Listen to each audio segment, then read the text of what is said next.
Hello and good evening, everybody. Welcome back for some Civ6 action. And to be honest, oh my god, we're starting off today with battery of full charge builders going against their opponents over here. Unlucky. Well, I guess we're going to need to see how things are going to evolve. And I'm sorry, you guys were seeing two things at once. I'm so sorry. There was a bit of a, yeah, double the music over there. It is what it is. Anyway, let me actually tick off over here the team labels from yesterday, and we're going to need to see what map this is going to be played on, because they are still checking through it. You do see Lakes, Pangea, East versus West, 7 seas until their access are still open options for them. And to be honest, let me actually click on this and say, I do not know yet.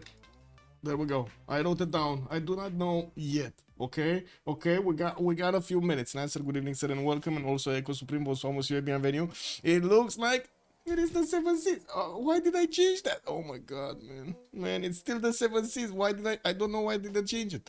It happens. Hello, sir, good evening, sir, and welcome also Fortuna Belly. Good morning, sir, or good evening, or good night. I don't know, good midnight, something around there, good 3 o'clock maybe. It is what it is, man. Good morning. And let's actually take a quick look over here. Select the map text and put up 7 seas. Yeah, it is 7 seas. Just like yesterday, we're gonna have the 7 seas. Maybe we're gonna have a game like yesterday. Today, it looks like Jack the Ripper is gonna get in on the side of Unlucky. We do have on the other side quite a few members joining up. Be Abuser, Detective Baby Legs, Kuliasik, and Miliagor. Miliagor, I think it's a new addition actually to Battery of Full Charge Builders. We've seen him actually stream a few weeks ago. There we go. And we got also Space announcing that their lineup is gonna be Jack the Ripper, Carrier, Almog, and Space on their side, on the side of Unlucky. Let's actually take a quick peek how things are gonna go through. We do have India with Chandra Gupta being taken out by Unlucky. Something over there, and on the right side we do have Battery of Full Charge Builder definitely taking out that Genghis Khan, not allowing it in, and also Indonesia, which by the looks of it, did you see, actually is getting quite a few picks over here. The players really like Indonesia. Bordanian also, good evening, sir, and welcome. All the fun maps are banned again. Yeah, we're back to the 7 seas, the 7 C instant into ban. Yeah, I mean, it is what it is. I don't know what to say. It is what it is. Basil the second is gonna be on the side of Unlucky, okay? Gonna be banned, and we do need 3 more choices from Battery Full Charge Builders with another 2 from Unlucky. Looks like Mampuche is gonna be picked up by Battery Full Charge Builders as a ban. They're not gonna let him in. Let me actually switch a little bit the window over here so you can actually see. I hope this should be fine, or is it? Yeah, this is actually perfect, right? You can see the map choice, and you're gonna also see the choices over here picked up by Unlucky when they're gonna get to the pig phase. Well, we do need another 2 bans to go, and 7 seas, you've seen yesterday, it is quite a combination between the land civilizations and those navals. They did make a lot more gold on the side. Wait a second. Whoa. Am I?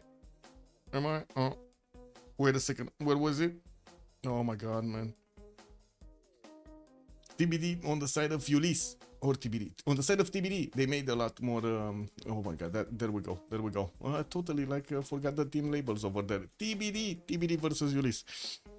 Looks like Norway Kongi is going to be on the side of Unlucky, and on the right side, well, we're still going to need to see another 2 bans.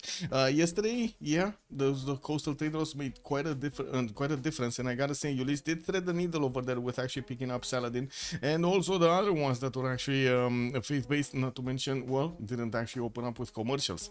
We did see quite an attack, a sacrifice from Uzetian going against his opponents. Whew, he actually dealt 2 of them. Very nice. Norway over there couldn't handle it, and also we did have Kublai Mongolia couldn't handle Uzetian. Can you actually spawn on inland, on islands, actually, instead of main landmass on 7 seas? But yeah, you can. I believe the only prerequisite to spawning is actually just the amount of tiles that the amount of land tiles that you're gonna have around the initial settle, and if the game basically decides there are going to be enough tiles, you're going to spawn there. I think we did have a few maps like that. Also, Harald got picked, surely. You think he's going to get picked, surely? Oh my god, they actually banned Saladin. Is that actually for good, or what is it to deny themselves and their opponents actually the pain of not having gold in the game? A lot of science, but no gold in the game. Well, I think they are actually taking that away from Jack the Ripper, because he really likes Arabia. Are they going to go for the double Arabia? Oh my god, is this gonna be the double Arabia, or is just the other Saladin? So this is Sultan, right? The Vizier, maybe he's not gonna be that be considered over here? Where is Vizier actually in the list? Can we see? So this is Sultan that got banned, and where? Oh, right next to him. Never mind, it's over here. Okay, one last ban. Portugal, by the way, on the side of Unlucky got banned. Okay, one last ban from Battery Full Charge Builder before we're gonna see the tone of the game being picked up, and it looks like it is gonna be Hungary. And immediately the choice is obvious. We're gonna go Philip II over here. Unlucky didn't even flinch, and we're going to need to see how Battery Full Charge Builders are gonna try to respond to this. Let's see what we have over here.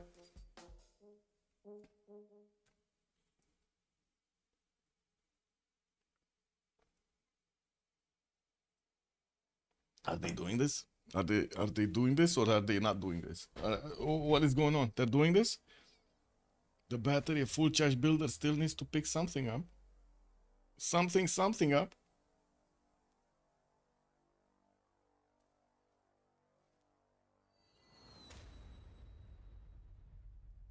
Two civs in sequence, and they're threading. Well, they're threading, no. They're running down the clock, I should say. 17 seconds to go, they still didn't pick something. What are they gonna go for? Ottoman plus Scythia, said Mactator Mundi. Good evening, sir. That's what chat is calling out. Ottomans plus Scythia. Oh, Kublai Khan Mongolia, man. We still can get the Kesheks in. And wait, did he not pick the second choice? Did he just select? Oh my god. What? I think somebody actually picked two buttons over there in quick succession. And actually gave away their pick. Unfortunate. Yeah, that sounds unfortunate. I don't know what to say. Oh, Black Queen. Black Queen is gonna be Mactador Mundi. It's gonna be a bit different. Kublai Mongolia, Keshek, pew pew. And then we do have Catherine de Medici, the Black Queen, also arriving in the game with the beautiful corsairs. Oh my god, and that intel against his opponents. We do have also Coupe being picked up by Unlucky here on the left side.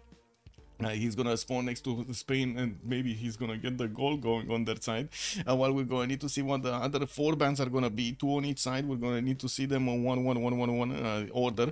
And as you can see, Battery Full Charge Builders do have the first one. Let's see what are they gonna take away. We still have actually Theodora in the game from the Byzantine nations. Tokugawa, Japan is still in. Didn't really see them that much picked, but definitely, when they got picked, they did do well.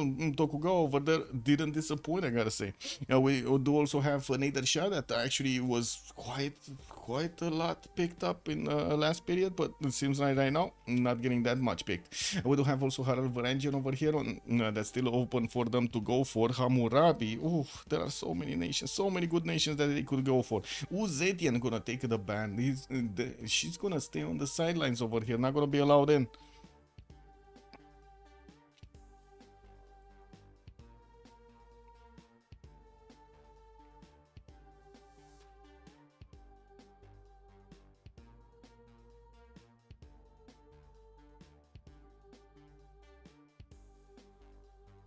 Well, let's give it a few seconds here, and in this time I can actually pop out my chest properly. No, not simple.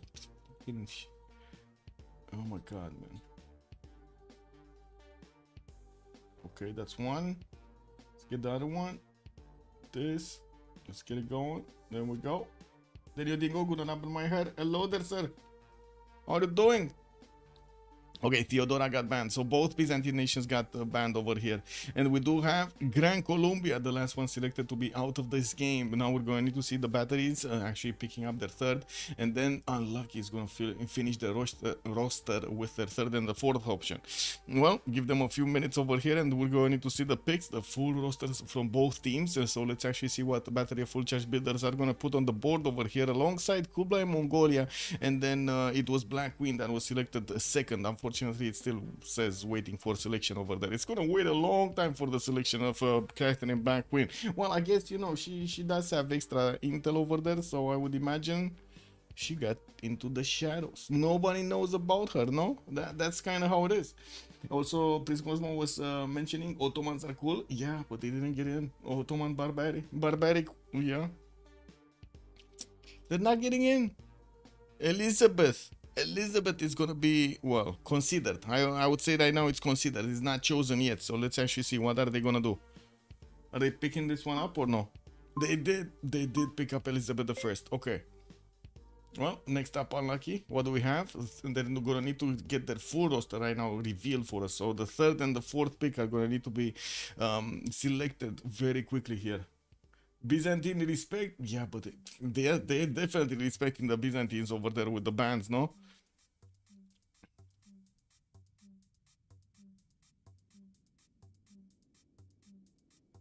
Still waiting, waiting. Come on, pick something up. They do have the gold, like between Coupe and Spain. I don't think there's going to be a problem with the gold. I would imagine there will be a bit of an issue over here with the damage, and it looks like they're going to go for a Simon. Babylon and Vizier gets in, man. Vizier gets in last choice over here. I was thinking this is going to happen. And do we want to bet? By the way, chat, do you want to bet that Saladin is going to be played by Jack the Ripper? Or is somebody actually trying to take the Jack the Ripper spot away from him? Because I don't know, man. I don't know. Like, he's going to be like all game long. Hey, you know, I need some monetary support over here. Give me money. Give me money. No, give me the gold. Give me the gold. Where is it? Come on, let's see. Let's see. Anybody in chat over here saying otherwise? No? Chat is silent. Chat is totally silent. They're probably shocked of the appearance of Saladin in the game. Well, it looks like also we do have Age of Steam also on the side of Battery of Full Charge Builders in England over their persona, and that's gonna be their full roster. Oh, wait, Jackie plays the horses? It's obvious. Well, yeah, but which one are these the horses? No, the Mamluks. It kind of feels like no, Mamluks are pretty good. Let's actually see what we have in the lobby. They're getting through slowly but surely. Not sure who I should actually switch with, so I'm just gonna click buttons and hopefully, you know, get in on the correct slot over there. Are we allowed to actually pick Civs here? I guess not, no? Maybe I pick something up. Let me actually see. What would be their third choice? Second choice from what? Battery of Full Charge Builders, I believe. So second choice from Battery of Full Charge Builders might be... I think it's gonna be... Let's see. What do you think it's gonna be? Battery Full Charge Builder? Black Queen? I think Black Queen. No, Black Queen actually should actually be a little bit lower. Kublai Mongolia? Maybe. Fight for those K-Shakes? Where did we have? Kublai, Elizabeth, and Age of Steam. What are they gonna fight for? Supremacy on the Grey People? On the scientists and everything? Or they're gonna go for something else? Okay, so if Sue swapped there, I need to swap with Kuliasik. Okay, got it. I'm just gonna put over here Catherine Black Queen and we'll see if this actually holds or not. It is what it is, no? It is what it is. I like the choice of Catherine Black Queen. I cannot wait to actually see if he's gonna have a castle timing or some form of a quarter timing over there with a possible +9. Ooh, on those units, that sounds dangerous. We're gonna need to see if that's gonna happen during the game. The extra spy missions over there are gonna be juicy. We also do have the chateau, which is quite an amazing. I already did. I already did swap. I did. There we go, I swapped. And click on spectator over here so we don't randomly spawn in the game and start actually making horses against them. That would be something. And Jack the Ripper, man, look at him. He didn't even wait for anything. He just picked Saladin Vizier. He just did it, you know? Like, what? Yeah. Nobody taking away the role from Jack the Ripper over here. And we do need to see also how Space and Milia are gonna get their first and second option over there. Don't think Kuliasik is gonna sit on Catherine de Medici, but hey, it might be, no? I might have actually gotten it correct. We do need to see also the last name to actually join the lobby. I'm not sure who it is actually from each side, and maybe we do have a bit of a 0ms like this thing over there, not a connection to somebody that we don't see that somebody over there. Hopefully it's not gonna be a problem. Let's quickly reconnect to the lobby and, you know, fix any kind of these issues. There we go. There we go.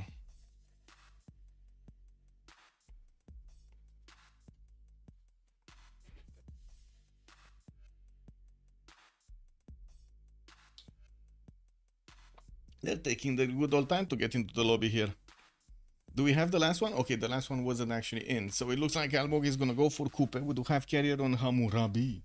Looks like B Abuser is gonna not pick something yet. Jack the Ripper on Saladin. Kuliasik, maybe not. Catherine de Medici, we still don't know. Carrier did actually go top choice over here on Philip II.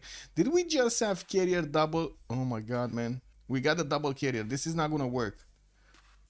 Yeah, this is not gonna work. Somebody who has a space. Or I hope it's gonna work, but I don't know. The last time this happened, when somebody actually gets the name of the host, or the host actually gets the name of somebody else, the game just gets left. I would suggest another hobby. I cannot actually write anything. No, it is what it is. Yeah, Civ6 BBG trivia game already. Oh, we should actually get one of those going. Man, Echo Supreme, I was just reminding myself, I was how to say, relating stories actually from my childhood to somebody, and they were talking about the IRC thing, and I of course you cannot talk about IRC like, you know, without actually talking about the trivia. The trivia back then was insane. No, everybody had a trivia channel and everybody had a trivia theme. It was amazing. Quite something. Why don't we have these like trivia bots, or do we have some trivia bots for Discord? It was quite something back then. Oh my god, totally forgot about that. It is what it is. Anyway, looks like Kuliasik is actually gonna go for Kublai Mongolia, not Catherine de Medici. Miliagor still needs to pick something up, and we're gonna need to see what things are gonna be coming out. I do wanna share something. Give me a second.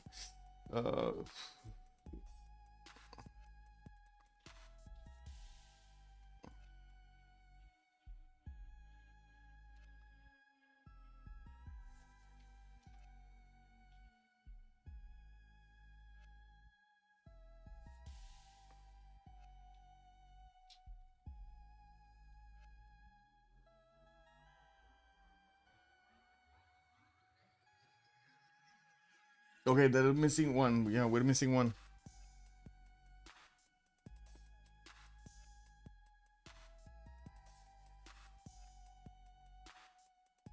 Okay, there we go. Shared it. Waiting to see what's going on. Sure, there's all kind of bots. Are they? I don't know. Let me see. Discord trivia. They might be. They might be. I mean, it shouldn't be that hard to actually get, no? Discord app directory. Oh my god, the best Discord trivia quiz bot. Oh my god, does it actually know to make coffee? I want a bot that actually knows how to make coffee. Is that possible? Oh my god, man. No. Ooh, what is this?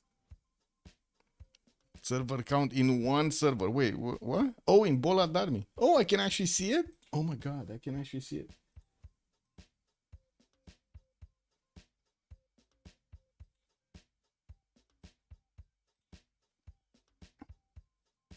What is it? Bollard Army. This is a really cool dude that I actually met at the last TwitchCon I went to. And what is it? He has a channel maybe with trivia? We gotta see it in action, you know? Game and challenges, no. Question of the day, no. Quotes, promotion, Eurovision. Oh, wait, Eurovision? Okay. Random memes, blah, blah, blah, blah, blah, blah. Come on, trivia, no trivia. Oh my god. We need the Civ trivia. We really need the Civ trivia. Anyway, we'll see.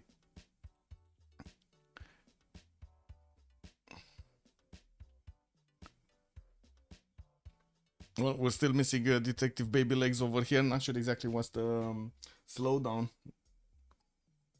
Hopefully he's gonna get going. Oh, he's there. He's there. It's just a matter of him actually getting in. Okay. Hopefully he's gonna be fine. Let's actually close the screen so we're fine. And also, oh my god, I opened something up and my Discord just went dark. What is this? Appearance? Not that dark. Okay, there we go. There we go. Not that dark. Got it. Oh, much better. Much better. Are they relobbying or no? I guess no. Right now, I guess no. Discord is good because of the new CEO. That's a good question, actually. I was thinking about that, right? One, it's the CFO of Blizzard, I believe, that's getting in.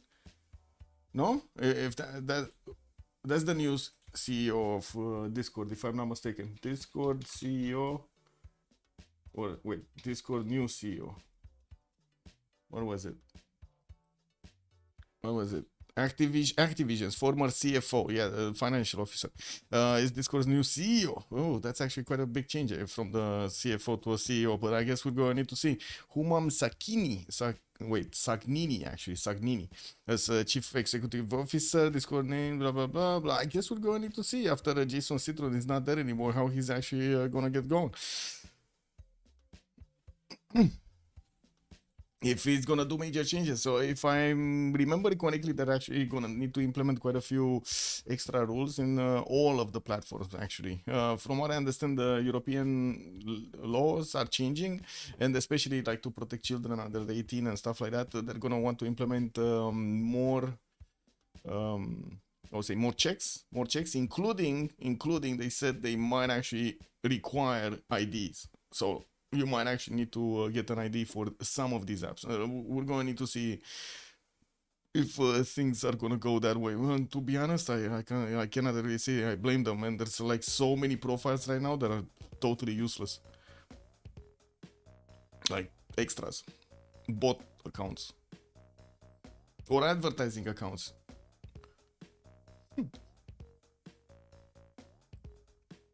That the racing game is in Twitch, okay? Wait, one channel has racing game in which you try to type words appearing fastest, okay? Make you could the trivia game there. That is okay. I don't know the racing game on Twitch. Actually, don't know the racing game on Twitch. My biggest question is here: why are we not relobbying? If well, I guess they're gonna, you know what's happening right now, right? They're gonna want to test if the hypothesis is correct over here. If the hypothesis of actually not having the same name, they're gonna want to test it. And if well, this is not gonna go through properly, they're just gonna need to relobby. It is what it is.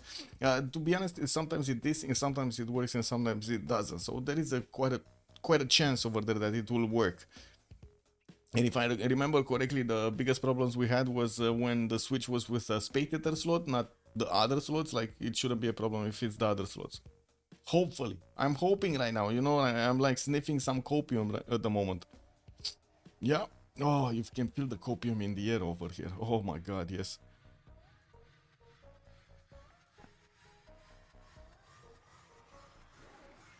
I don't know what Detective Babylegs is at, but I gotta say, he must have found something that triggered his curiosity. Anonymous Gifter, thank you so much for the gift. Oh my god, Mactaton Mundi. Hello there, sir. There we go. Starting off the evening nicely. Well, I guess we do have a bit of time, so, you know, I actually made another song. We might actually get to hear. Let's actually see. I tried something for the first time, actually. I don't know if you're gonna hear this, but hopefully you will. I tried something for the first time. I tried to actually get some AI voices going, lyrics made by AI, and then some AI's voices going, but I actually clicked them off right now. I don't know. What do you want? Let me actually ask chat over here. Do you want with the voice or without the voice? With some lyrics or without some lyrics? They're not, of course, they're not actually mixing properly over here because they're not sang, but, you know, it is what it is. Anonymous Gifter, thank you so much also for gifting Prince Cosmo one of those tier 1 subs. Thank you, sir. So what does chat say? With voice, without voice? With voice, without voice? What should we go for? Let's stop this. With voice or without voice? No?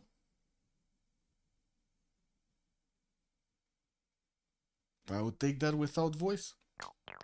It is what it is.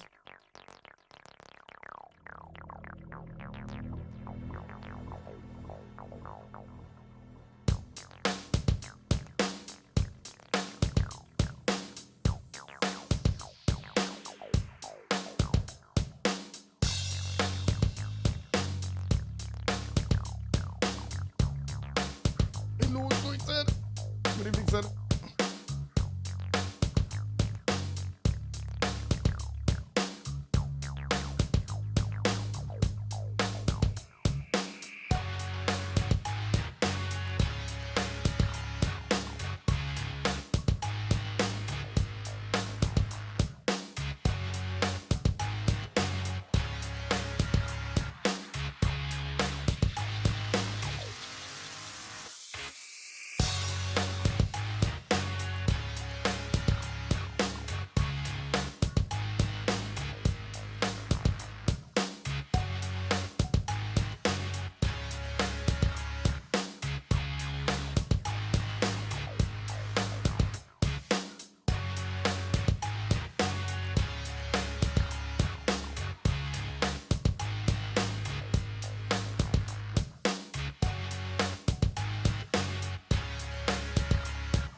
You're getting there still needs more energy compared to axe or instrumental smoke on the water, for example. Ooh, actually, yeah, I could actually add some of that. I would actually, well, yes, you're correct. You're correct. I would actually need a few more elements.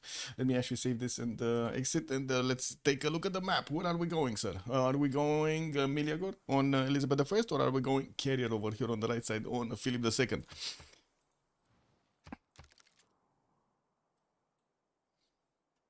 And also, let me actually put this back on. Where are we going? Left or right? Where are we going? In the meantime, I can actually click on this. I did put up the remap prediction if you want to go, or you can get your points in over here and correctly predict. You said right, you're going right. We go right, Bordanian. I'm sorry, I saw it right now, actually, as you pointed out. So let me actually do this BOFCB on the left side, and we're going to have on the right side. Unlucky. There we go. Ooh, I actually wrote it unproper. Very improper. Actually, there we go. Unlucky is right now, unlucky. Okay, so what do we have here? We do have enjoy the game and thanks for the answer with much pleasure, Schneitzer, and have a good game in Civ7. Let's actually take a look. We go right, that's gonna mean Carrier. We do need to see what Spain actually settled. Well, this is Xanadu, not Spain. It should be a yellow somewhere. Okay, by the looks of it, he's gonna have a very good campus. Look at that, +4 into the water with 2 of those reef fish tiles, and I do see, of course, a turtle, a reef fish, and a reef turtle. While we do see he's also gonna have another city towards the north that he's gonna get some more bananas from. We're gonna see him actually getting the fresh water from there, with another actually very good campus on the western side, with the geothermal giving him the extra adjacency next to the mountain on the right style over there. That's going to be another +4. We do have Xanadu on the western side, and that's going to be one of his opponents. We might actually see Carrier just sit behind his mountain, so he's going to have a much better defensive territory here. Looking at his also continent split, it kind of looks like he's going to need somehow to get his foot in the door over here on the green continent. Anyway, he does have some coastal settlers, and from what I do notice, he's also going to have a very big boy over here on the right side, Almog, that he's going to get to trade with. We do need to see how Madrid is going to play this out, and of course we will come back to actually take a look. We do need to also take a look at Jack the Ripper, which is going to be to the south of oh my god, okay, to the south of London over here. This is London, this is Miliagor, right? Okay, we got Miliagor there, and on the eastern side, oh, there we go, that's one down. That's I warned this might happen. Anyway, Leeds is gonna be over here on the east side of him, and from what I do see on the western side, he's also gonna have Coupe, that's gonna be one of his allies, so that's fine. He's gonna have western side to be safe, and then he's gonna need to do something about his north over here. Definitely gonna have a lot more science than London, I'm pretty sure, while Cairo is gonna benefit from quite a few tutus to get his chops going. We do have him also with some spices on the western side, and I think we're gonna have a relobby or a remap or something like that. Well, let's actually see what's gonna happen here. The game got unstable. Murphy Law, good evening, sir, and welcome.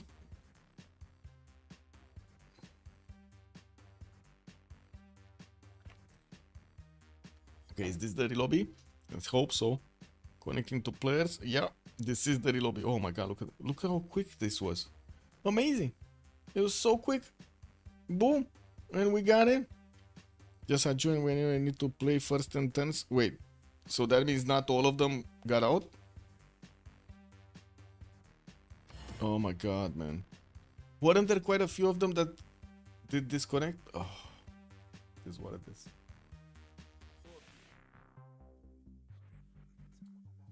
Cake W, man.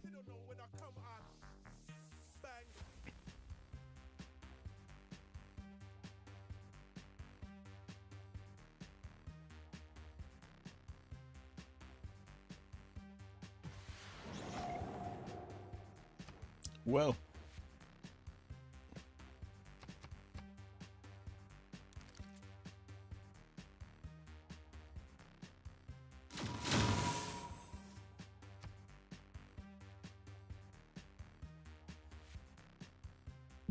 Okay, so this is what I saw.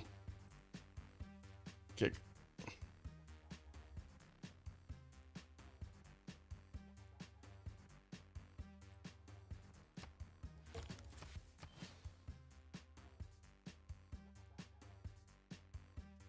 Whoa, getting tagged somewhere.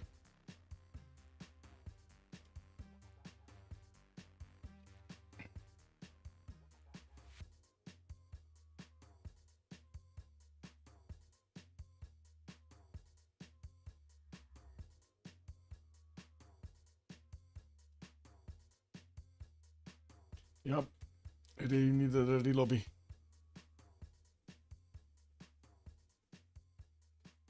Oh, lobby's up.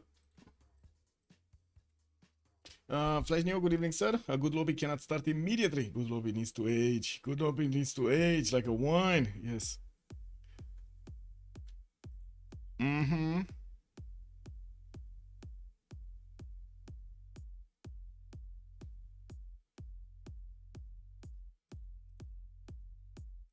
Olsan, good evening, sir. Yeah. Oh, we got a Linda fan over here. Yeah, yeah. Let's see how Linda plays. I don't think I've seen her play in like, I don't know, a year or so.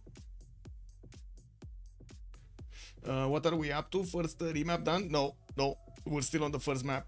There was so they wanted to actually test if somebody's gonna disconnect from the lobby while they did have the switch of the names happening, the bug. We got in, we didn't even get to 10-2, and boom, one of them disconnected. Then I couldn't actually hold a stable connection anymore. Hannibal, good evening, sir, and welcome. Also, yeah, let's go, Linda. Oh, there we go. We're up to 10-2. Wait, we actually got to 10-2, Port Onion? You got this? Okay, you actually saw we got to 10-2? Interesting. Huh. Did they get to 10-2? Because I only saw them actually settling their first city, barely setting their first city. Anyway, I guess we're gonna need to see when we load in right now. This should be turn 1 relobby, if I'm not mistaken. It should be. Just saying, should be. Ah, look at that. Space is again on the first slot. Well, that might have been the problem. That might have been the problem. Not sure if you got to 10-2. Yeah, I don't know either. I guess we're gonna need to sit together.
Why did Kyber's message got the auto load?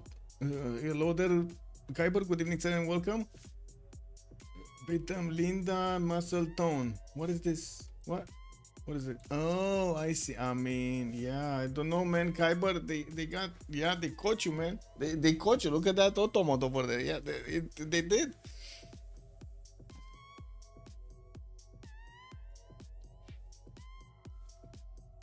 .8 hours in Civ7. Check W. Yeah, I wonder why.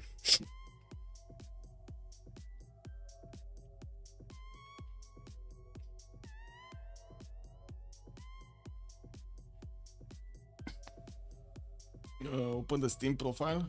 Let's see.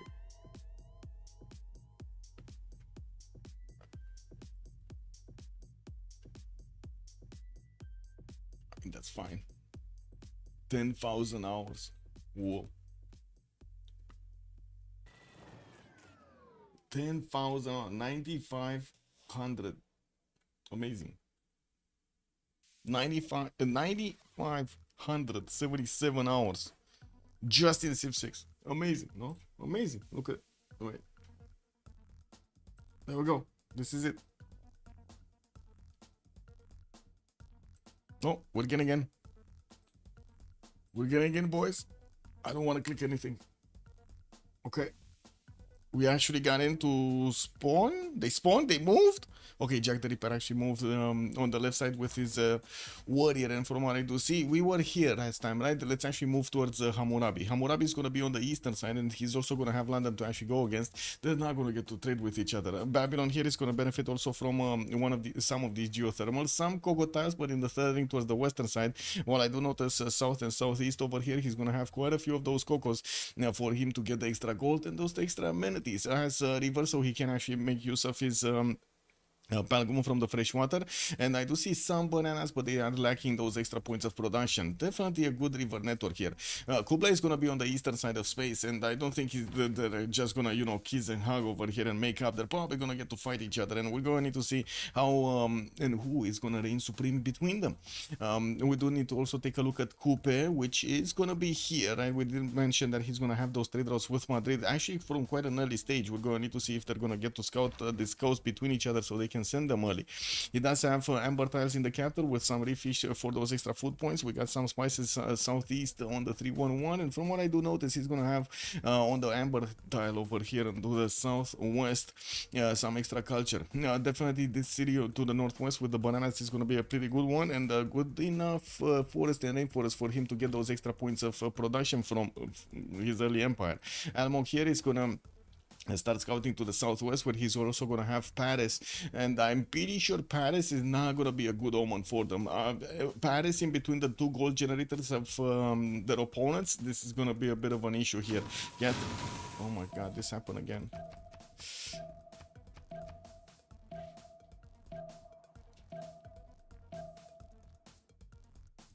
The lobby is doomed. The lobby is doomed. I'm telling you, lobby is doomed.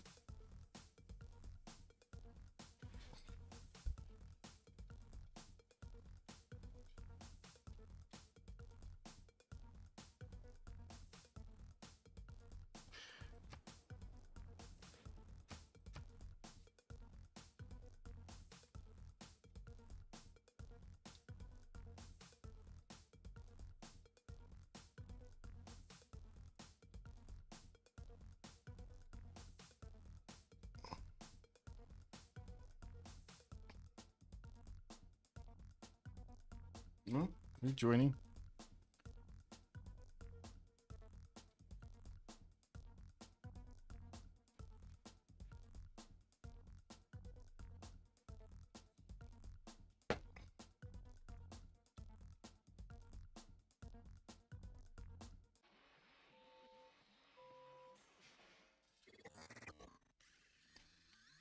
Always just a touch of space madness.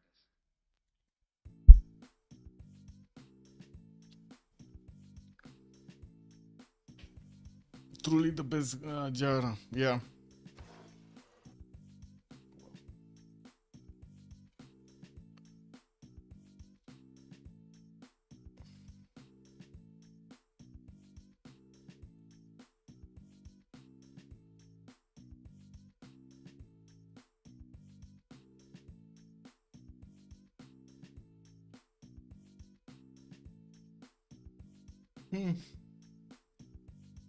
Guess we're waiting. I'm waiting to click on space.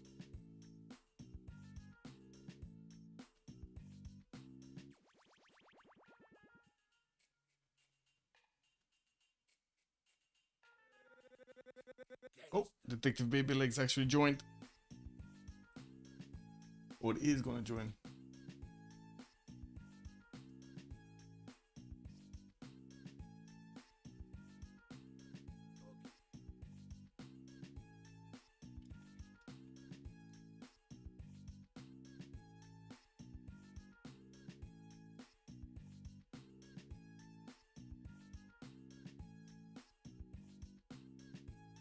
Tagging referee. I mean, I'm just saying it's not gonna work, but sure. And this is what happens usually, actually. You have a lot of people that just don't trust when others say that, you know, this is not gonna work. Like, we can do it, we can switch it from any other size, it's just not gonna work. Sure, we can keep doing this, no?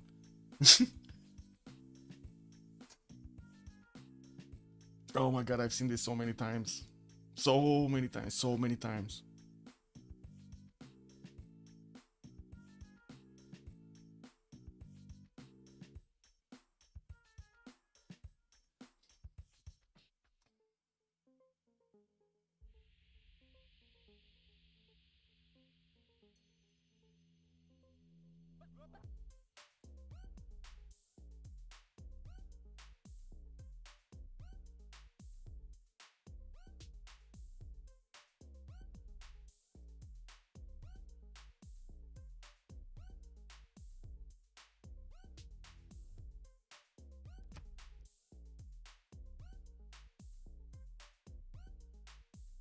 Mr. Toast, good evening, sir, and welcome. Oh, you actually cut that text out. I see how it is. Get it spamming going.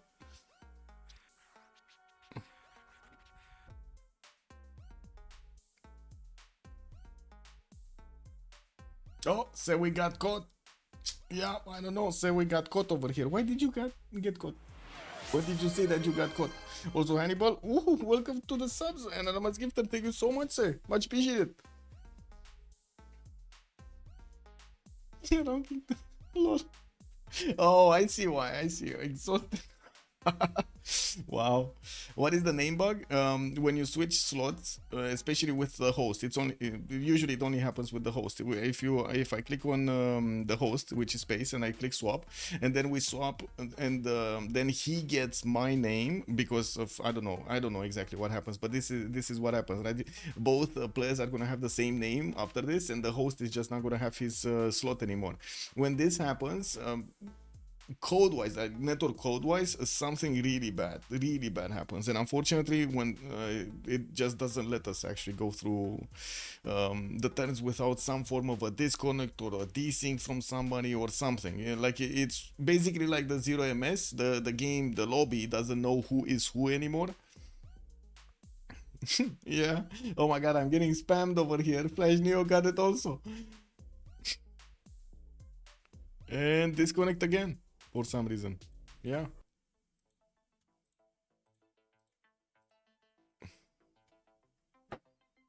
I wonder why. It just, yeah.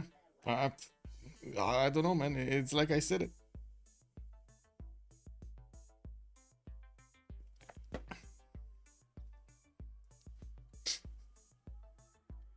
It's what it is.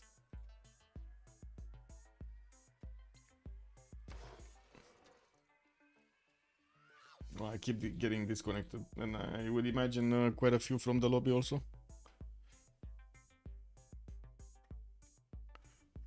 Did they find somebody? Oh, Malm. They might find Malm. Oransi had an emergency today and he couldn't cast Arcane versus Ukraine. Would be nice if we get somebody to cast that. Hannibal, maybe? Hannibal? Do you want to cast a game? Maybe?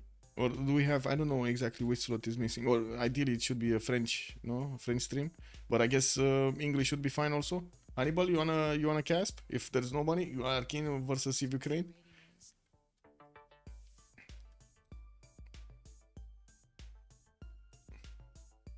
What is this, a fresh lobby? I'm still trying to connect to players. Maybe it errored out for me.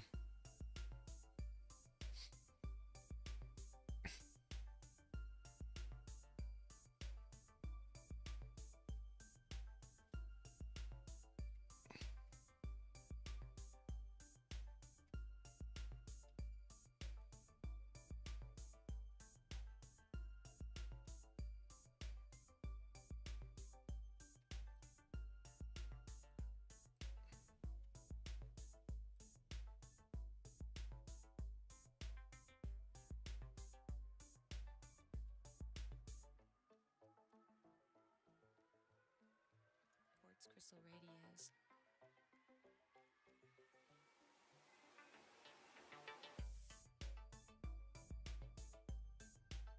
Oh, we're still missing Detective Babylegs, no? Yeah, he's not in the lobby yet.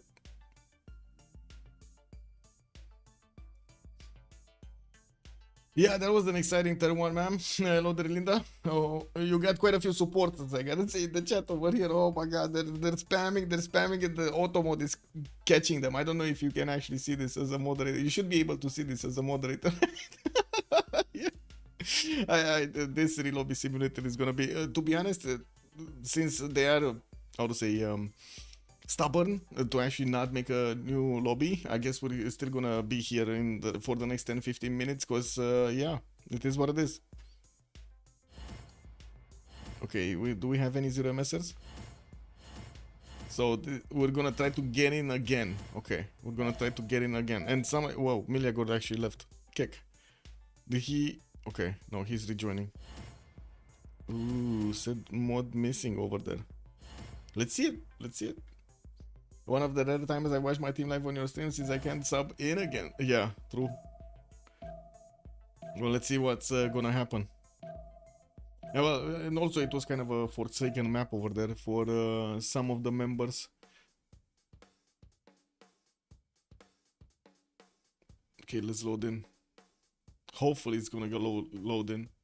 Not touching anything, not clicking buttons, not trying to affect this in some way.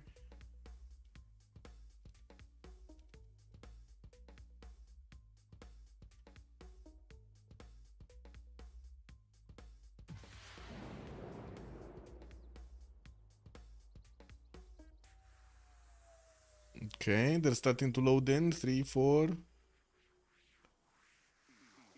Linda not playing. No, the detective Baby Legs actually is back. And he took up Age of Steam over there. I don't want to click buttons until everybody's getting in.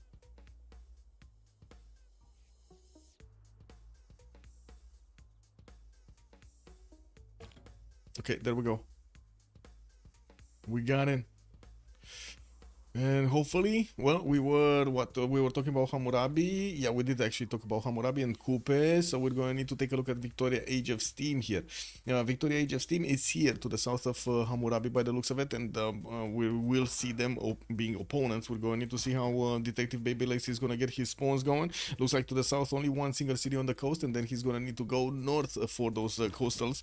And we do have Babylon that will get the option to actually get some units against Manchester here. We do also have some inlands from the rivers, and by the looks of it, he's gonna have Cinguetti to take out on the western side, which will open up pathways. Actually, does he want to take out Cinguetti? I don't know about this. Well, we might actually see Cairo, Jack the Ripper over here getting very territorial and actually pushing back whoever is actually on this coast. We do need to see also how we're gonna have Kublai Mongolia that's gonna be on the eastern side and might actually take all of the attention of Babylon away with those Keshaks. Definitely will need to do something to actually keep away as much as possible Babylon from Age of Steam. We do have Shanadu getting his scout out next turn, and from what I do notice, he's gonna pop a hut next also. Has a 2-2 base to settle southwest, although I don't really like the adjacent, the other tiles around it. We might actually see him just putting it directly on the sill tile or trying to get it closer between the mountains. We do have him with the south, with a rice setter that he's gonna get some 3-2 bananas from, and from what I do notice, east side, well, we do, boom! We just got a free builder, amazing! Well, we actually made it to 10-4. Guys, we're 10-4. Is this fixed or not? Is this fixed? It might have been fixed. I don't know. Amazing 31 God spawn. Yeah.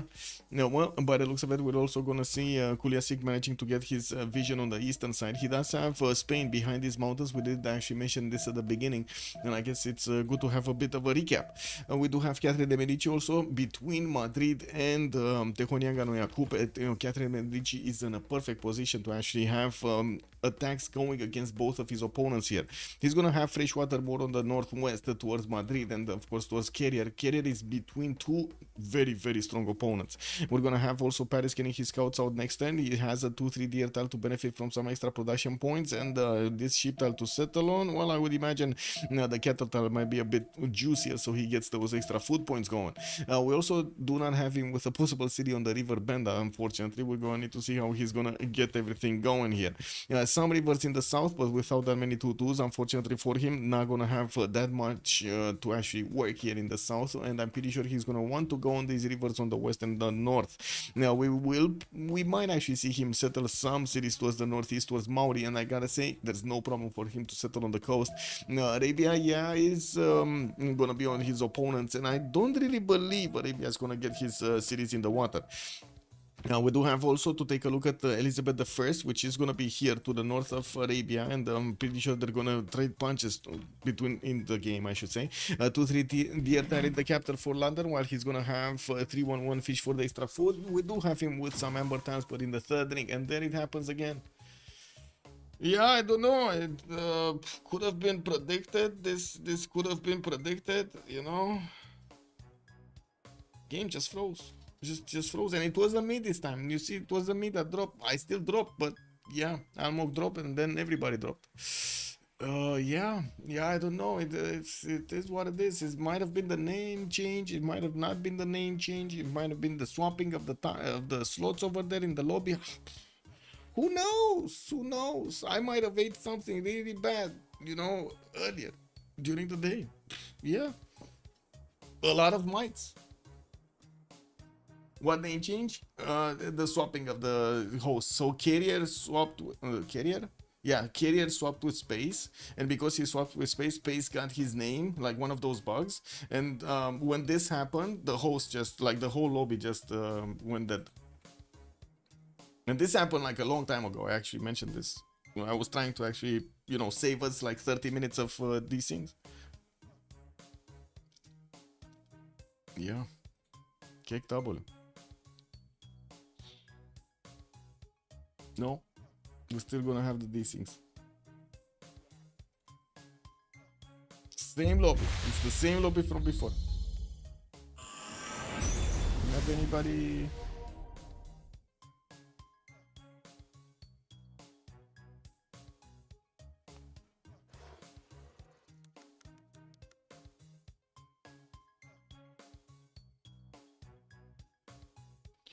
Well, somebody needs to settle that. No, no lobby up. No lobby up. Gonna need to wait for the lobby up. Wait, Linda actually has more than double the amount of hours in Civ6 than Space has. I just noticed that. Oh my god, amazing.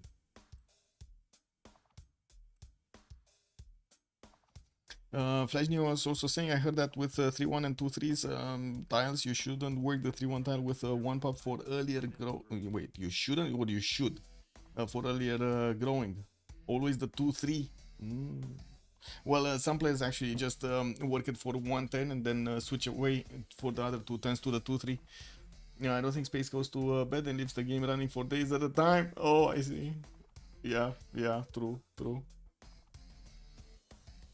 Well, we still don't have a lobby.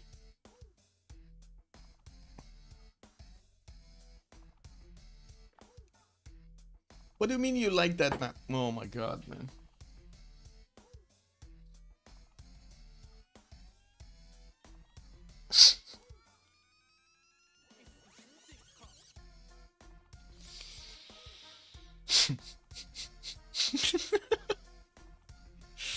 Oh my god, man. Yeah, they like they like the map. Wow, yeah. You shouldn't work a 1-10 3-1, always 2-3. More profit. Okay.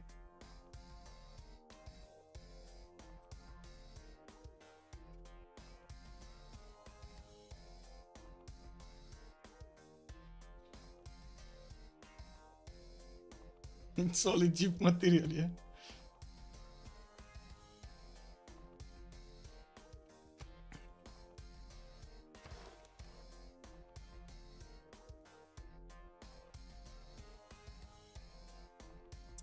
I don't know, Flash Neo. I still like to grow that city a little bit faster. But yeah, having a 2-3 and a 3-1 is actually quite, how to say, rare. I should say rare. Depends if you do get that bonus or not.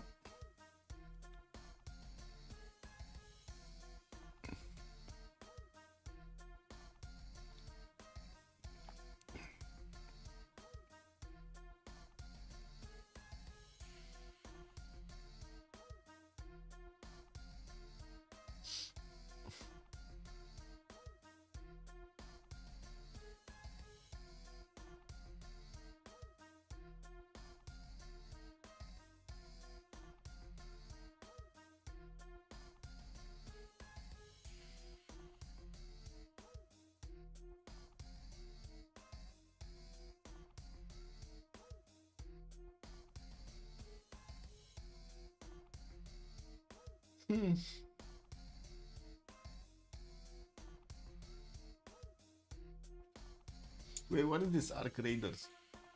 Oh, I saw this game actually. I see Axel is playing it. Yeah, I saw this game. Kind of looks like a cheap copy of Escape from Tarkov, to be honest. I don't like it. Yeah. Man, everybody's trying to copy Escape from Tarkov right now. I heard a rumor a non-Australian caster dropped. Is this true? Flying toilet? I mean, it's not my fault. Everybody's dropping in this game. And yeah, we keep dropping in the game because there was the name bug happening earlier. Space with carrier swapped, and because of that swap, we have the lobby bug, and unfortunately, we just like nobody will be able to keep a stable connection in the lobby, like with the full list, because it just how it is, the network code. Someone did some math and it was more profit in production to work the 2-3 tile only, which is not obvious from the start. Interesting.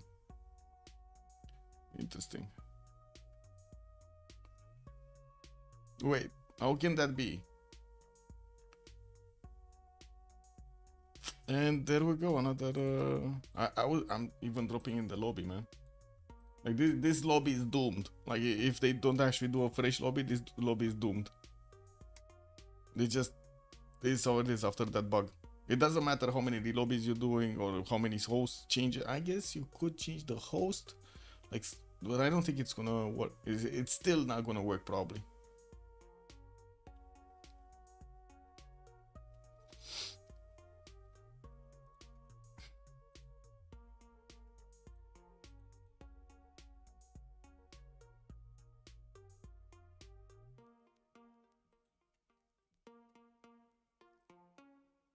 Wait. I got some kids around that are screaming. I'm sorry. WTF. Arcane versus Civ6. Oh.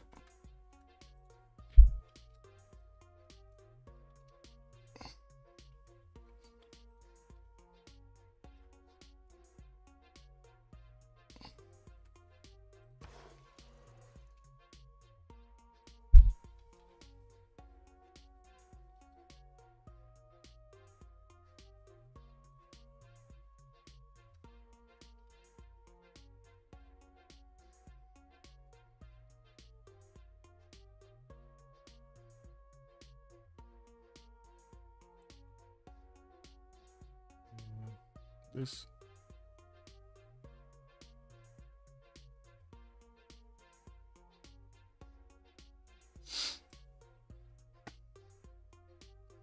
A referee is here. Oh, thank God. We're saved.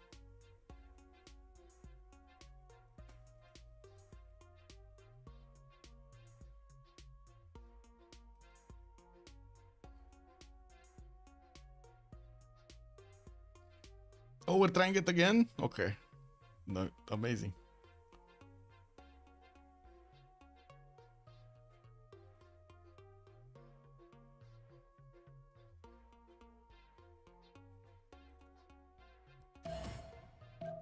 Love it. We're gonna try it again, boys. What the... I don't want to ask that, actually. Taking my hands off the wheel over here.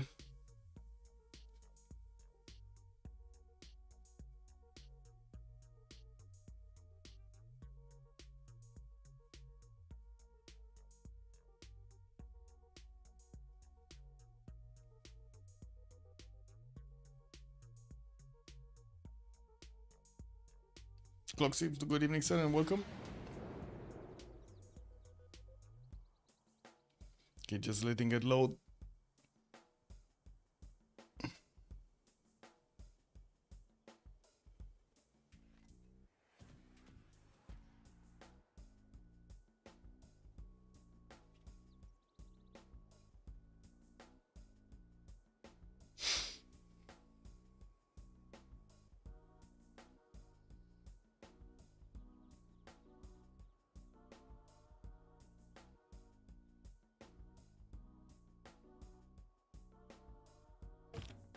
Okay, we're back in, boys. We're back in.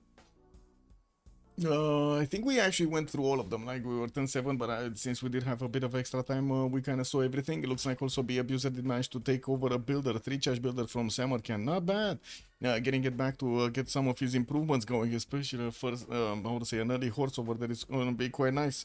We did have also Madrid coming up with a settler in 210s. We do have him getting those extra food points from the bananas. Didn't actually want to grow. Well, I guess the 3-2 banana was better anyway. We do need to see on the western side, Shanadu actually benefiting from a setter coming up in 4. He did actually scout that rice setter that I was talking about earlier, and this is going to be awesome, by the way, for the extra food. I'm going to have another city on the eastern side, and I'm pretty sure he's not going to want to settle coastal here. Actually, I'm quite curious how close to the coast or how far away he's going to go, but I would imagine this would be better than actually settling the maze. He does have some floodplains also in the south and in the eastern possible city. We're going to need to see if he's going to want to get some. What do you want? Oh my god. I'm sorry, Athena just came around to tickle my toes or something. Anyway, we're gonna need to see if he's gonna want to get next to the coast or if he's gonna want to get Temenanki here. Would be quite nice to see it, but it's Mongolia. He's not gonna want Temenanki, no? That's probably the least of his worries with the encampment need. Did they just give? Man, look at this. This game better be really good and entertaining. Yeah, look at this. They already gave the gold to Jack the Ripper to buy his third ring tile amber.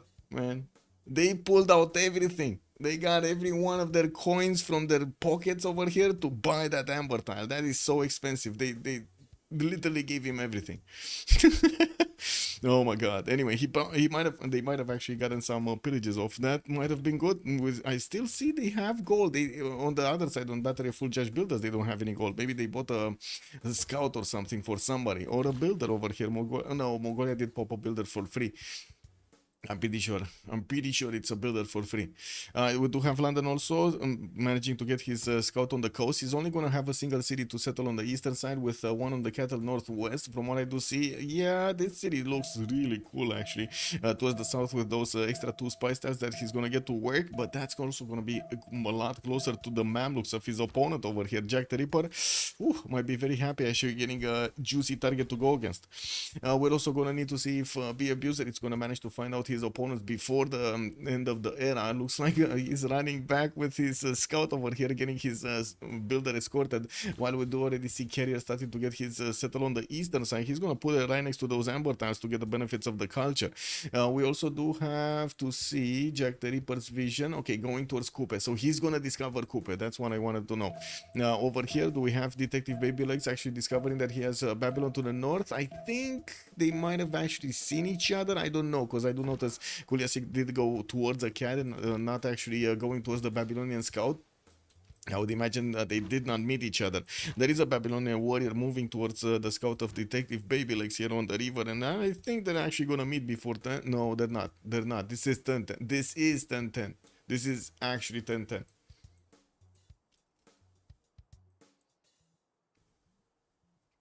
Okay, so how long did it take the last time to actually drop from the lobby? Was it like 5 minutes or so?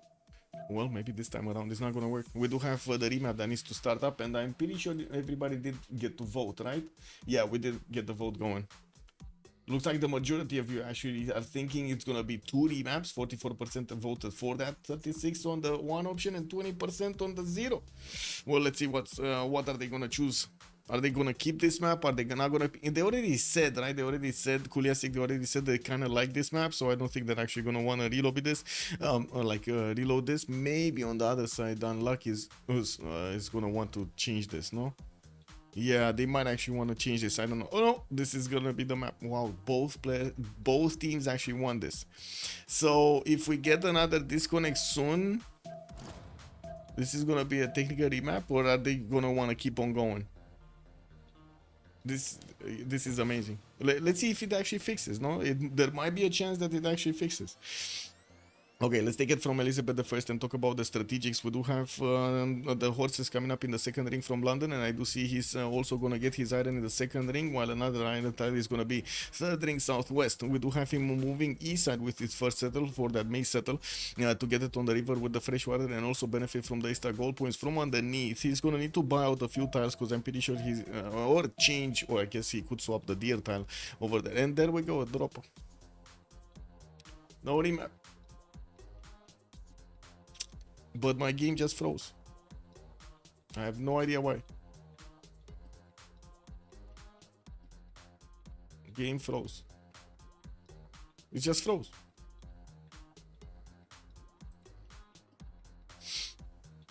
Prove that Linda God spawns. Yeah. Well, I don't know about that God spawn because she's gonna have, well, Detective Baby Legs in this time. He's not gonna have that much space to develop his series. Wow. Yeah. Tell Microsoft. Maybe they can do something about it.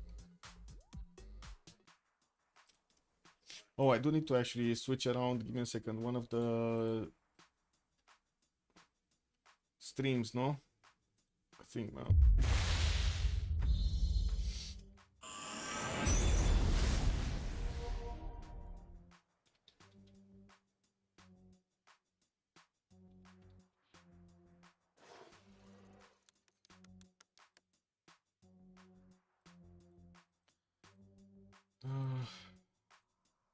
This new lobby.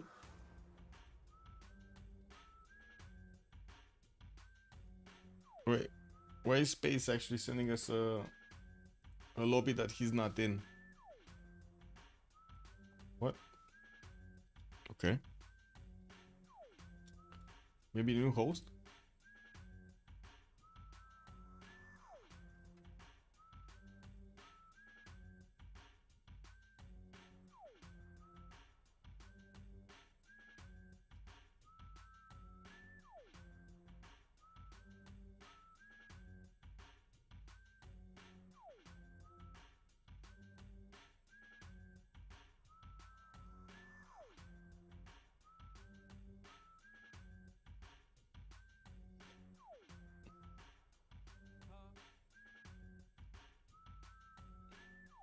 Restart Steam? Sure.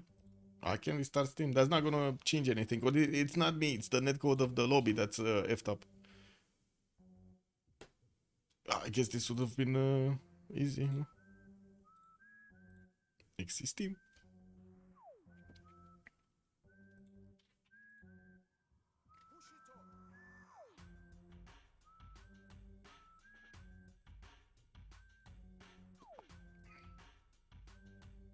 There you go.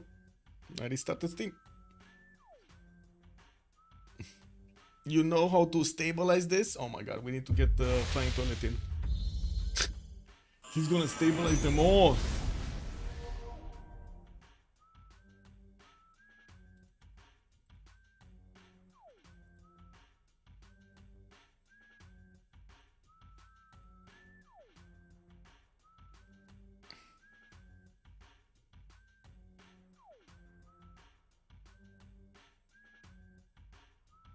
Man, there's nobody's fault here. It's just the lobby.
Stubbornness. Yeah, this is what it is.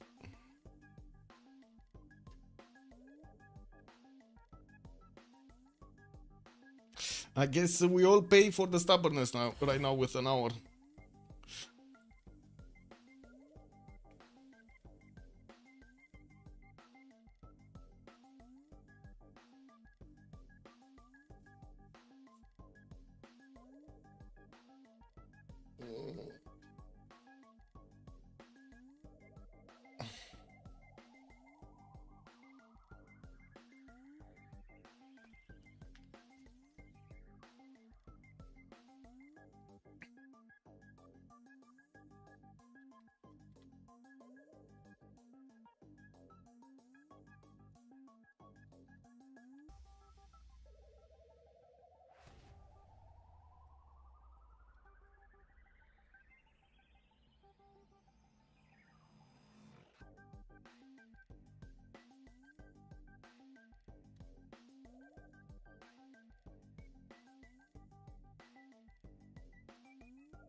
Did I count as 0 remaps? Yes, that counted as 0 remaps for the prediction.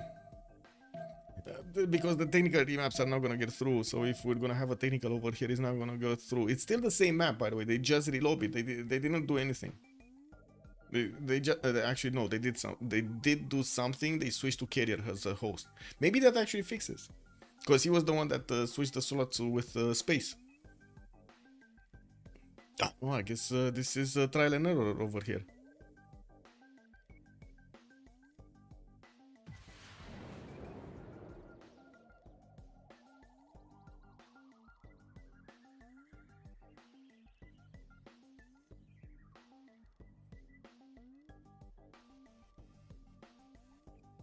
Oh, it did? Okay.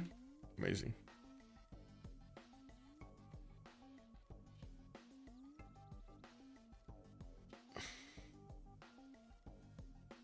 Oh my god, thank god. Oh. Okay. Well, was that a double O? Oh my god, man. Oh. Amazing. 2 of them double loaded this time.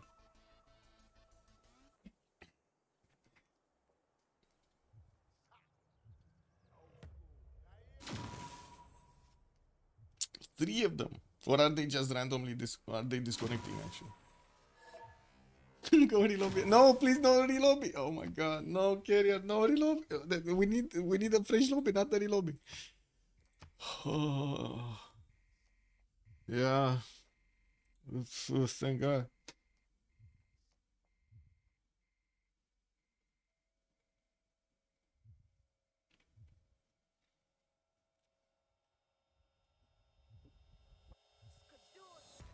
Wait, who's putting up the lobby? Is it wait, I need to refresh 2 pages right now.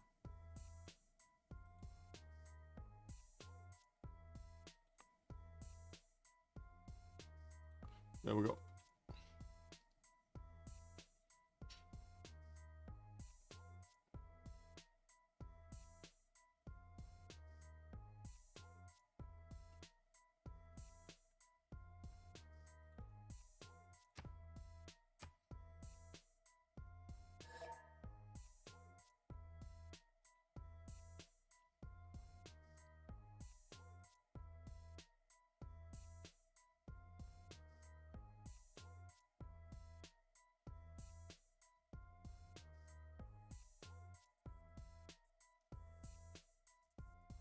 Did I update? Wait, update. I needed to update the stream from Arcane versus Civ Ukraine. Give me a sec. Clear site. Okay, there we go. We should be fine now. Okay.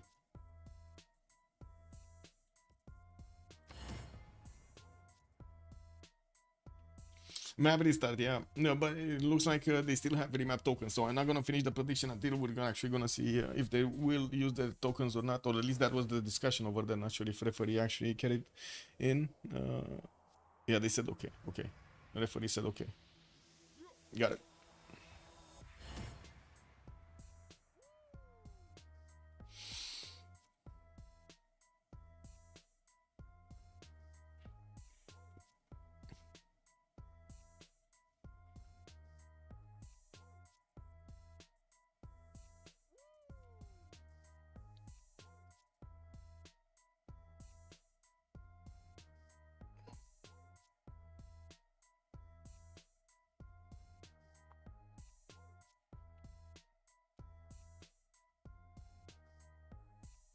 Wait, that's not good.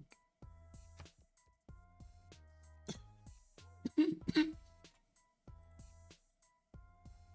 only one with the carrier having a connection? Lol. It's not good. Oh, he swapped. I see. So that happened right after the swap, but hopefully nothing actually happened. Well, let's see.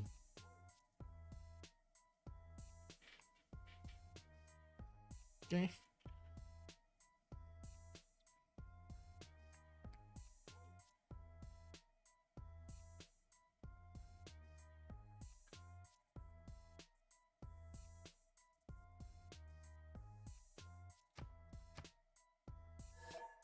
You missed the draft? Yeah, was almost sure, Rafifi? Yeah. Yeah, the draft already went through. Let's just give them a second, then you're gonna see all of the civilizations here.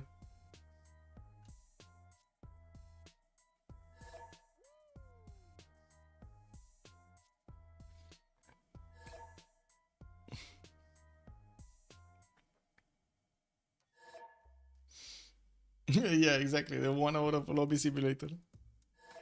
Man, the game needed to start at the correct moment in time. That's why Bordanian, right? The game was scheduled 1 hour before the normal hour, the normal 1900, 1800 actually.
Okay, so carrier is gonna be Philip II, Detective Babylegs on the Victoria Age of Steam, Kuliasik on Coolback Mongolia, Jack the Ripper on Saladin Vizier, Be Abuser on Catherine de Medici the Black Queen, we do have Almog on Kupes, Space is gonna be Hammurabi, and then Milagor on Elizabeth I. We're just gonna need to wait for Kuliasik to get to ready up, and hopefully we're gonna see the actual first map of the game here.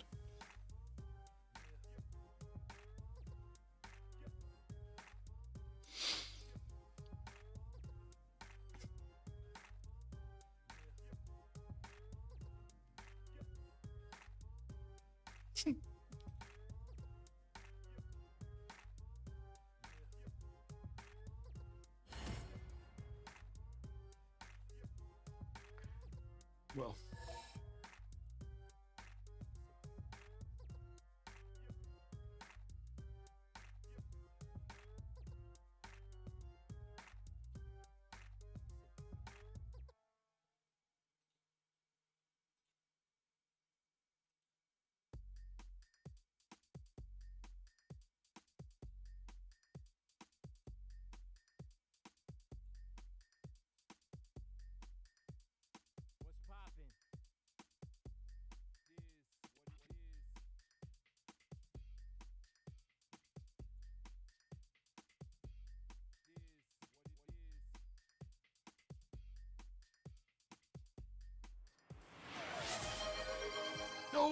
anonymous gifter drops another one. Clock Civ, welcome, sir. Thank you so much, anonymous gifter. And if when that happens, start another remap prediction. Yeah. Well, I mean, we already did that. No. The points went through. I don't know. It already happened. Okay, let's see. Where are we starting, chat? Are we going from the left or on the right? Because this is a new map. We got new placements for all of these civilizations. We're going to need to take a look at each of them. So when are we starting? Are we going left or right? Chat. What are we doing, chat?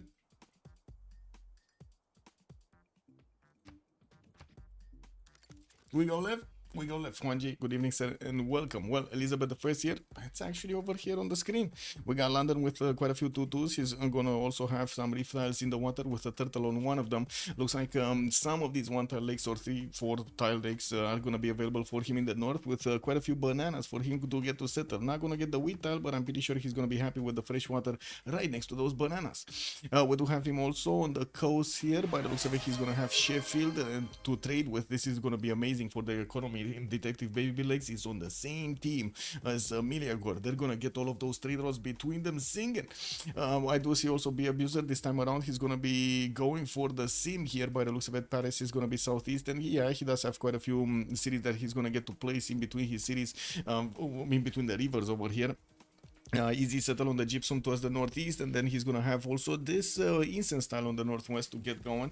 Some lakes western side, and I don't think he's actually gonna go coastal with that many cities, but I'm pretty sure he's gonna get at least one so he can trade with the city of London over there in the north and get those extra gold points going.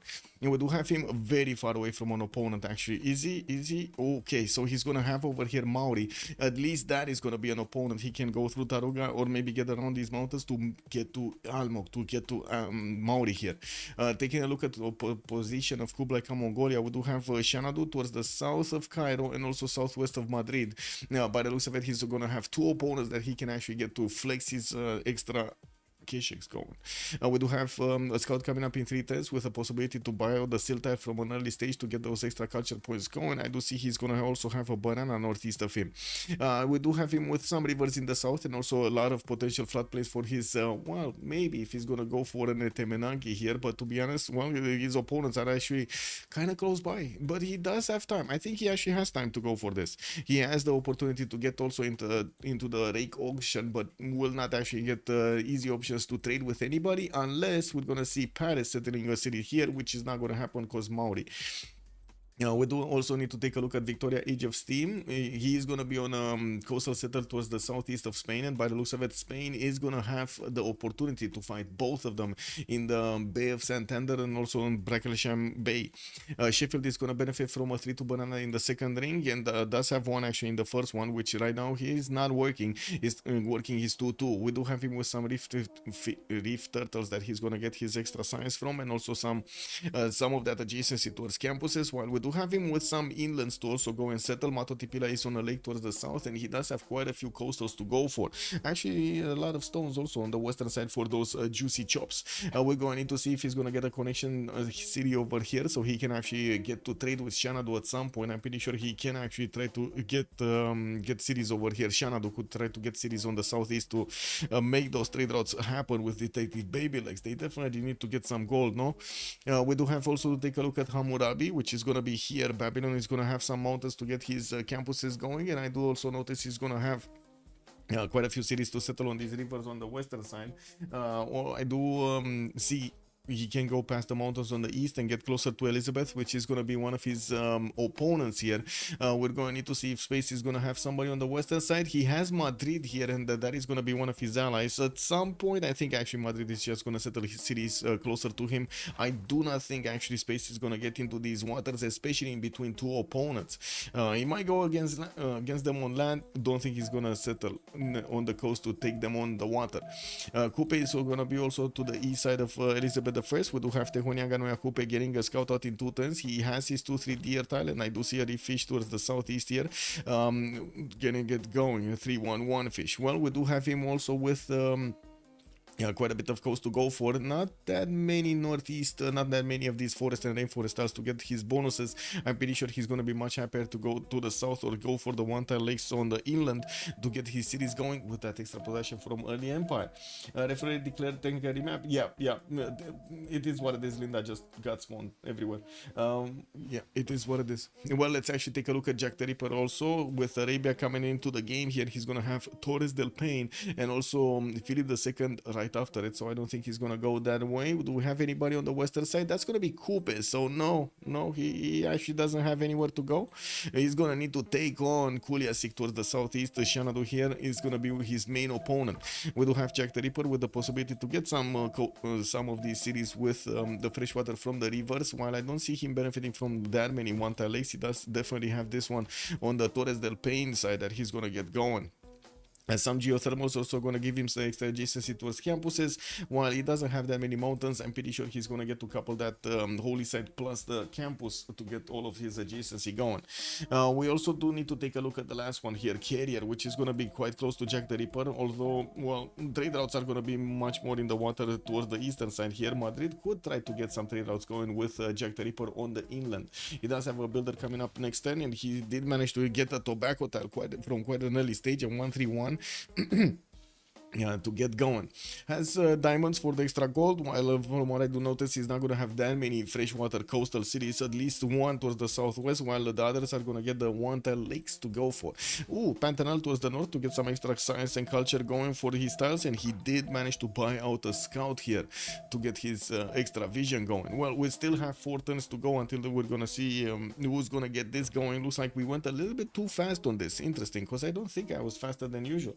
That's the kind of Torres that always spawns in my game. The bad Torres, you mean? This is a very bad Torres. I didn't want to mention it that much, but this is a very bad Torres. I know, I'm imagining Jack the Ripper is like really cursing at this Torres over here. Is that what's happening over there? Do we have anybody streaming from their side to know what's going on there? Because I can definitely imagine Jack the Ripper right now, telling everybody, look at this Torres, look at how bad it is, It is what it is. We do have his settler coming up in 5 turns, and yes, we do see that Mongolia starting to come off through the forest. He's not going to get to see Mongolia. They're not going to know about Mongolia at all. When they do the votes, they're not going to know about Mongolia. There's no way they can know about Mongolia, no? So Jack the Ripper got next to Torres. This one is going to get here next turn, and there's just not going to be enough movement between these scouts to get closer to each other. And no one's streaming POV. Yeah, unfortunate. Oh well, do we have, okay, we do have Sheffield getting his builder in the water, starting to actually get his turtles improved. He does actually have a fish tile on the right side that he's gonna get his celestial navigation boost from the second improved fish. We do have him, yes, with this connection over here on the dice tile that he's probably gonna want to get going, and at the moment did not figure out about Mato Tipila towards the south. Let's see the good point. There is geothermal next to it. It's a wonder he'll have a good holy site and then a campus, but he has the astrology boost. Yeah, I mean, let's see it. Let's see how the things going. And yes, astrology boost is going to be quite important over here on Jack the Ripper. Yeah, there we go. They just didn't meet each other. With 10-10. Wait, will they meet each other right now?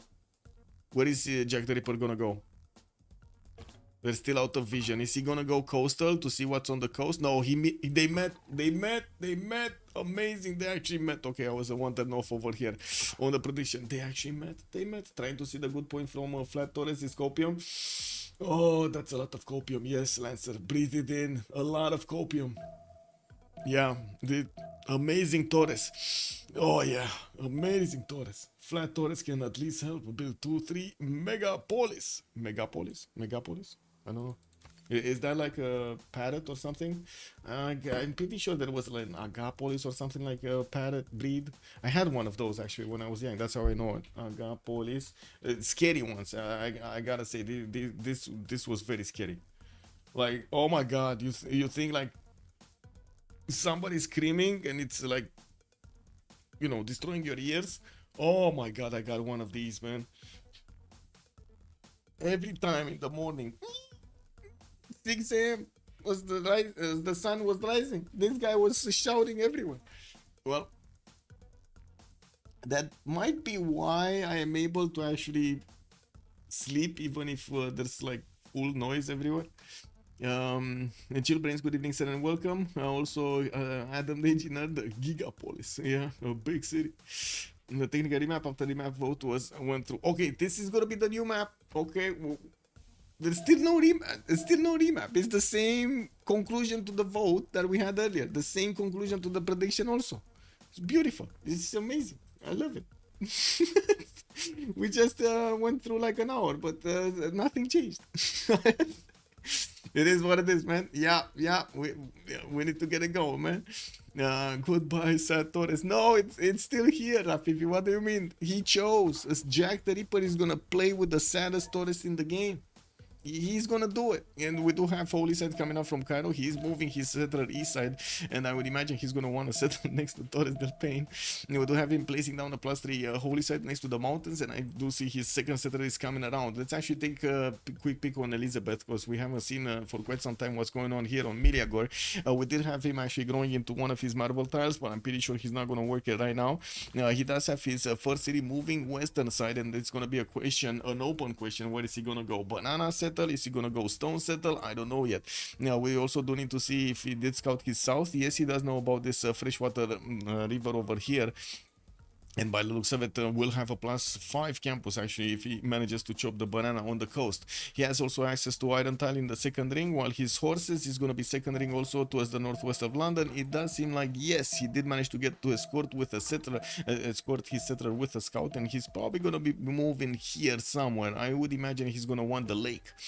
We also do need to move forward towards Catherine de Medici, which is southeast of London, and I do see already the city of Lyon did settle on that gypsum tile we were talking about earlier.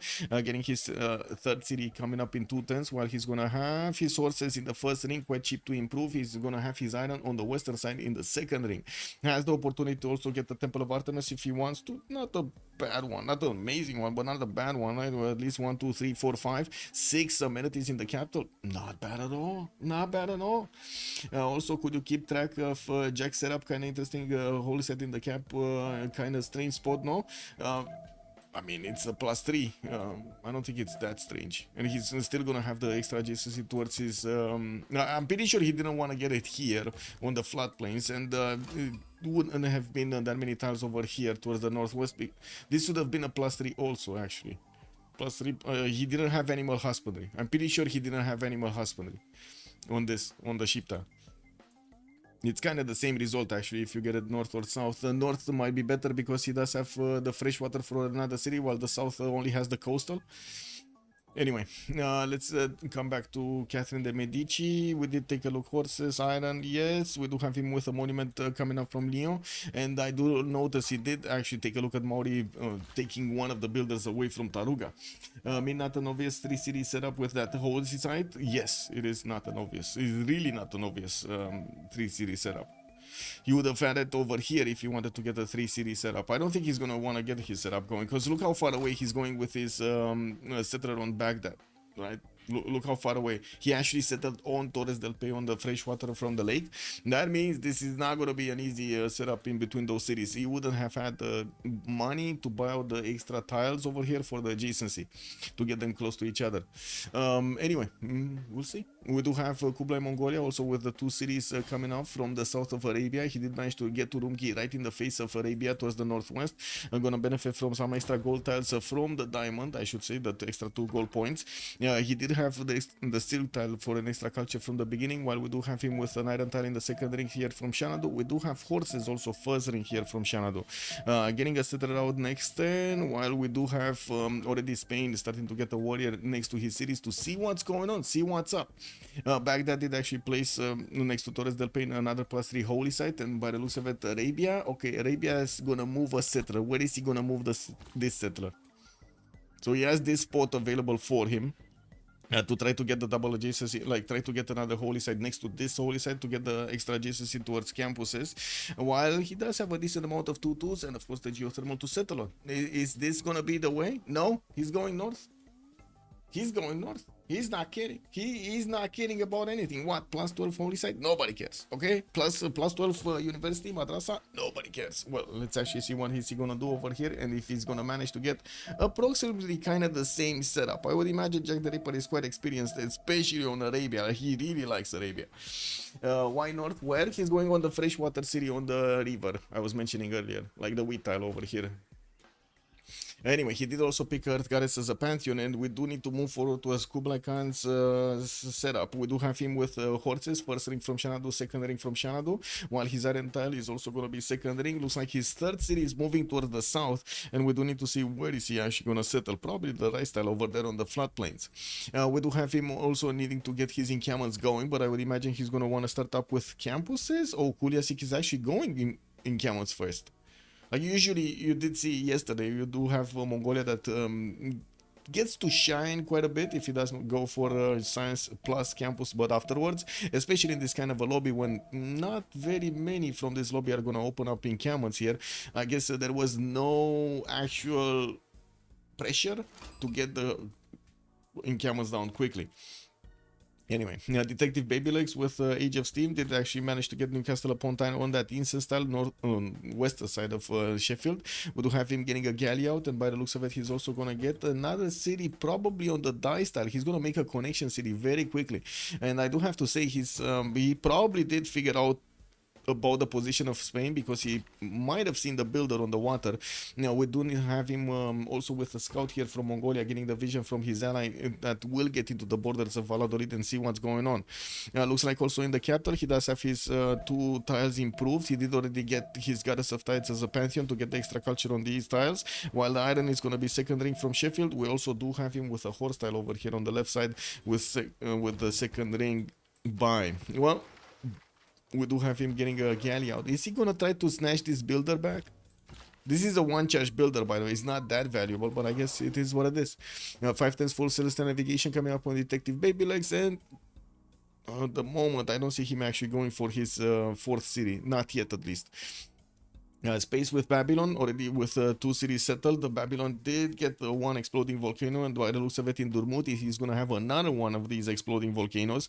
He did settle on the fresh water from that river starting from the mountain, while he's going to get his trader out quickly. It does look like also Miliagor is going to get one of his warriors in between these cities here to see what's going on. Babylon is responding with one of his slingers to throw some rocks at that warrior, and we do have him with the third city moving western side. We also do have him with an iron tile in the first ring from Babylon, while his horse tile is going to be second ring in the southwest. Okay. Another settler coming up in 4 times. He's going to go 4 cities quickly here. I mean, I guess he doesn't really need to actually, bother over here with Elizabeth I at the beginning of the game. That's why.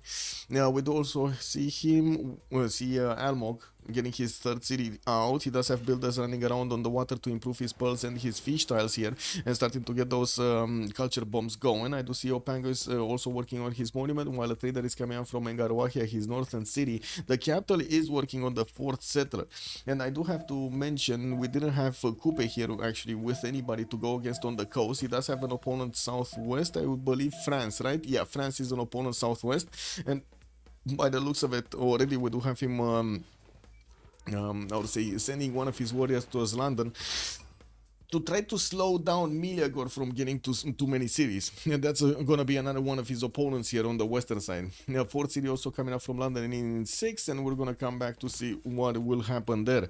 Tehonia Ganoia Coupe benefits from run in the second ring, 2 horse tiles, 1 first ring. Oh, actually 3 horse tiles. He has 2 of them in Engaroahia in the first ring, with another one in the second ring here from his capital city. Jack the Ripper also, let's see. Saladin Vizier, 3 cities strong. He did manage to get that Earth Goddess to start getting the faith going. He's on 9 faith at 10. Gonna get his second holy site built soon on the Torres del Paine with +3, while the Mecha did actually get placed. It's only a +1 holy site next to that city center. We do have him placing it actually on the 2-2 base on the former 1-3 that was there and not on the wheat tile. And by the looks of it, we're going to need to see how he's gonna try to develop his other cities here. Chat, especially Chillbrains, did have quite a question. How is he gonna get his multiple cities set up? We do have him getting his shrines out to get those extra extra culture points, and we will see also extra great profit points. He's the only one right now actually making these great profit points. Now Hypatia is also going to be available for the scientist screen, and of course for those extra library, for the extra library and the extra points for the libraries. Isodoro Miletus as the first engineer, while we do have Hannibal Barca as the first great general. In the merchant screen we don't have actually those extra trade route ones, if Fadlan or or Marco Polo or Zankian. We do have Marcus Licinius Crassus for the extra gold that he's gonna get from activating that and getting some of those tiles going. Campus opener from Paris, we do have him with a +2 settled east side with another +3 coming up from Lyon. That's gonna be good. And I do see he did manage to get his builder back from Taruga here. One of his scouts is damaged because Taruga's units were really not that happy. Also, you're hearing Scrap J, I need money. Yeah. Also, same continent, Blank into Almogus. Let's see if that's correct. Almog is Cooper, right? Yeah, Almog. Yes, it is same continent. Same continent guard Imperials might actually happen here. We might see them happening. Of course, we're going to need to see first if there's going to be a Corsair attack against his opponent. We do have B Abuser managing to get his 4th city and moving towards the south, while I do see he's also going to get his builders out to start improving these tiles, especially the instance over there. It does look good, but does he have irrigation? That's my question. And by the looks of it, he's going for currency, so I would imagine he doesn't have irrigation. He's going to need to start improving something else. Now, or maybe he got it incognito mode. We don't know yet. We don't know. I do see Plymouth did actually get to settle over here, and he's sending another 3 boats towards Samarkand. He might actually want to take that city as a 4th for himself. A 4th boat also coming up from Plymouth. Okay, that's big. And he did manage to pop another one of those scouts from one of his sticky huts. Well, we do have Sheffield starting to one turn his Royal Navy dockyard. That's quite a bit of production for that turn. And we do have Magnus jumping in there in the city of Sheffield in 3 turns. Also kind of rough though. Yeah, the terrain, you're talking about the terrain is very rough, yes, but I would imagine he might actually take over Taruga, and that would put him very close to Mauri's borders. We'll see. And of course get the road pathway between Taruga and his capital and so on. That would actually make it viable. We're going to need to see if he's going to get some military engineers early on. Maybe get lucky with Burica. I do have to say on the coast over here there's going to be quite a bit of fighting going on against Spain. I'm actually very surprised we didn't see England sending one of his boats to handle the Spanish builder from the north. Looks like he's sending everything to actually take over Samarkand, and this is a bit I would say overkill, because Samarkand can be attacked by 3 units and it's only 19 strength right now. I'm pretty sure the 3 galleys would have been enough to actually take it down. The 4th was not really necessary. Maybe this is actually for the north. Maybe this is going for towards the Spanish cities. Anyway, more settlers coming around. The 4th one from Sheffield. We do have also London getting another one, and he did manage to get Garza Festival, so he will get those extra culture points whenever he's going to start improving these plantations. We'll have the bananas in Liverpool, more bananas in London, while I do see Bradford is also gonna, man, this is banana land. Banana land. God of the Sea also picked up by Spain to get those extra production points on his coastal resources. Has 3 in the capital. Doesn't seem like in the other cities he's gonna have that many. I'm quite surprised. Well, I guess he didn't want to settle south, so he doesn't actually get to into the borders of Mongolia here. But I would imagine this would have been a much better city than this one. No? This much better city than this one, no? I guess it is what it is. He's gonna settle the iron tile or next to the iron tile to get those tiles worked. And from what I do notice, if he does settle this 2-2, he's gonna have the one for the air tile. But where food? He doesn't have the food anywhere. Anyway, he's also gonna get the holy site here from Barcelona, and I gotta say he did manage to get from Barcelona and Valladolid, each of these cities benefiting from a holy site. The +1 here with the shrine coming up in 4 turns. While I'm pretty sure we're gonna see Arabia picking up his great prophet soon. Spain is gonna come out right after him. He does. I do have to say that on the same team, and we're going to need to see if they're going to get some good bonuses from the religions here. We do have also Spain starting off on his commercials with Magnus jumping into the city of Babylon in 4 turns, while we do have him benefiting from a lot of these volcanic soil tiles that did get sprinkled all over the place. Well, we're going to need to see how things are going to evolve here.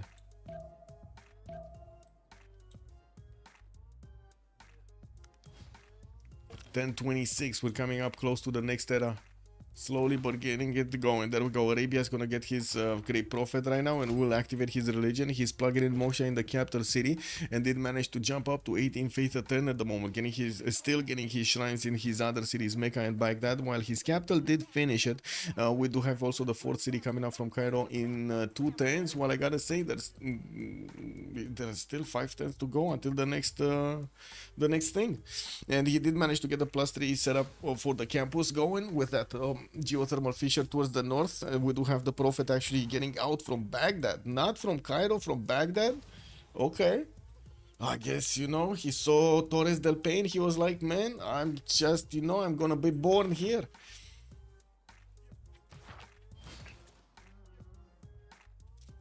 Tandorios, good evening, sir, and welcome. Also, smallest god of the sea I've ever seen. Yeah, that is kind of a tiny god of the sea. Not sure exactly why he picked that one up. Maybe it was a deny or something from Coupe. No, Coupe actually... Wait, Coupe did get... No, he didn't get anything. 1, 2, 3... They're from the same team, so I don't know why he got that. A deny from his opponents, I guess. It is what it is. Anyway, we're gonna need to see what kind of religion Arabia did pick up. He did go for Islam with work ethic and derimes for the extra culture. We do have him getting those extra production points from, guess what, his shrines. Yesterday there was a big income of science for Arabia. Gold almost zero, and production wasn't that cool. He did have a lot of faith though, like 200 plus faith. It still didn't actually help him out that much to hold the game.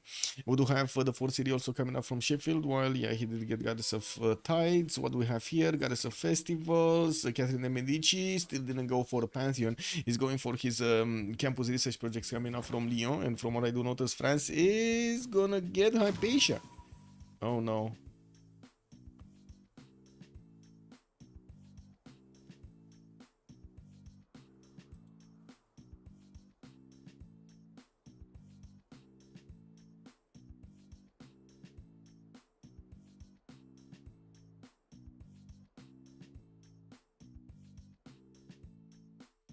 Yeah.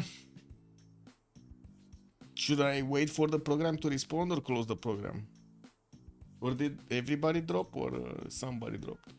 I don't know.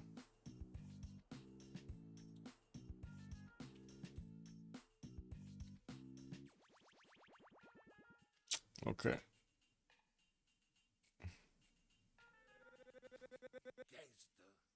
Wow.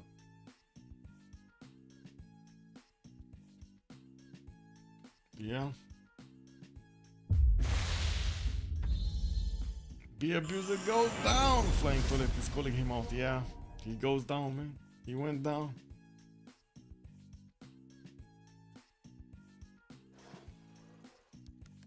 Oh, it's a re-lobby. Everybody got down?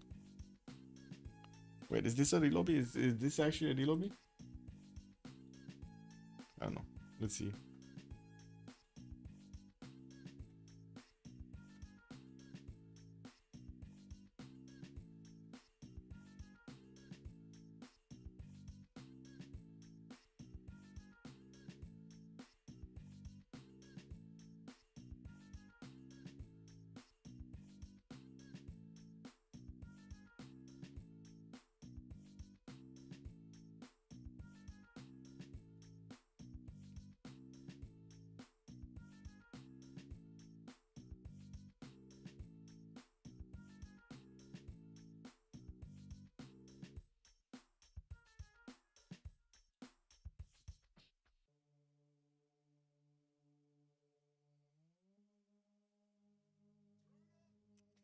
So it wasn't only me that dropped, probably. There were quite a few, many more. Probably. I would imagine so. Anyway, got some 0 MS here. Is there a party going on next to my home or something? I hear a lot of voices that usually they're not here. What? Give me a second.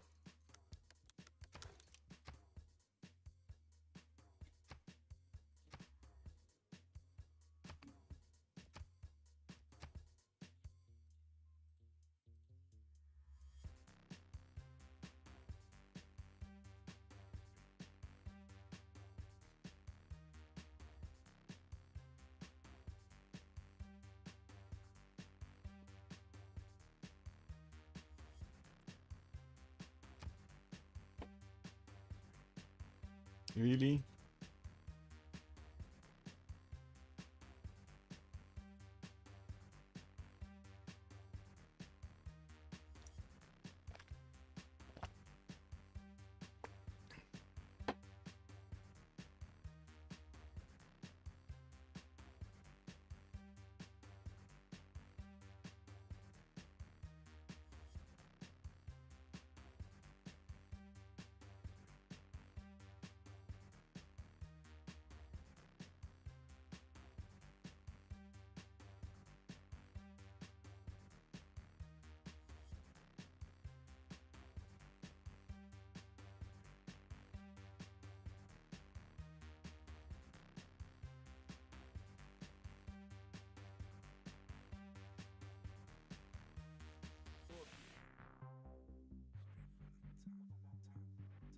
You don't know when I come on. Bang.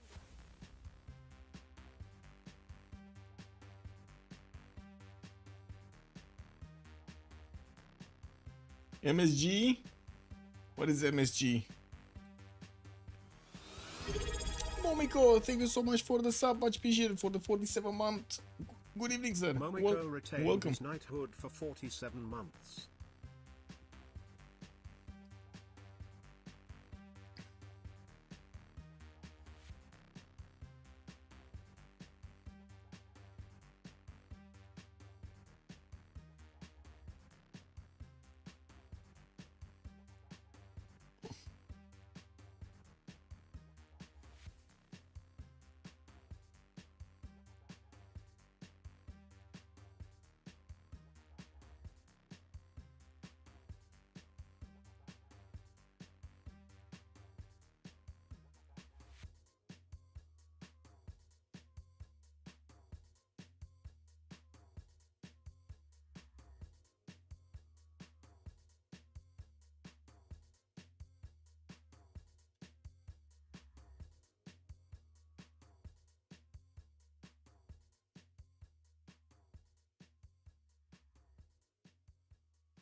Okay, should be good to go.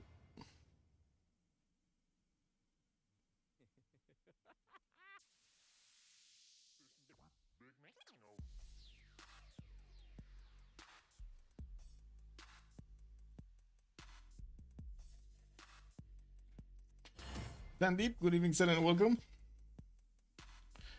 NLG, what is NLG?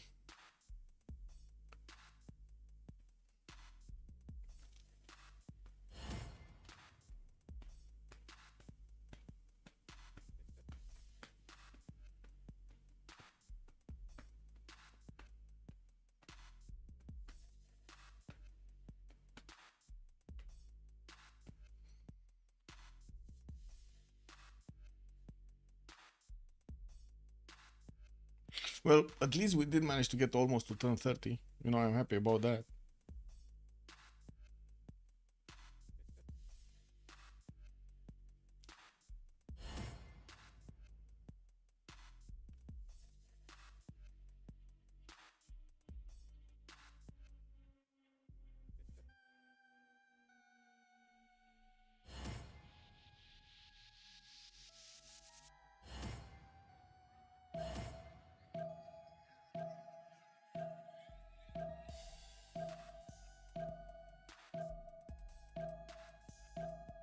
Taking my hands off. Oh, we'll see what is gonna happen here. Ooh. What?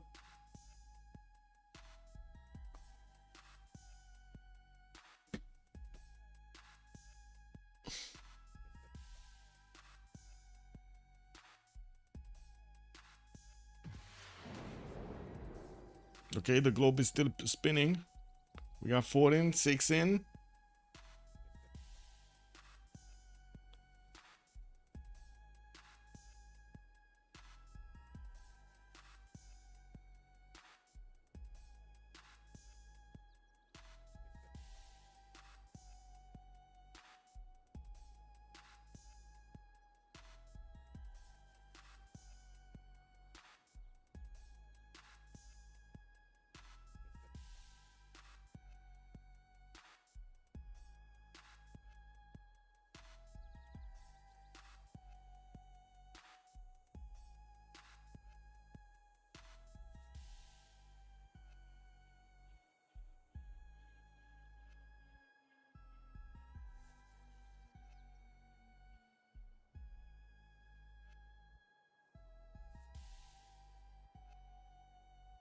Taking it in? We got 18.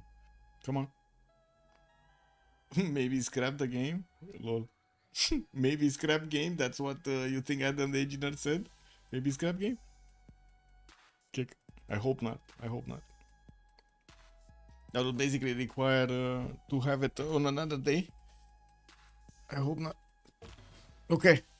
We did manage to get through, guys. Thandorius also, you went from nerd hat wearing look to looking kind of like a stud. Is this good for your I don't know, man. Yeah, I don't know. Like that might be a bit of a question mark, right? How long has the game been going on? Wait, Broccoli, good evening, sir. First of all, you're asking us about the actual game, how long it has been going on, or since when we should have started? Because it's been like 2 hours since we actually started, but I think that this game, like this actual map, only started like 30 minutes ago, maybe something like that, 40 minutes ago. This would be the first lobby of this map. The first re-lobby actually of this map. Hopefully not anymore. Anyway, we do have 1027 here, and we're going to need to see how the players are gonna get their extra cities going. The 4th cities are coming around. Spain already has one. Barcelona did get settled in the north. Gonna get some slingers to defend himself from England, and I do have to say the traders might get pillaged. We do have also Arabia managing to get one of his slingers to defend back that holy side where he did plug in his religion. He did manage to get his religion spread in all of his 3 cities. Cairo is gonna get a settler out next there, and from what I do notice in the south, we do need to see how Urumqi got his pantheon. The god of the forge over here coming up for those extra possession points towards military units. We do have Mongolia also starting to place down his governor Plaza to give him a much better campus in the city of Xanadu, but he's going to need the 7th Pope to actually put it down. And I do see Urumqi still needs to go to 4th Pope. Ulaanbaatar still needs to go to 4th Pope, while he did manage to get those great general points per turn. He's right now on 2. France was making projects for Hypatia, and we do see that he's going to be 2 turns away from actually getting another one in the city of Neo. While he's getting his monument in the capital, he's also plugging in Moksha over there in the capital. I don't think he actually did manage to, or did he? Did he manage to get irrigation here? Because I'm pretty sure he should be getting irrigation. Seems not. We do have him 4 turns away from getting horseback riding, and yes, he does have already 4 cities with La Rochelle being settled into the south. We're going to need to see if he's going to want to be quick on Taruga, and I do believe he did manage to get the scouting towards Maori, but I do want to double check. Did he? Okay, so he doesn't have vision over the Maori cities. He just have vision towards. Okay. Yeah, well, we do have also Babylon. Mongol different moves. What? Uh-oh. Kulia sick. Did not do the same moves. Oh my god. Wow, that's unfortunate. BF user is already on 15 science with that 9 culture, but that's one of the reasons is he's first of all making a project, and second of all he did manage to get those 2 campuses down. We do not have we don't have Maori actually getting one of his pantheons. Did we have? Yeah, we did have it here. Babylon, there's still no pantheon on Babylon.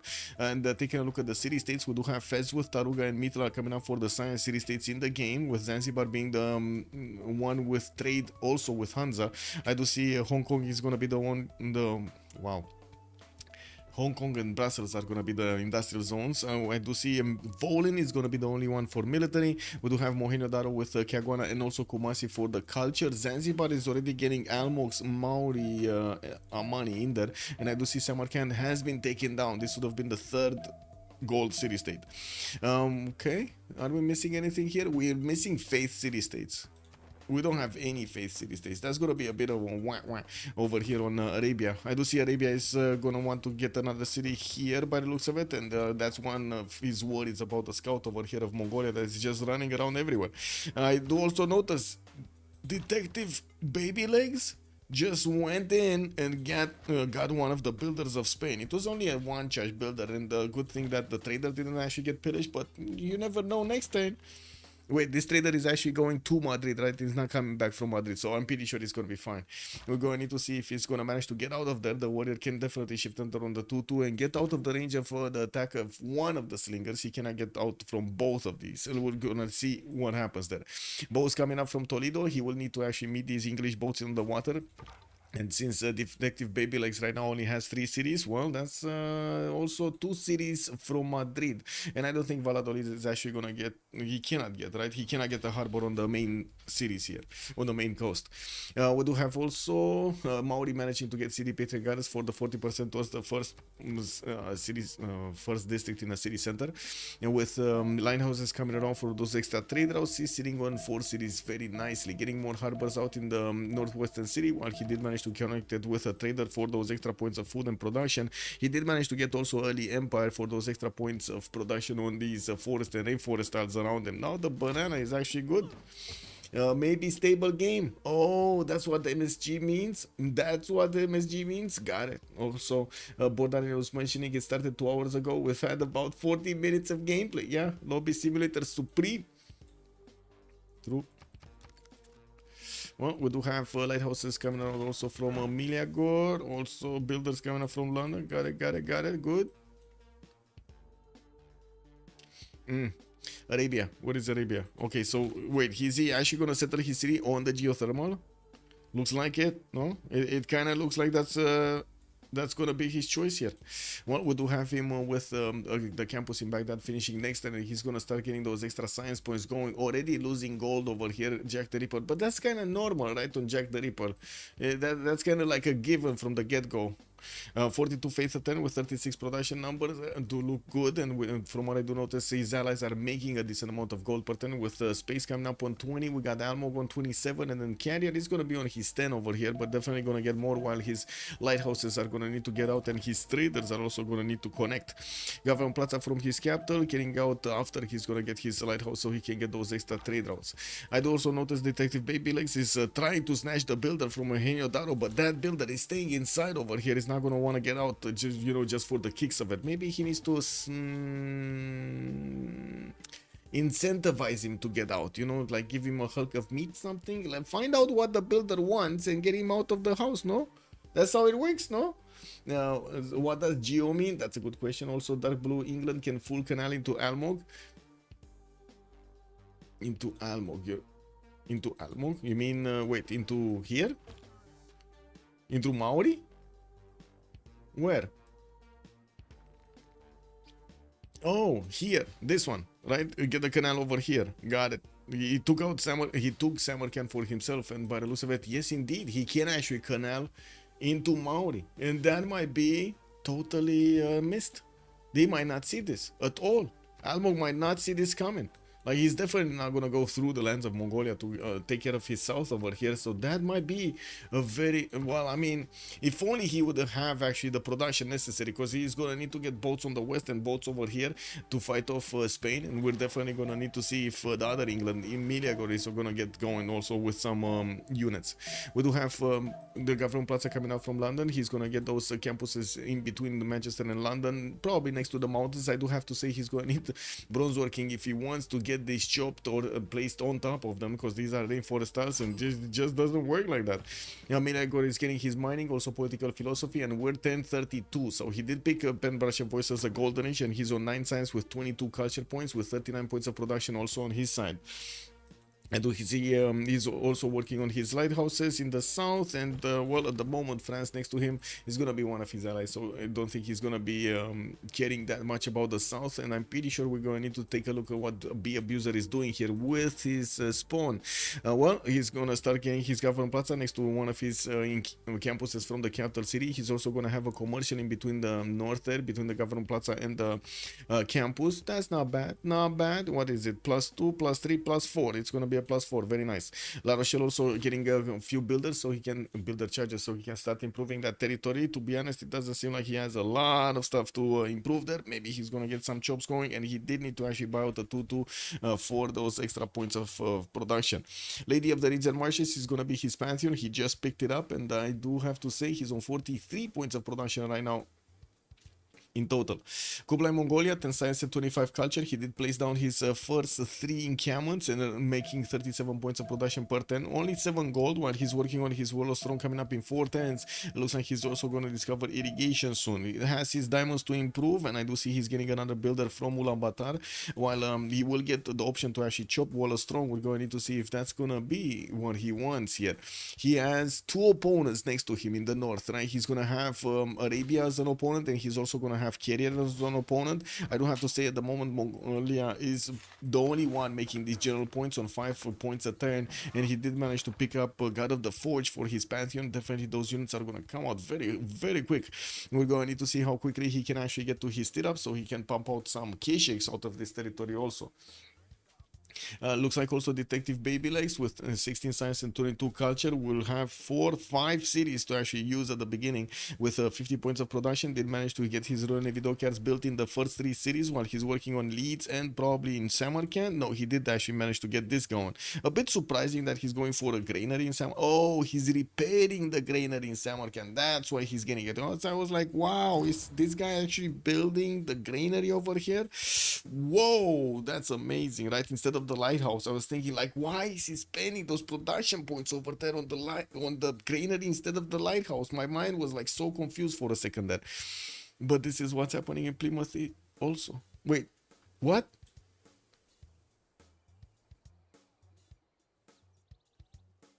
Okay, big question. Why would you do this? Big question. I want to ask the poll. Coastal city, do you build granary before lighthouse? I want to know the question, man. Maybe I'm just weird, like, to be honest, or maybe I'm the the granary hater. Everybody knows me.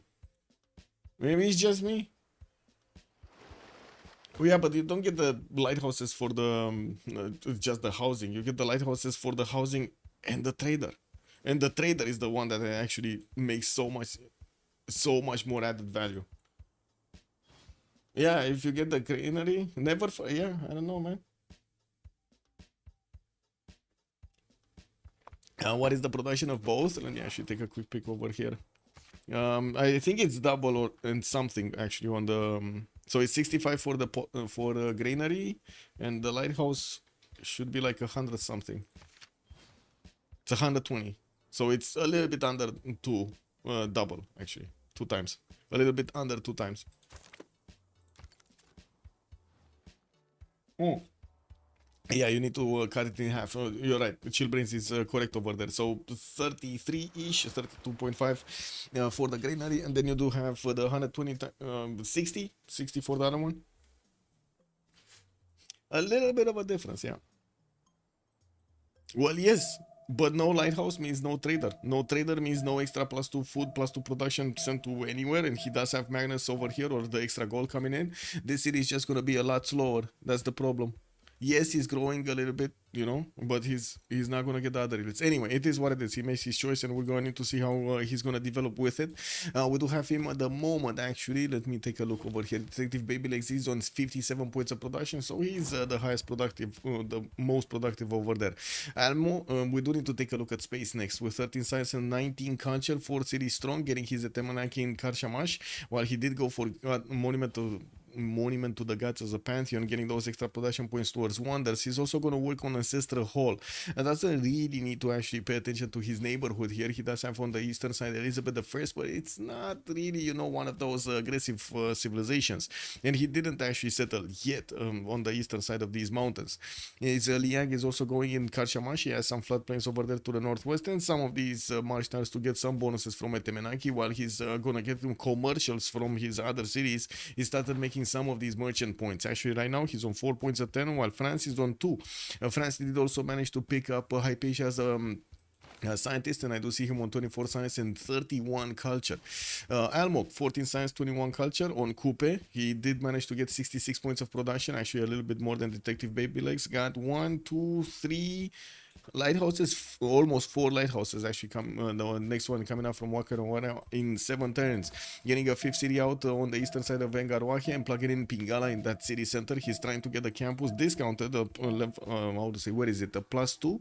Yeah, it's a +2 campus towards the north of Engarwaki, and I gotta say at the moment I don't see any passions for him to get some horses in his empire. No passions here, and it seems like chat is saying they're building granaries instead of lighthouses. Guys, just do it, man. Just do it.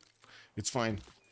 Whenever, yes, just do it. Build the granaries in every one of your cities. We do have Jack the Ripper also with 26 science and 24 culture. Saladin over here is gonna get his 5 cities out. Holy sites coming in. Medina did get settled on that geothermal, and we do have Odin Chamber coming up from Cairo. Not his warlord's throne. Not his warlord's throne. He's gonna pay the full price over there for his units. I would say upkeep. Jack the Ripper here, 63 points of production. That seems very good actually. Not only he has more production, almost double the production of Kuliasik, but he's also going to have the faith to work, and with his monumentality he's going to get to buy out quite a few of these builders. As you can see, he's improving his territory and getting the chops going very quickly. Getting some more libraries from Mecca. Did manage to get the holy sites actually, as you can see, to hit multiple of his campuses, and this is another campus. Interesting. Okay,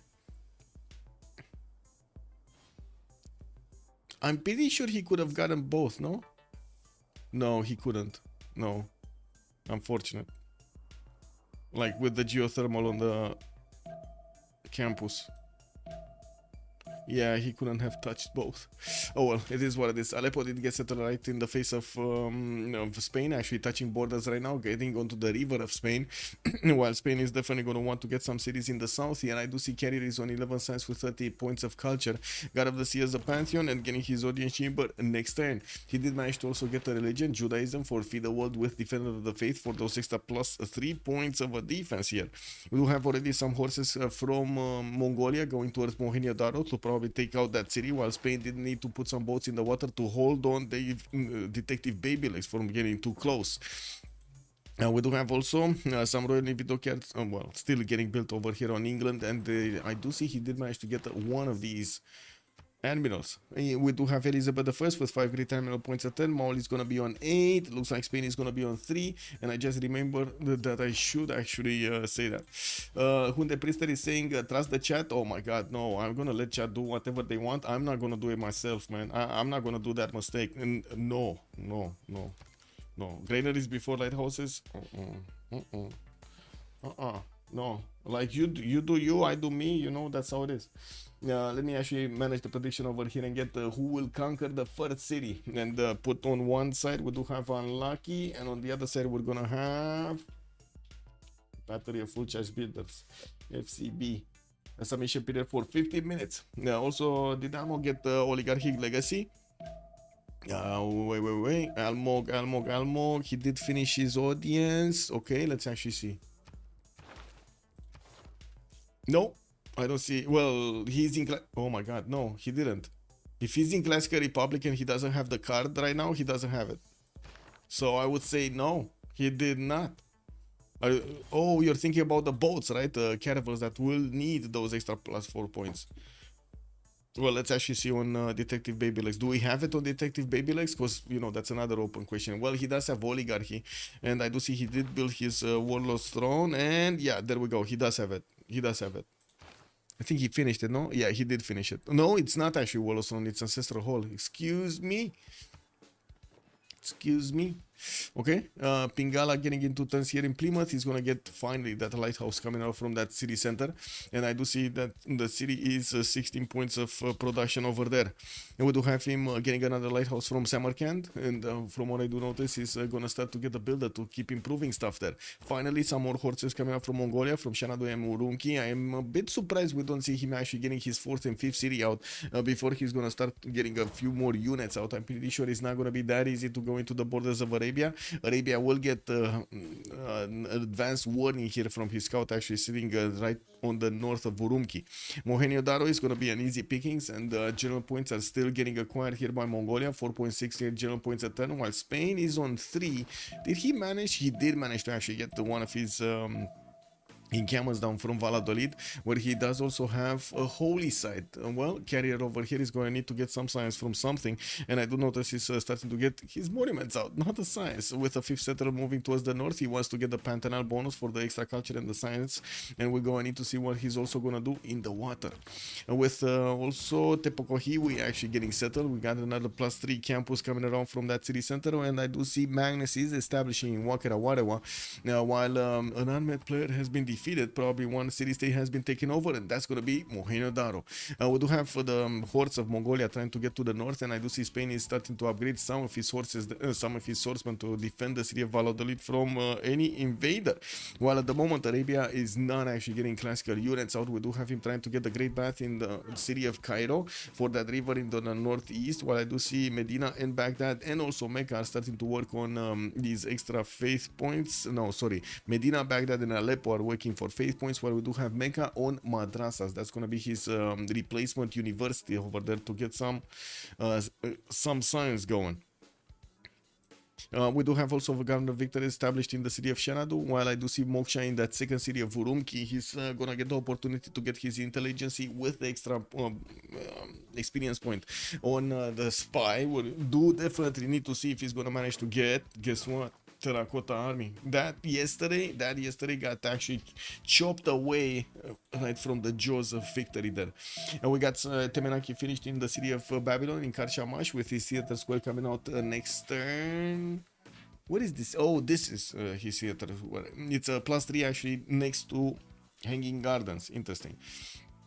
Well, we do have him on 4th city with his 5th settler starting to be sent towards the southwest here. He's going to want to keep on sitting on the rivers and not actually get into the water, while Miliagor actually has a few units. Ooh, big forest fire between London and Bradford, getting those extra fertility points. We're going to need to see of what kind we're going to have the fertility over here. Food, production, what is it going to be?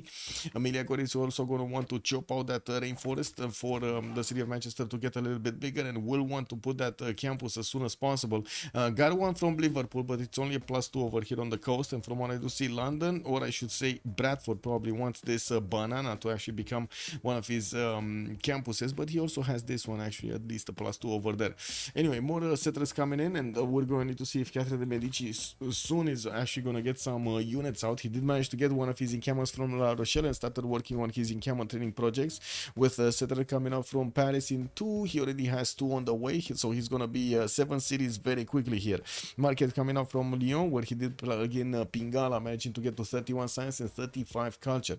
Also 54 points of production. I gotta say, he's not really shining over here on the production screen. Almog already on 90. We got Jack on 85 plus the 87 faith attain, and then Carrier is gonna be on 66. Detective Baby Legs here, 21 science and 36 culture. We do have him getting his campus out from Sheffield, and by the looks of it, we're gonna have it over here. It's gonna be an easy +4. And the city of Leeds will also have a +3. Oh, actually no, this is amazing. This is a, what is it, 4, 5? It's a +5 on the right style. Beautiful. He's also going to have a chop over there. If he actually manages to get a builder from Leeds, he can chop another production or another population point with the right styles. Okay, looks like also Spain is starting to eat into the defenses of England. He just ate one of his galleys over there, put it to the bottom of the ascendant. How did these actually not get any damage on them? Was that a unit? Was that a scout that he took out? That he didn't take any damage? Anyway, it is what it is. Mohenjo-Daro's horses from Mongolia are starting to actually get through towards Valladolid. I do see Spain did manage to recruit a general, and we still don't have Arabia managing to put down one of his encampments. We got heavy chariots coming out from Urumqi. In the tech side, it does seem like Kuryasik is getting his apprenticeship in 3 turns, and I gotta say, I'm actually quite concerned we don't see the 4th and the 5th settlers already moving out. We're 1041, they don't have that much time, probably another like 13 turns maybe until the next Congress, and usually the timing for stirrups is quite a bit earlier. We do have from Shenadu, yes, a 4th city coming around here soon, and he does have his 7 population. He placed down his campus in between the mountains for a +4 while slowly getting his heavy chariots. This is my question mark. Why is he not getting another settler? Anyway, we do need to take a look also if we will have anybody trying to get to cartography as quickly as possible. Looks like both Miliagor and Be Abused are going for their shipbuilding soon. Doesn't really give us that much information, but you know.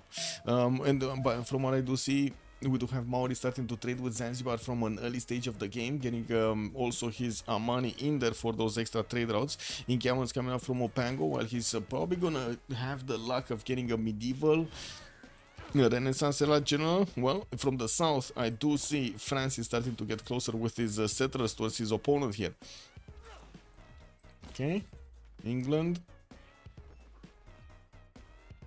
did get the +4 campus, and I think this is from Manchester. Yeah, that is from Manchester, so he's gonna get that built there. I don't see London actually benefiting from the extra population points for the 3rd district. He does have 5 right now, he would need 7.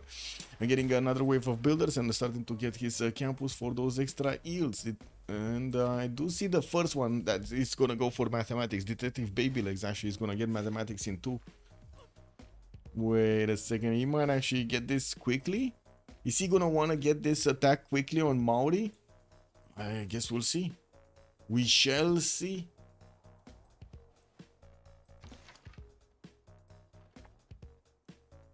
We do have Arabia also starting to get some heavy chariots out from Baghdad and plugging in Victor for those extra defensive points that he has from it. On his units, his archers are going to take out the scouts if they get too close. The horses are going to be strong enough to withstand a few hits, and by the looks of it, at the moment there is no classical unit. We do have Jack actually just 6 turns out from stirrups with 2 turns away from feudalism, while he did manage to get to 41 science and 48 points of culture. It does definitely feel like he has a lot more than Kublai Khan.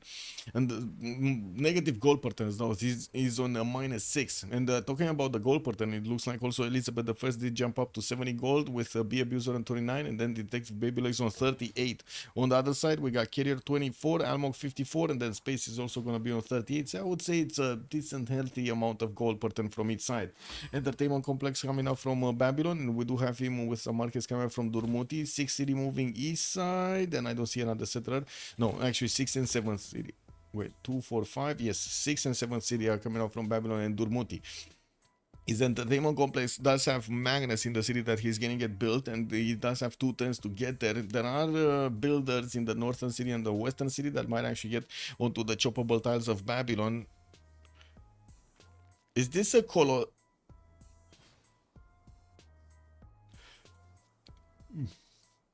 This must have been his Coleus, right? He got it with Coleus. There's no way he could have gotten this stone tile otherwise. Anyway, it's 4th ring out from 2 cities. Spain getting to convert his cities to a dominant religion, getting also harbor shipping projects. He's probably going to want the next animals, especially for with the Renaissance bonuses. Right now we got England Detective Babylegs on 10. Looks like Maori is going to be 9.2. Elizabeth I is going to be on 8 on Miriagor. Spain is going to be just 3 of these annual points per turn. I do also notice in the writer points we do have Babylon starting to make some. Maori, well, Maori, I guess it doesn't matter anymore. It doesn't matter if he's getting them or not. Maori did manage to get his first mare out to get those extra culture and the extra faith points on his territory. Kuliasek, by the way, 7 turns away from stirrup, while also Catherine de Medici is 5 turns away from stirrup, and Jack the Ripper is going to be just at the same time. We definitely need to see if we're going to have Kuliasek here with enough production, because I think this is gonna be what's gonna stop him. We do have also Arabia coming up with a few horses to take care of the Mongolian ones, and from what I do notice, he did manage to actually, well, get them on the mines, but could not stop the attack, could not stop the pillage attack on the western side of Baghdad. We do have him starting to spread his religion towards the east to convert that last remaining city of Aleppo, while he's going to get his holy side. He definitely wants to get his work ethic. Doesn't seem like he has a lot of production numbers right now. More cities also coming out from England. He's working on Age of Steam. We do have him working on Temple of Artemis from Sheffield and getting the other cities to get his monuments out. I do see he sent a few boats to actually hold on Spain here. We do have him also sending some scouts on the northern territory and a settler on the island. He actually has an island that he could settle at least 2 cities here, and he did just manage to get Bristol with, of course, ancestral whole bonus to actually get those free builders from it. Didn't I have? Oh, I did have some hankings over here. I'm sorry. I'm gonna need to actually, scratch my nose over here because for some reason it started to itch. It is what it is. Okay. We do have two members with 100 points of production. Almog and Jack the Ripper both have more than 100 points of production. And from what I do see, Mongolia is just, oh my god, having a laugh over here with the Arabian horses being too slow. We do have Arabia still needing to get one of his encampments down. I don't see him actually making any points even with the card. And from what I do notice, we do have England, actually Detective Baby, like starting to get his Great Engineers points. Great Engineer points. Very nice. Now, looking at the text, Detective Baby Legs is also going very quickly for Buttress. While I gotta say, Carrier is still wants to get his horseback riding. This might be a problem. This might be a problem. Jack is getting pillaged on the mines. Yeah, he just lost one mine. He's gonna lose a second one actually here on Baghdad. Okay, well, looks like also Arabia starting to chop his Maystyles to get those infusion of gold points. We do have Jack. Wait. He's minus 22 gold a turn? Oh my god, man. Minus 22 gold a turn. He just doesn't care about his gold income. He upgraded the first Mamluk. Is he gonna wanna put this Mamluk over here on the 2-2 to hold on whatever Mongolia sends against him? Because CWC still needs 3 turns to actually get his stirrups going. And it's not like he's actually gonna have that many of these pre-builds. He's starting to get the builder out from Xanadu. Slowly. Oh, Agrippa, thank you so much for the follow. Much appreciated, sir. Also, Arabia, normal problem. Yeah, normal problem with the gold per turn here. We're also gonna be 9 turns away from getting the switch of the era, so it's not that quick. We do have Mega getting his Pingala in that city center, and I do have to say Jack did manage to jump up to 85 points of science with a 65 culture per turn. But that minus 20 gold is a little bit disturbing. He does have a lot of production and a lot of faith per turn. That shouldn't be a problem for him to get going. And it looks like Mongolia didn't actually need to retreat his horse with the general. The Mamluk of Arabia looks a little bit too strong for him to actually get to push back. And you see this horse over here, it's actually gonna get in. Oh my god, he's gonna get in onto the Gavron Plaza. Never mind, we do have more horses coming up from Arabia to try to stop that from happening. We do have actually 5 cities right now from Mongolia. He's starting to actually chop his heavy chariots and trying to put as many as possible against the Jack the Ripper. I do have to say Jack the Ripper did choose to actually keep on getting more horses out and not actually going for his Mamluks, trying to get a few more of these heavy chariots out from his cities before he got stirrups. We do have Babylon managing to start to place down a few of these city parks in between his cities. While he did manage to get the industrial zones in Karshamash, it does look like Liang, instead of sitting on Karshamash and being, you know, very careful over there, he's just gonna send it to Rapicum to get more city parks. I did pre-place his Colosseum towards the northeast of Babylon, trying to get it out in 6 turns. I do have to say he's gonna have at least 2 chops here for that Colosseum, if not even 3, if he does manage to get to this one before it finishes. Let's see. Somebody else did try to build it, no? Somebody else was trying to build it. So we got Mausoleum Tehoniaga no Yakupe. Here, wasn't it here? No entertainment. Oh yeah, there was an entertainment complex being built here. And I don't see Magnus being used for this, so I don't think he's gonna have it. And from what I do notice, Francis is also gonna get his horses towards Tarogat, maybe to take that city away quickly. He did manage to recruit Sun Tzu, and I do see a few more horses coming around. It's very, very good actually for him to get a lot of horses and upgrade into courses quickly.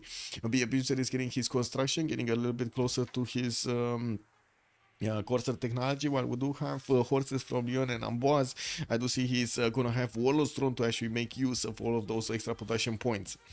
We do have also Miliagor managing to get 2, 4, 5 cities out, 6-1 coming out next turn from the north of Manchester, while he did manage to get Holy Site from Bradford. At the moment did not manage to get enough points for the Great Prophet to appear in his territory. He does need 30 and he's on 11 right now. We do need to see how quickly actually Detective Babylegs is gonna want to get his pre-builds out, because he's already 1 turn away from Buttress, while we do have Carrier getting his mathematics in 2 turns. Looking at the science, we do have Detective Babylegs on almost 60 points, while Carrier is 36 at the moment. We do have a bit more production also on Detective Babylegs, but I don't really see it having an impact right now. It's only 5 points difference. We do have Mongolia also getting his stirrups next turn with mercenaries. 2, 4, 5, 6, 7 possible knight knights coming around from him, with some of them, two of them that might actually need to get hard built so he can actually get, how to say, the others improved here. Also, what religion is that, Jack? He's on work ethic with Derimers. Good evening, Gamer Phoenix. Hello there, sir, and welcome. Career might have a naval problem soon. That's what I was thinking, and that's what I'm looking for. Like, is he gonna wanna get to carrier? Because he would need to actually start getting his galleys right about meow. Yeah, it's the age of steam here. Also, Samarkand will definitely need to chop some galleys. Well, I mean, he does need to get a canal from the city center first, and then chop the galleys. Anyway, we do have Maori starting to get a few heavy chariots of his own, sending more cities towards the north, and we'll need to plug these chokes in the south, where, yes, the units of France might get the opportunity to take on Taruga there. What is this? I am Geo end of turn. I am Geo end of... What is this? I am Geo end of turn.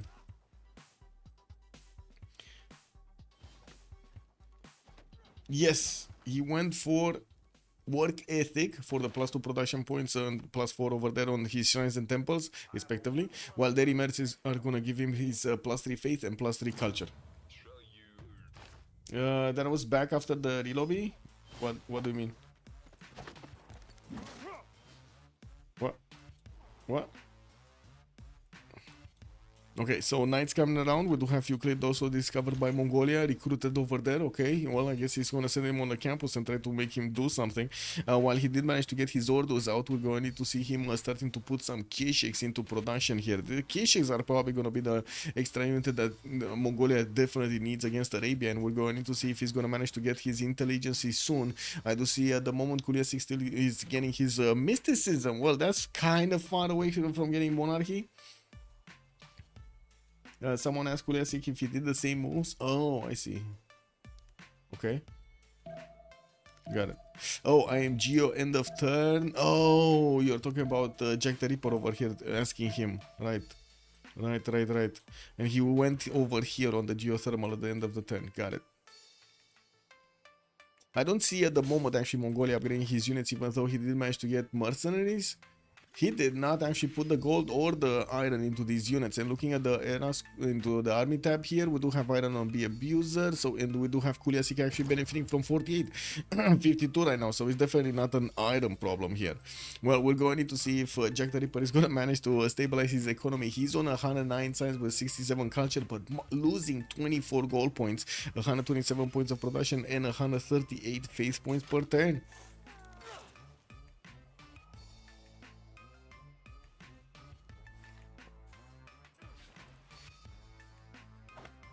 Well, Great Lighthouse is coming up from Madrid. The players are starting to get their era score going for the next golden age, and I do see Space did manage to secure it. He did finish his Colosseum and getting his industrial zone from Babylon, so he can get those extra +3, 5, 6 points of production going. Durkul Galzu is also going to place one of these, and I do notice he's going to get a aqueduct bonus over there in Durkul Galzu. I do see also industrial zone logistic projects coming out from his cities. The first engineer was Isodor of Miletus, or is Isodor of Miletus, but I do see England is probably going to pick it up in the next 2 turns, while Babylon might not get it. We do have Marcus coming out from Durmuti and his eastern cities, starting to get that gold point per turn with 50 science, 64 culture, and 41 points of gold per turn. That seems like he's not going to need them anytime soon. We do have Miliagor very close to him, 59 sciences, 52 culture. At the moment, they're actually quite close in yields, except the production. Miliagor did go a lot heavier on the gold per turn than we do have him on the production per turn. I do see also Carrier did manage to get to 88 points of production, while Detective Baby Legs is 103 right now. And there we go, we got the galleys coming in. He did manage to recruit Rajendra Kola. He has Nahano the Navigator for an extra unit there. Colossus getting out from Sheffield. And I do see at the moment he's on 50 out of 57 points for an golden age. He did finish his Temple of Artemis and getting more amenities in the city of Sheffield. Actually, looking at this, he's on +6 right there. Newcastle upon Tyne, I don't know. Oh, he's getting more boats out on the western side as well. Trying to build the Oracle in the city of Plymouth, where he does have a few jobs from the builders. And I do see he's sending all of his boats on the eastern side. So he definitely wants to take on Spain at the beginning. Oh my god, is Spain not doing anything? Is Spain not doing anything? And we do have Detective Baby Legs actually moving away from getting his caravels. Instead of... Oh, if he would have only gotten his advantage going right now. If only, because a carrier is so far away, and Detective Babylegs, the more he actually delays this, the harder it will be, right? They do have more than enough gold per turn for him to upgrade. Look at Miliagor, 600 gold in the bank for Miliagor. And it's not like he's actually using it for anything right now. Anyway, we do have quite a few horses from France going against Taruga. We're going to need to see how quickly he can get to coursers his machinery 3 turns, or he just finished it, while Divine Red coming up in 4 turns. Massive wave of feudalism builders coming out from his cities to start chopping everything and improving every one of his tiles here. Started to get also some swordsmen. I would imagine that might be actually for era score points, that for anything else is very low in era score, 34 out of 43. Trying to get also the entertainment complex with an arena, and getting his diplo quarter from the city of Rennes. Okay, Arabia still has 1 Mamluk. This is like 1 Mamluk to rule them all. And we do have him getting his Keshek. Oh, we do have Mongolia getting his Kesheks out. The first one with a promotion is coming around from Shenandoah, getting more knights. And I think he still did not get his monarchy, no? He's on naval tradition. Yeah, he still did not manage to get his monarchy going. He's trying to get his terracotta army from Ulaanbaatar, but I gotta say, where is terracotta? Where is his intelligence agency? He needs intelligence agency if he wants to get the terracotta for the level 2 spy. Oof. And I also want to say Arabia is 2 turns out from getting his GMC, and we do have him starting to get more expanse towards the west side, where Mongolia did keep on sending his city. Oh my god, he's actually gonna get onto the campus of Tepokohiwi. Beautiful. He's getting around everywhere. Okay, what is Detective Babylegs doing here? 1, 2, 3, 4, 5, 6, 7, 8, 9, 10 of these galleys. 11. So right now, if you would have had the opportunity to actually get his caravels going, this would have been amazing. Anyway, he did manage to also recruit Isodor of Miletus, and I do see he's 1 turn away from getting Colossus. He might actually want to get this on Oracle to finish it this turn, while he's gonna get another wave of these galleys going. I do see we do have another 3 turns for this game to go to the next stage. Next era, actually. Spain did secure it. Almog did secure it. Jack the Ripper secured it. No, he didn't. He's still 2 points off. And Carrier did manage to secure it. And taking a look at Carrier here, he's 5 turns away from cartography. Oh my god, Detective Babylegs, this is such a big window for you to actually get going. I do have to say, 5 turns, it might mean 10 boats if both Madrid and Toledo are starting to make boats. But that's not what's happening. We do have only Madrid actually starting to get some boats out, while Toledo is still working on a campus. So, you know, if he finishes that campus and keeps on getting boats, that might be 7, 8 boats. We'll see. We'll see if he does manage to get enough of them. 11 caravels from Detective Babylegs, while Spain... Wait, did Carrier get his monarchy? No, sorry. He changed policies, oligarchy legacy. Yeah, he did get. Okay, he did get his oligarchy legacy. This is what I was worried about. We don't have Coupe, right, with oligarchy legacy. Coupe is sending some of his heavy chariots towards the south to possibly defend France there, while France is trying to get his printing. He still did not manage to get the upgrade button on his coursers here.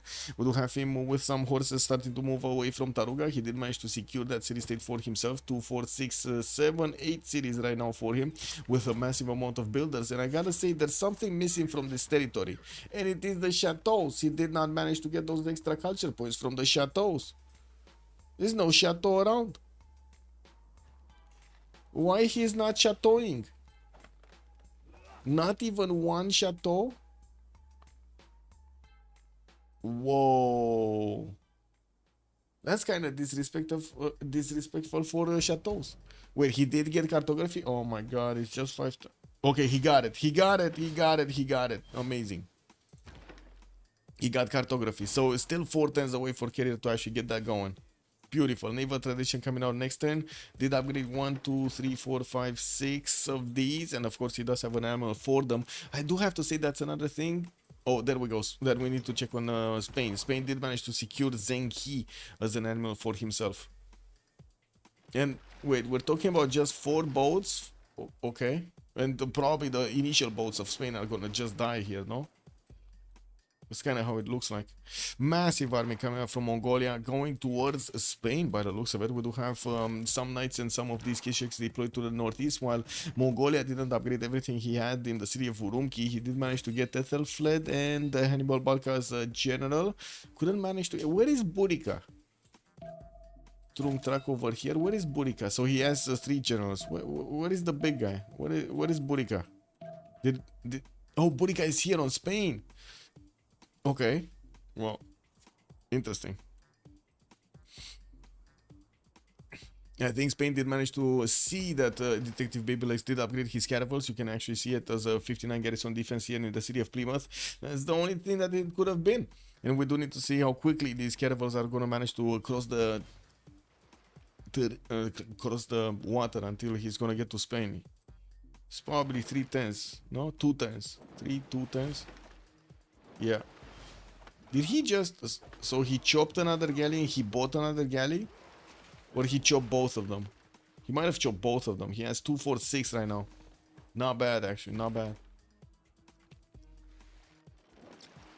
Well, he's still 3 turns away from cartography, and these boats are going to start attacking into his opponent's boats next turn. We do have 8 movement speed for these caravels of Detective Babylegs after he did manage to get... Didn't he get the Great Lighthouse somewhere? Or am I mistaken? Am I dreaming? Am I dreaming? No, he didn't get the Great Lighthouse. Somebody did get the Great Lighthouse. I see Colossus, Oracle. Where was the Great Lighthouse? I'm pretty sure somebody was building it. Anyway, I do see also Mongolia did manage to get that horse, and maybe it was here somewhere.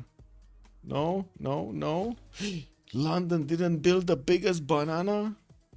Oh, a Jack was? Wait, no, it cannot be. He doesn't have coastal cities. Anyway, he's trying to get his great library here from Mecca and putting out his industrial zones with a nice setup for his aqueducts there. And you see he's also buying a few more of those settlers.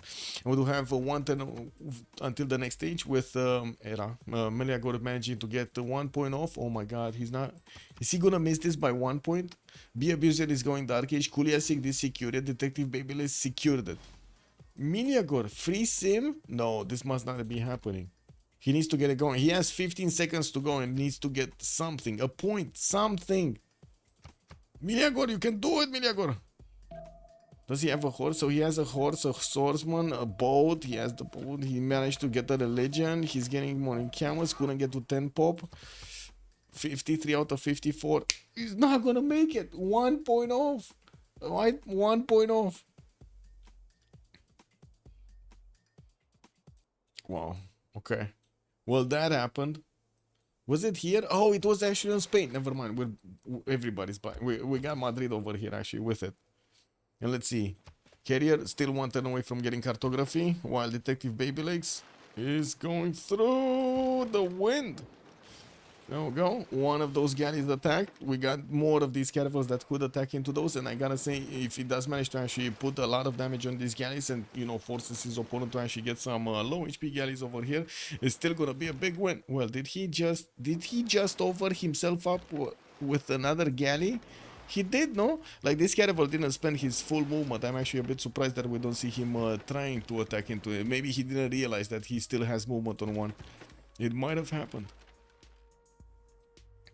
We did jump into the new era, and we're gonna have a pause soon. I do see also intelligence agency coming up from China doing 2 turns, while his terracotta army is still in the build queues of Ulaanbaatar. It's almost finished. He's trying to get a commercial out and did manage to get one of these builders to chop it quickly. We do have the attack ongoing against Valladolid, and it does seem like also Arabia is trying to get some more units out. But look at that economy. 172 science, 140 culture. He's the biggest one on the block here, but it did happen yesterday. Like this, it happened yesterday. When he lost his economy, nothing could be done. And of course, he does have carrier next to him that is getting attacked by Detective Babylegs with soon frigates coming around also.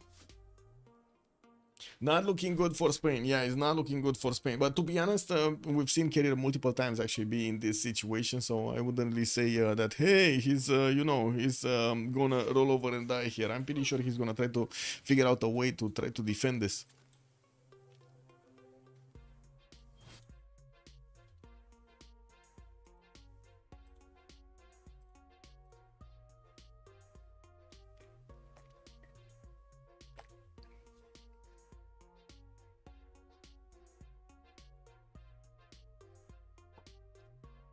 Okay, votes going on. Let me actually get it quickly. Perfect.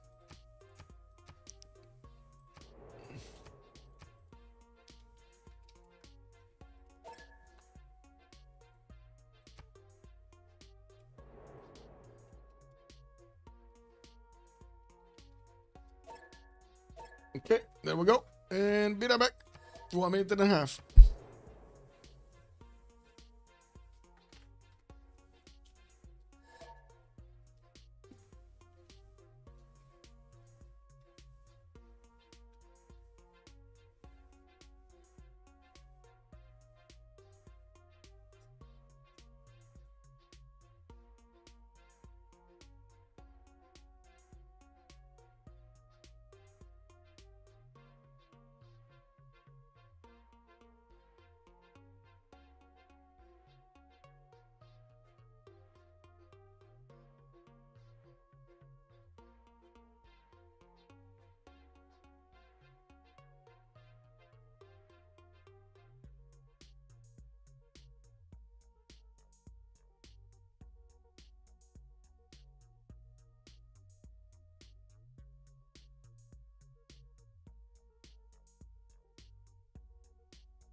Too long to get that going. Anyway, we do have already the carefulness of Spain getting upgraded, and I do want to double check the Congress. Islam got a plus 10 religious strength, no admiral points. That's unfortunate. And Victoria did manage to gain the 2 diplo points. Well, we do have wait, which one? Detective Baby Legs? Yeah, Detective Baby Legs, Ager's team. We do have these units just looking at each other. There is a possibility to attack one of these caravels of Spain with 3 attacks, 70 strength on this side on Detective Baby Legs. And I do see he did manage to get these admirals on the front line. Lee Ferrickson also got recruited here. A few more of his boats did get upgraded. He does manage to get Abu al-Qasim, which he's probably going to want to get into the water somewhere. Anyway, at the moment, let's actually take a look at Miliagor. 90 science with 47 cultures. Free inquiry, normal. This is so bad. This is bad. This is bad, no? It seems so bad. PS Mongolia pushing through Spain on the west. Yeah, he's getting those Kesheks going, but I think Arabia is going to stabilize this. Anyway, Miliagor is going to need to get something out, and I do see he's starting to get some horses, some of these knights out, while he does have a decent amount of cities. He's working on encampment training projects for more military and getting, of course, his light horses going in Portsmouth. We do have him on 132 points of gold per turn, and that does allow him to actually give as many points as he wants to his allies over here to get his their upgrades going. One of the big funders also of Victoria Age of Steam's boats. Catherine de Medici, 59 science, 41 culture, minus 4 gold a turn. Unfortunately, he did manage to get massive Corsair attack, and we do have him with Maori just waiting over there to be attacked by his Corsairs. And there is a spy in Motopohue where Governor Victor is established, and I do see knights coming out from Maori. The damage is not good against the knights. Corsairs are only doing 54 against the knight 76, and I gotta say this spy at the moment is not activated. He didn't manage to get a promotion, and yeah, he didn't get his level 2. He got a free one from castles, didn't get his level 2. Or not yet. I'm pretty sure Drakot army is gonna finish over here on Mongolia next turn, and he is gonna be the one that's gonna get his level 2 spy somewhere. Oh yeah, there we go. It's here right now. It's Bat Bayar. Kuliasik is 43 science with 34 culture. Will get these units improved against Arabia, and is already starting to put a lot of pressure on Valladolid to the northeast.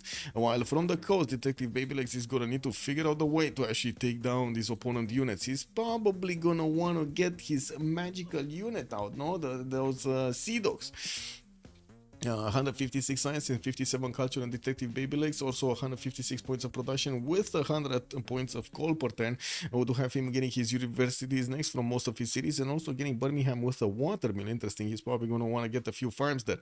Got York on Matotipila, and well, that's about it. I don't see him actually pre-building quadrims right now, getting some, you know, some of those magical units. Oh, he's 2 turns out from exploration, that's why. Start attacking into these units, trying to block Spain's ability from getting too far out. And did he just plug in a card or something that his units were a bit stronger? No, we do have Spain with Defender of the Faith. Oh, that's the difference. Defender of the Faith in Toledo, no Defender of the Faith in Cordoba. That's the difference over there. Okay. Is he gonna want to trade these units away? Does he have significantly more than his opponents? I don't think so, no? 1, 2, 3, 4, 5, 6, 7, 8, 9, 10. 1, 2, 3, 4, 5, 6. Ooh, he can actually start trading some of them away. Anyway, we do have space also with 75 cents and 115 culture next to Spain on the right side, starting to get his gold going on 107 points of gold per turn with 159 points of production. Got a beautiful setup with a lot of industrial zones in between. A bit unfortunate that this one actually didn't get the aqueduct placement, but I guess it is what it is. We do have him with Ampadana, with Hanging Gardens, Colosseum, and also a Temenanki built already. He does have Monument to the Gods, and he might actually be thinking of going culture victory here.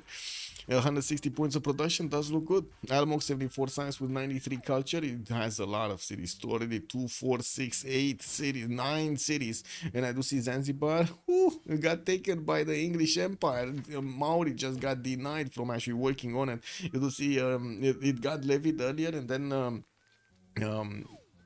Almog did manage to get a few envoys in to piece it out and try to plug in his money in there, to plug it back.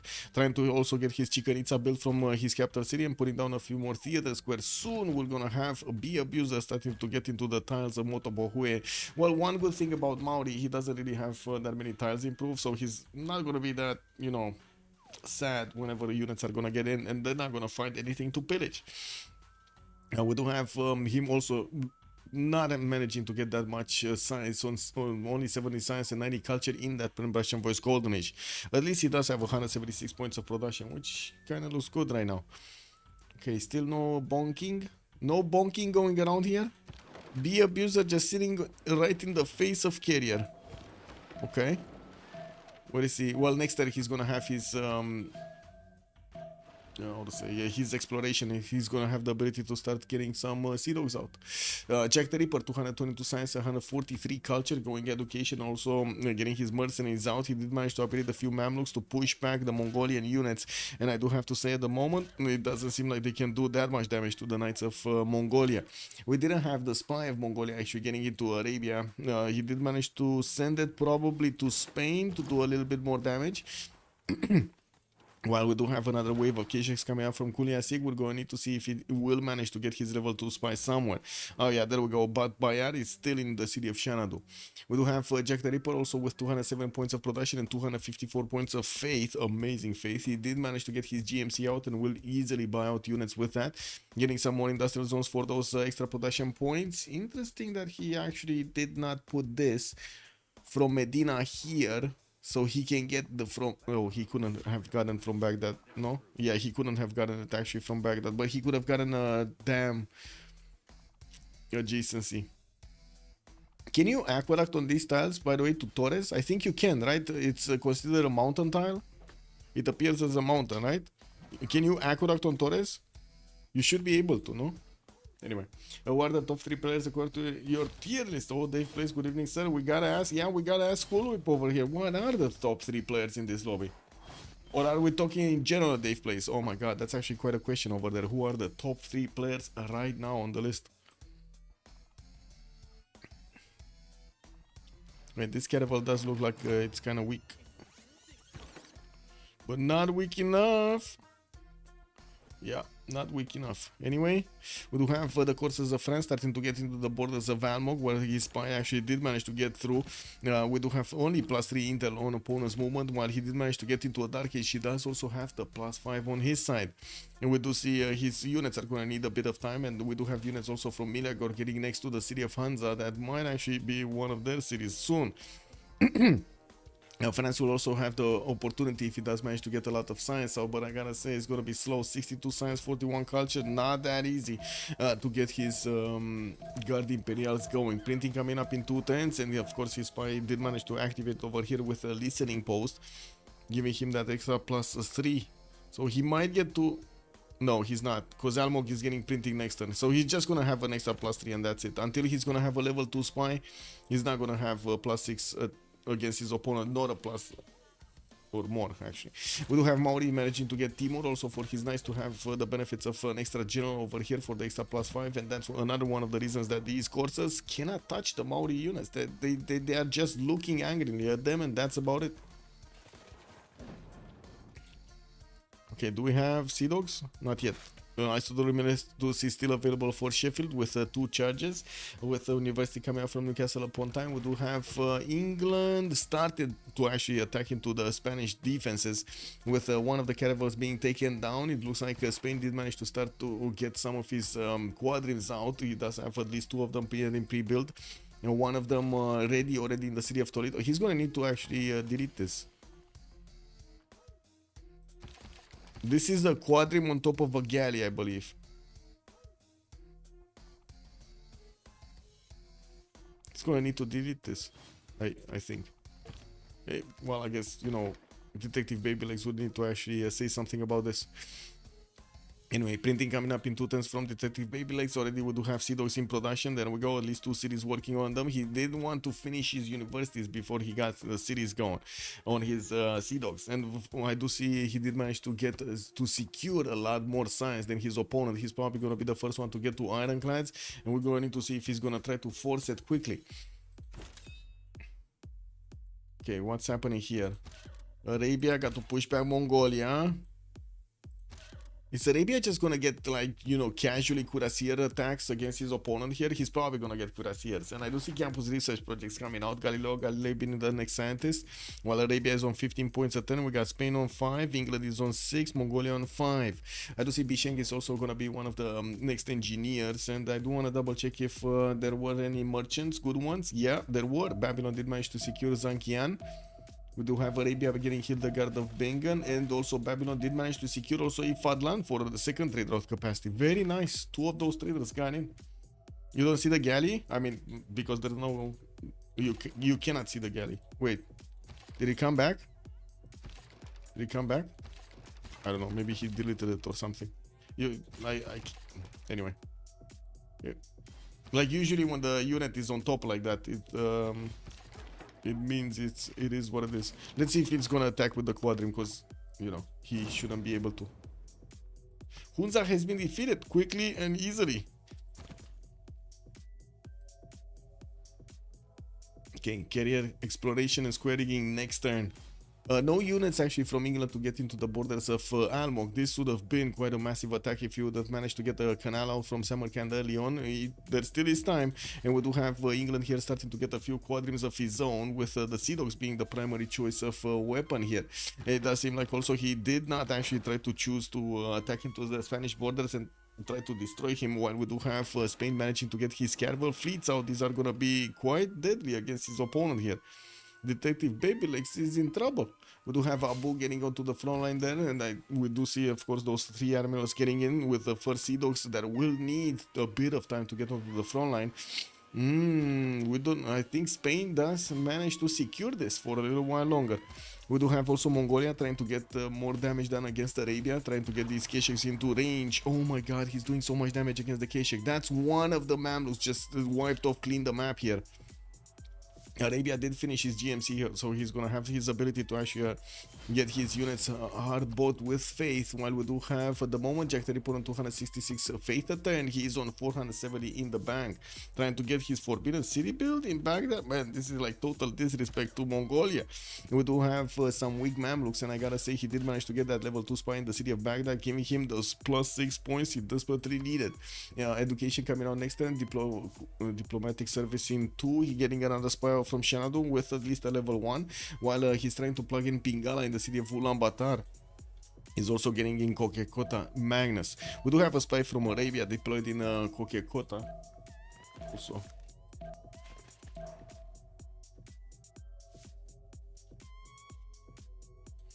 Okay, how many caches does he have here? 1, 2, 3, 4.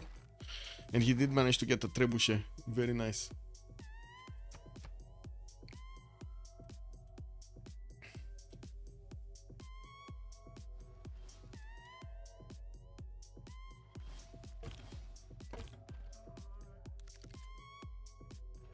Mr. Toast has to be number 1.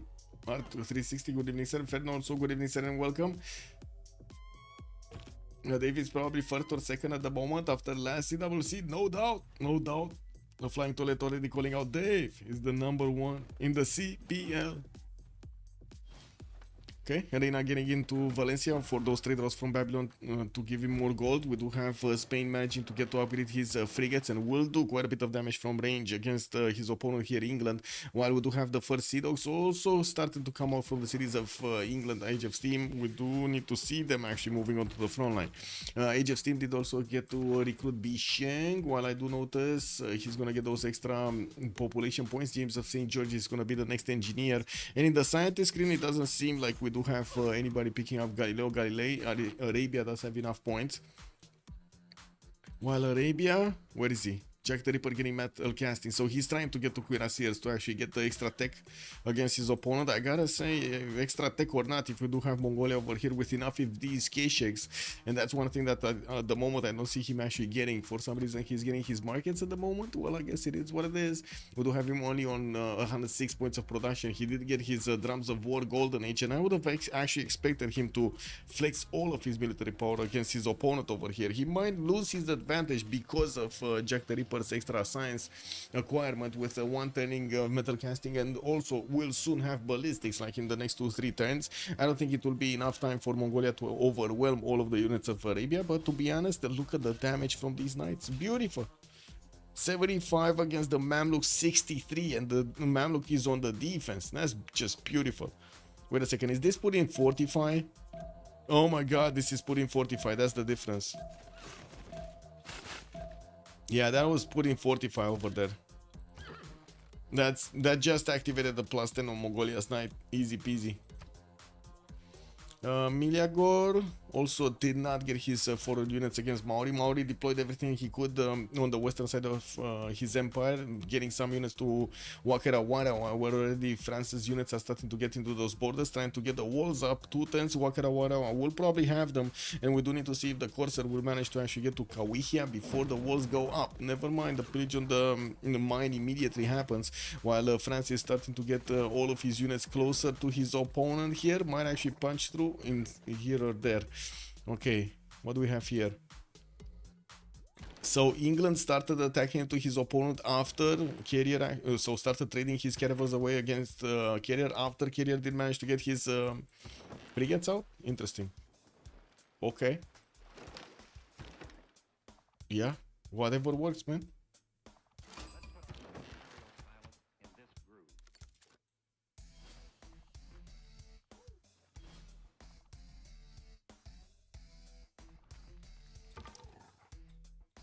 Well, Arabia over here is getting quite a beating. We already see Mongolia managing to punch through the initial defenses of Baghdad, getting closer to that city center while it is trying to get the ancient walls up. The trebuchet of Mongolia is going to make its way towards the north. We do have a few more of these Kishks that are also going to need to figure out how to get there. And as you can see, Mongolia is trying to pillage as much as possible from that city center. We do have Mamluks getting one turn from Cairo, and I would imagine he's going to try to buy out a few more of these units. Arabia is trying to arm himself with a few crossbows, the range units, and there we go. go. Another Mamluk buy here. We do have at the moment actually Jack the Ripper on 153 faith in the bank with 269 points per turn. Not bad. And looking at the production capabilities, I gotta say, Team Unlucky have so much more production than their opponents. 200, 200, 200, and then 138 on Carrier, which is also fighting on the coast with the Detective Baby Legs. No member right now, no member from Battery of Full Charge Builders will have more than 200 production. Of course, the numbers can change in the next few turns while they're gonna get their industrial zones up. We're also gonna need to see the Sea Dogs showing up over here on the borders against Spain, on the front line against Spain. Detective Babylegs has also some frigates coming in, so he's gonna have 2 frigates and 2 of these Sea Dogs going against his opponent. He's switching to industrial zones right now to get some extra production points, and I gotta say, we will need to see him keep on flexing and getting his units against his opponent here. If not, he might actually just you know, be overwhelmed by the Spanish caravel fleets, and soon we're gonna have the caravel the frigate fleets coming around. Yep, that's one boat down, but it might be traded away, to be honest. Yeah, the power of the caravel, and look at that. Actually, I don't know if he actually deleted the galley underneath, or it was just a quadrim over there. It might have been just a quadrim over there, visual bug.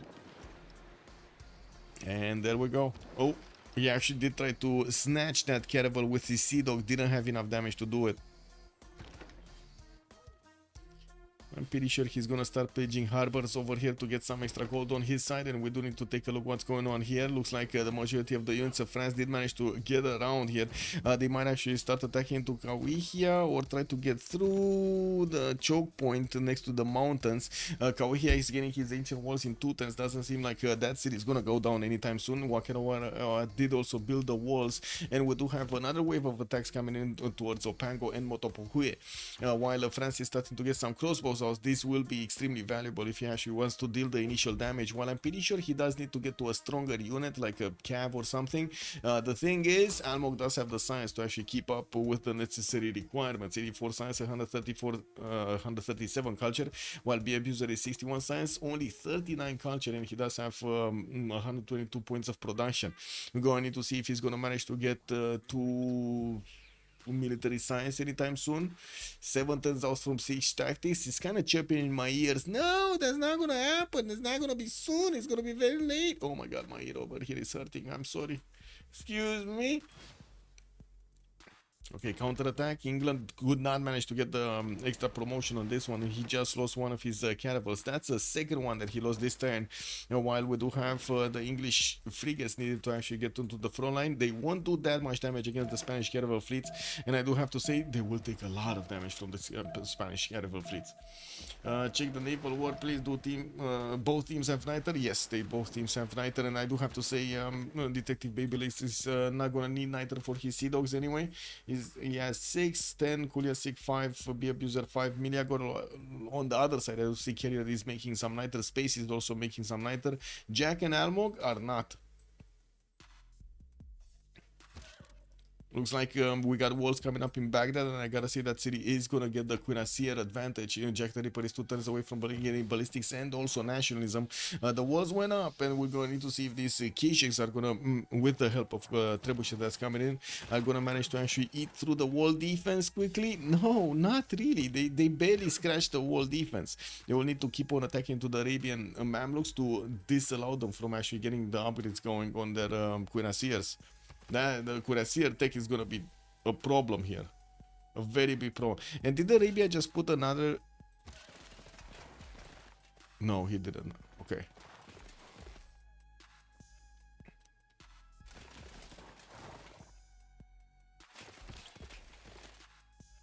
Well, these Mamluks are dying left, right, and center. I gotta say, he's leaving some of them actually very weak HP, but they don't have the promotions on them.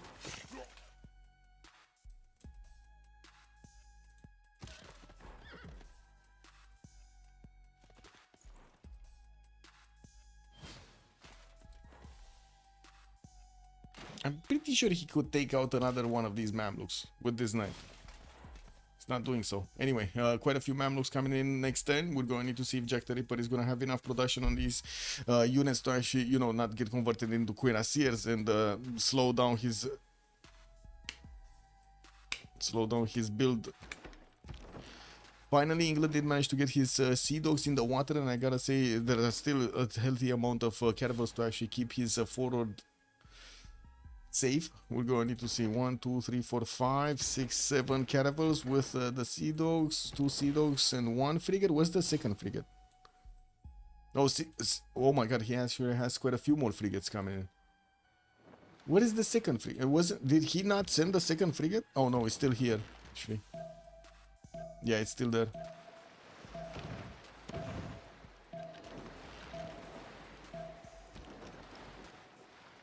Oh, he still did not manage to get it. He tried to snatch that caravel away, and it looks like one of his caravels, unfortunately, will be, well, either needed to run away over there, trying to limp away, to be honest, because you see he barely has like 1 HP. 1 HP caravel. 1 HP caravel. Cordoba could use a frigate in that pocket puddle. Oh, yeah, he could.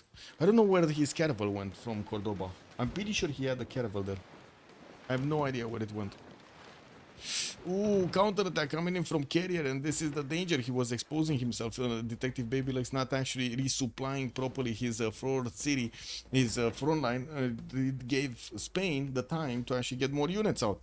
He thought he's safe, man. He thought he's safe, but he was not safe. He was not safe from the great carrier. Well, Mongolia is looking at these Arabian cuirassiers and probably very angry right now. We do have him still with the knights around Baghdad, but that city center did manage to get the field cannon upgrade with the goal from his teammates. And I do notice, well, this field cannon is going to start eating through the Keshik and the night defenses quite quickly. Spain did send some of his units also to defend the city of Aleppo, make a line of defense there. Also with a general, Mongolia is trying to bring in his catapult to start attacking to Baghdad. His trebuchet. That's not going to work, no? It's just not going to work. There's not going to be enough time. Anyway, what's happening in Kupes territory? Kawihia did get placed down to half HP, but it did receive one of the coursers inside of it, so now it's actually much stronger. The coursers around the France that are next to that city center are going to need to spend a lot of health to actually do the damage against that city center. In the south, France kept on making these coursers to try to get against his opponent, but could not manage to get the higher technology. I do see Detective Babylegs is going for industrialization in 3 turns, while Jack is on his mass production. We got Carrier barely getting his education right now. B Abuser is going to be siege tactics, so he's only 1 take away from actually discovering his military science. It will take some time to get there while he's getting his exploration in 2. Miliagor did manage to get the goal pattern for his teammates with 122. I do see him on only 135 science and 65 culture. And Newton and Ibn Khaldun just got picked up. Arabia got both of them. Oh my god. Yeah, he got both of them. While he's getting attacked, he got both of those scientists. Beautiful. What is he? 257 science, 164 culture. Yes, losing goal per 10, well, minus 26, but doesn't seem to be that bad. It's also Catherine de Medici on the other side that's losing minus 23, so, you know, it is what it is. He did have a caravel. Yeah, I don't know what happened with the caravel in Cordoba. And I think actually all of the fleet of Detective Babylegs is just gonna crumble here. I don't know why he didn't actually get them back from the last time. Like, he should have just shift enter back from here. There's no way he's gonna fight these units and come out alive. Oh my god, and he's just not lucky. Like, look at the Sea Dogs actually losing all of their strength here. Okay. Well, he managed to take 2 of those bows down.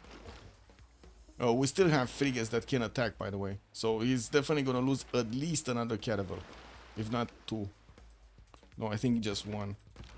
There's no more attack. Oh, wait, he could attack into this one with the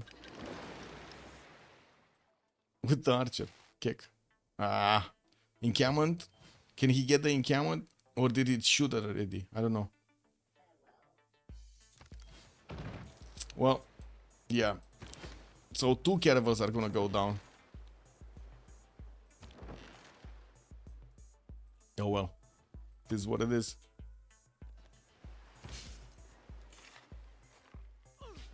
On the Babylon side, we do have him getting his Angkor Wat in 3 turns, and I do see him working on Statue of Zeus. We do have quite a few more markets coming on in his universities to get those extra science points. Space is 133 science with 139 culture, still in a paintbrush and voice golden age, while he's gonna plug in a few more of these libraries into his campuses. I do notice he's not caring that much about England on the right side. Amelia Gore is 132 science with 68 culture, not that far behind Hammurabi, while we do have England with 214 points of production, Space is 271. So they did manage to get Detective Baby Legs on 225 science and also 293 points of production. Biggest issue here is he's not getting these bows quickly enough. We did have him also managing to get the Merchant Republic, so he does have press gangs for a card here available for him. Uh-oh. No. Yeah, these units are not going to survive the next turn, are they? I don't think they're going to survive the next turn. Well, at least this one has a promotion, so if he shift enters out of there, he might actually get to keep it alive. He also did manage to get the caravel from the borders of Cordoba, but I do see in his main cities he's starting to get another 3 of these, like 2 caravels and 1 of these sea dogs coming around. He only has 1 more quadrim to upgrade from and a frigate that he has in Plymouth, and that's about it. Okay, 1 caravel down, 1 sea dog down, Admiral pushed out. 3, that's another frigate taken out. Yeah, this fleet just didn't survive.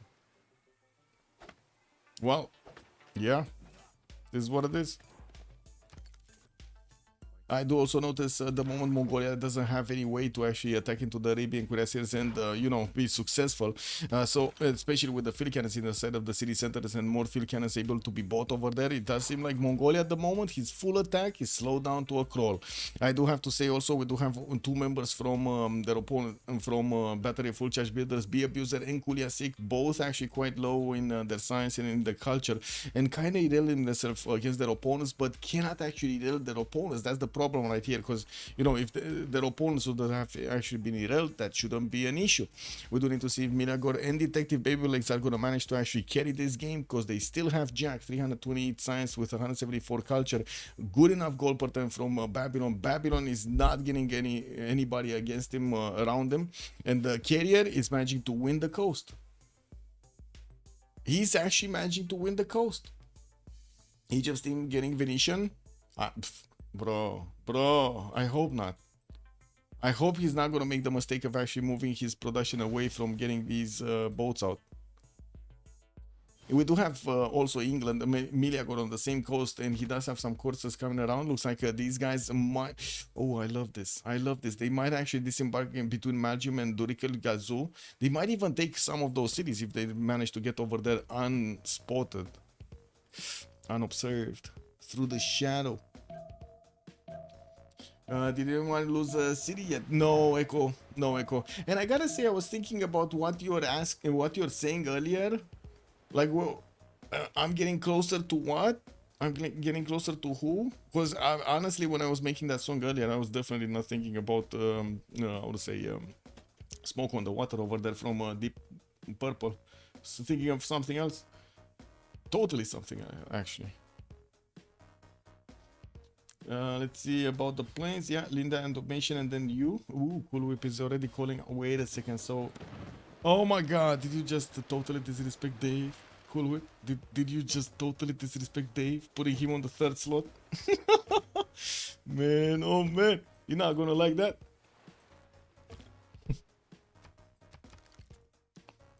Anyway, yeah, Dave. Anyway, we do have a spy from Spain deployed in Bristol that needs to activate for those extra intel points. I do want to double check if England did manage to get one of his spies in. He did not. There's no spy here. There is no spy in Spain. So Spain is gonna get his extra intel soon. Very nice. Very nice, very nice.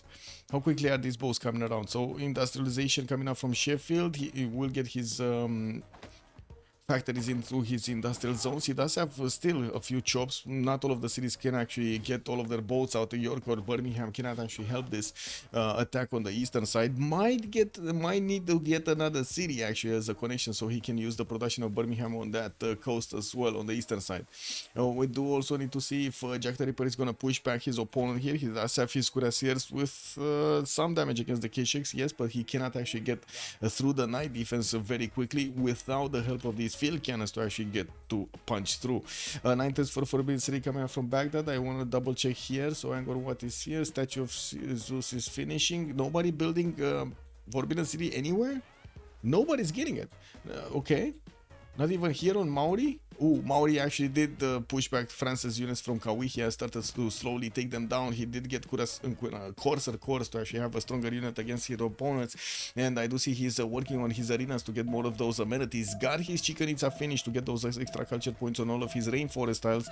And the production looking good. Archaeological museums coming up from Opango, while he's also going to get spies out. I do have to say he did place his first one in Bordeaux. If he's going to get another one and place it over here in the French cities, I'm pretty sure he's gonna try to get some extra missions going so he can actually squeeze more intel, squeeze it out of it. Also closer to greatness. Oh, very nice, yeah. One's a mod who has a supreme power.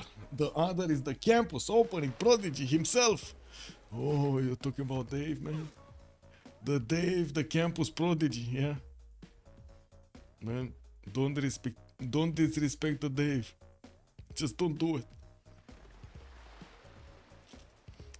Okay, Arabia here, still minus 54 gold. Oh my god, this science. This science is beautiful. Scientific theory coming out next turn, civil engineering in 1. Okay. What is he going for? Is he going for planes? Research labs quickly. More caravels coming out also from Spain. Can I get the fleets out quickly? And from what I do notice, he's gonna also have the ability to start moving towards the borders of England. There is a massive advantage for Victoria that at the moment I don't see him actually going for. He has 260 science and 88 culture. I was actually expecting him to try to get to his ironclads as quickly as possible, right? Does he need basketmen for gunpowder? No, he doesn't. Oh yeah, he does. Never mind. He does need gunpowder and metal casting. Metal casting was added over here to the requirement of scientific theory so he can get to ironclads, making it a little bit slower. We're going to need to see if it's going to be slow enough that Spain can actually punch through. Abu, James, Leicester. Factories, 113 caravels. Okay, that's what I wanted to see. 113 caravels. And of course, you do see Spain does definitely need a lot more numbers. He has strong boats with the level 1 caravel fleets on the front line. He has some also frigates right behind them, fleets and normal ones, while he's going to get new caravels. He's two-turning them. So in the long term, actually, if Detective Babylegs over here is going to be, you know, actually quite happy to get his production up on his units, he might actually get to overwhelm his opponent.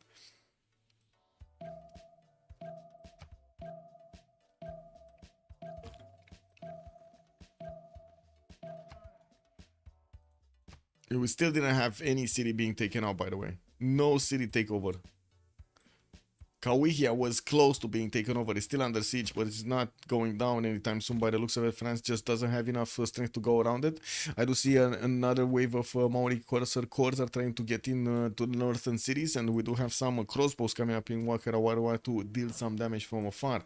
Over here, Detective Babylegs did manage to get 1, 2, 3... of these frigates with a sea dog. I gotta say that's really not enough for anything actually. Look at the frigates, they barely touch the Spanish caravel fleets. They melt. They touch them and they melt. How is this attack going? Oh my god, this is gonna be a full surprise. Full surprise on space. Now this is a moment when you really need a webcam on the player's face. You know what I mean? Like, I don't know if I can actually replicate what Space's face is gonna be looking like, but I would imagine if he's gonna have like 6 courses just disembarking on last move on his tiles, he's not gonna be happy, no? I think he's not gonna be happy. Maybe somebody can find like a, you know, meme picture or something. Not of Space, of something else. Forbidden City getting built in Baghdad in 5 turns, while we do have coal power plants coming in from Jack the Ripper. He destabilizes his defense in the south and just doesn't care to actually push back. You know, economics next turn with Scorched Earth also in 2. I do see Carrier is getting also his industrialization in 2 turns there to discover his coal tiles and of course getting the production going. Does he have industrial zones though? That's the biggest question. I don't think so. I don't think he made a single industrial zone anywhere. No, he did not. So his industrialization is going to be only these mines. Okay. Oh, looks like Carrier is going to want to keep on bonking. Keep on bonking. Let's see if he's going to manage to get through. Okay. That's one. Boom. Okay, that's one unit down. Well, he did lose one of his caravel fleets over there, but so did Detective Baby Legs lose a lot of his caravel strength attacking into that caravel fleet.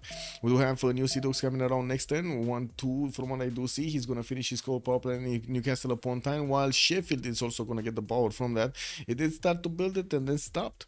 Isotope of Milito still has one of its charges there, so does B Sheng, and we're going to need to see what happens in the first moves between Spain and his opponent here, Detective Baby Legs.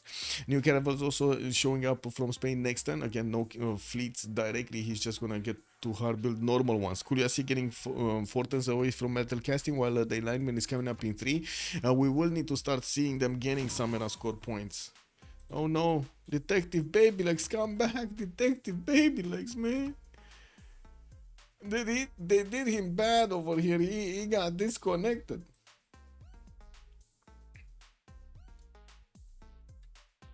Yeah.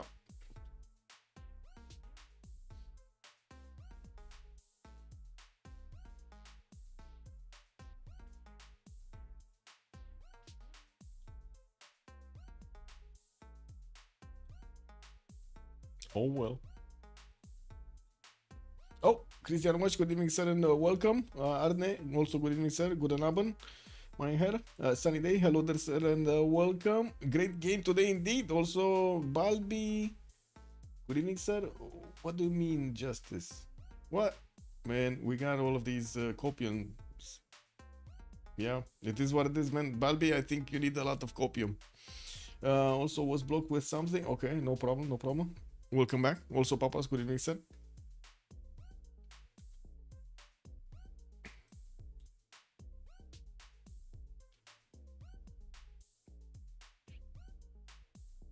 The Dank Psycho, good evening, sir. What are you asking? Isn't that isn't there a rule you can't use land units to block tiles on water? That's just CWC, yeah. I think so.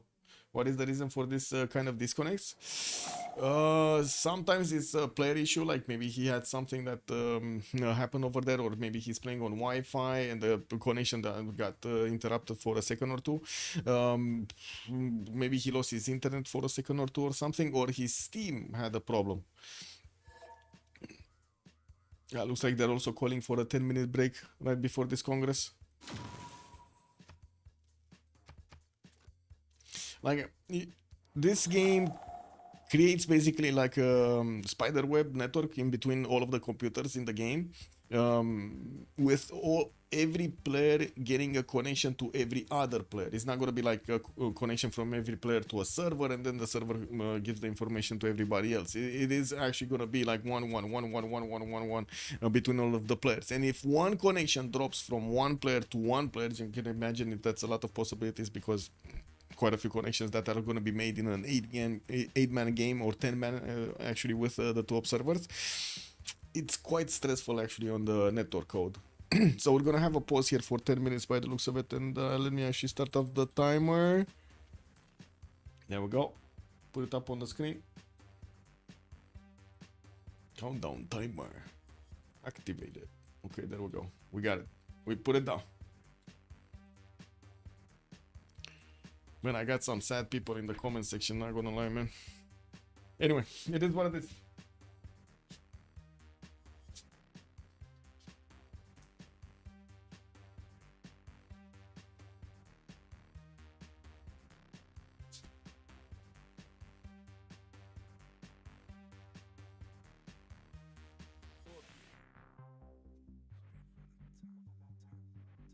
They don't know when I come on. Bang.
Probably just a touch of space madness.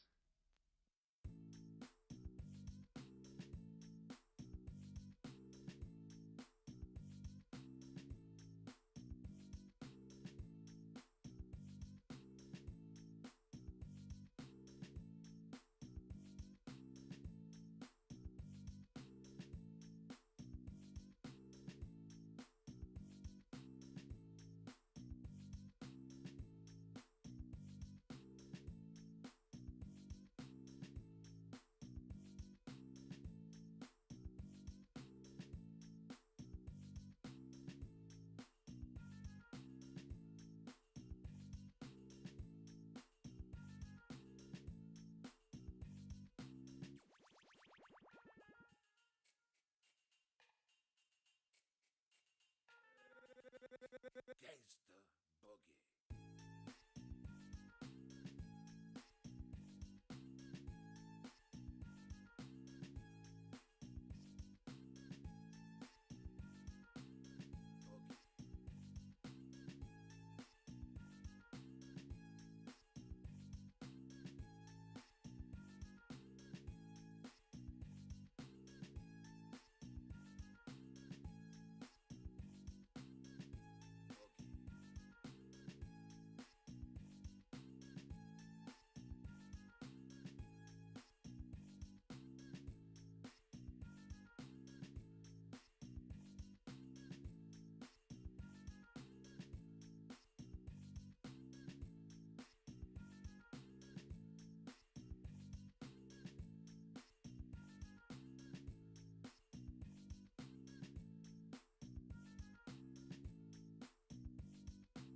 How long? Oh, maybe I have some time to actually get some water, no?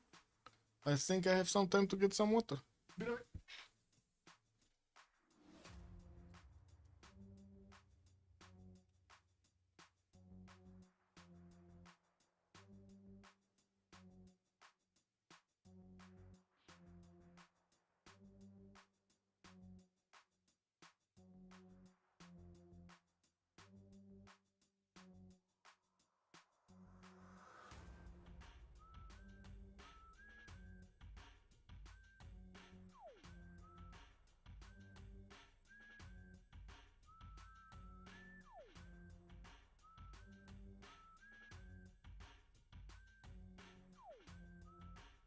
Right on time.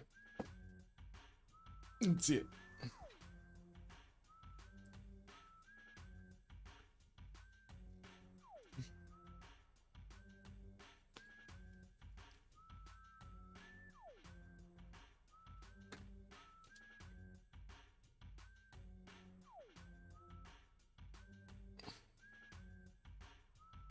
Oh, wait. Sandorios, wait, can that Spain level 1 caravel fleet get promotion? Which one? This one, I think it would need at least 2 or 3 hits to actually get a promotion. Also, who will conquer the first city split down? Like, who cares? I mean, it just worked beautiful in the last streams, Fandorios. Also, it looks like Jack has run away with this game. It's nice to see. Yeah. Yeah? I mean, what do you mean? I have no problem with Jack. Why are people assuming stuff from me? I have no problem with Erson either. Even though, I mean, he did spread a lot of lies. It is what it is. It's kind of funny and sad to see all of the comments.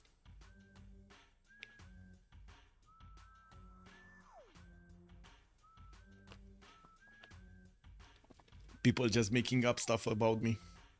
I feel like I'm as Mongol, you know? It is what it is.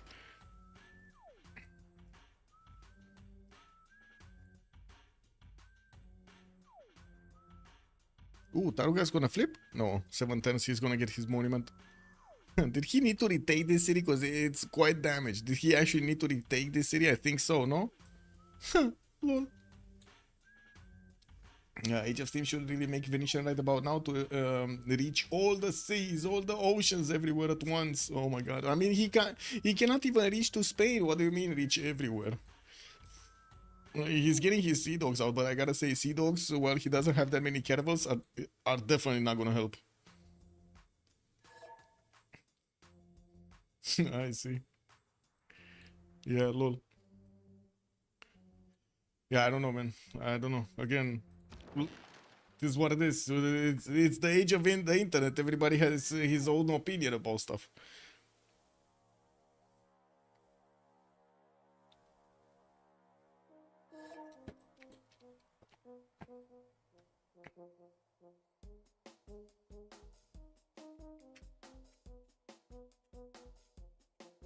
I gotta say, it is looking grim for battery full charge builders because of the 2 members that they have with relatively low science, like very low science actually compared to the others. We do need to see if Detective Baby Legs and Media are gonna need to step up over here. We're also gonna have 4 more turns until the next Congress, until the next era actually.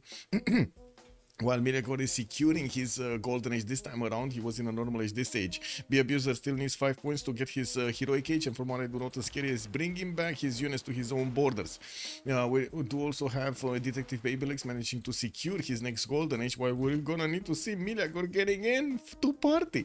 We do have actually Space managing to get some of his units, some spearmen, because he did manage to get to finish his statue of Zeus, and he got a lot of free units from that. Did put some in Dorkuli Galzu. We do have Milegor with a galley right there, and he does have the option to actually get his I would say coursers last second on this in this bay, and then disembark them next turn. He does have a few coursers that are just gonna get in the tiles of Babylon. He might take away Magium, he might take away Durkul Galzu, we don't know yet. But what if Babylon just buys out this tile? Can you imagine if he buys out this tile? Ooh, he's gonna see at least 1 Corsair, and he might know Miliagor is coming in for the party. I do have space also 6 points away from getting golden age. I do also notice we're gonna have the next turn started up soon. Almog is going dark age. Jack the Ripper is also 100 points out of 100 to actually get a normal age, and I don't think he's gonna want to go golden right now. Did manage to take actually did manage to make Damietta very far onto the western side, where he did plug in Governor Reina to give all of the trade routes of Maori some extra gold points. We do have Arabia putting his cuirassiers to work on the western side to take care of all of the Mongolian Mongolian units that were trying to pillage the princesses. We do have also carrier 88 out of 94 on Spain, and yeah, he's trying hard as he can to actually push back his opponent over here. It does seem like a Detective Babylegs will need to get his new units out, and he's also trying to build a Forbidden City. Oh my god, he's gonna take it away. He's gonna take it away from Baghdad.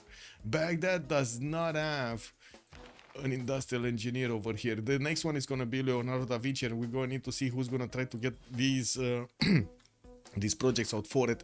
Industrialization coming up for space next turn, while space is going to have a bit of a problem over here with the courses coming into his land. He's getting quite a few industrial zones, and he's starting to get his universities up. 168 science, 175 culture, very good development from him. Miligor next to him, for example, is probably going to get overtech at some point in the game here. And we do need to see Detective Babylegs is on 35 techs, and we do have Jack the Ripper on 39 techs. Okay, 4 techs above over there. Not that much of a difference at this point. Jack is also on 300 points of faith with 308 points of production. We do have him on 191 culture at 10 also.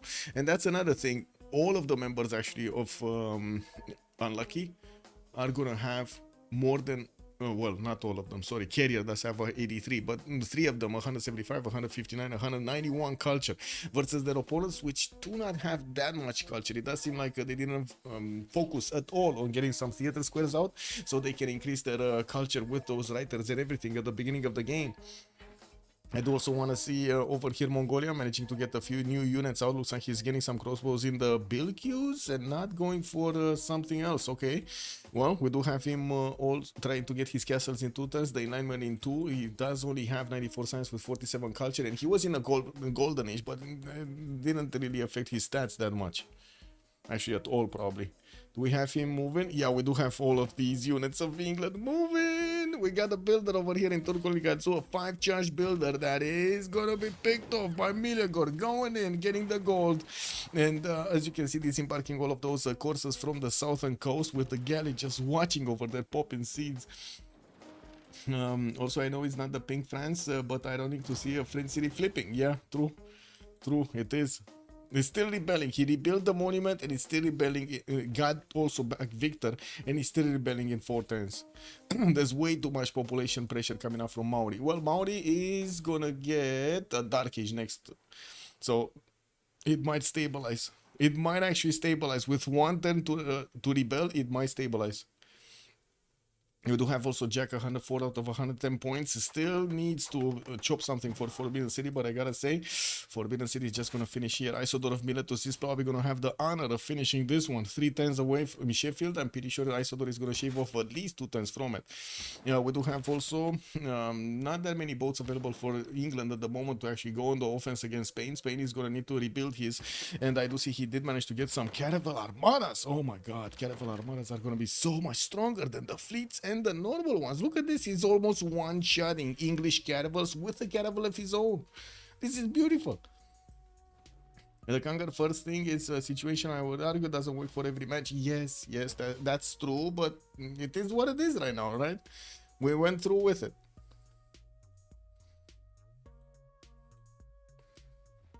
As in, the only option would be right now to give the points back and then, you know, make another one. So I would say actually don't do that. I shouldn't do that.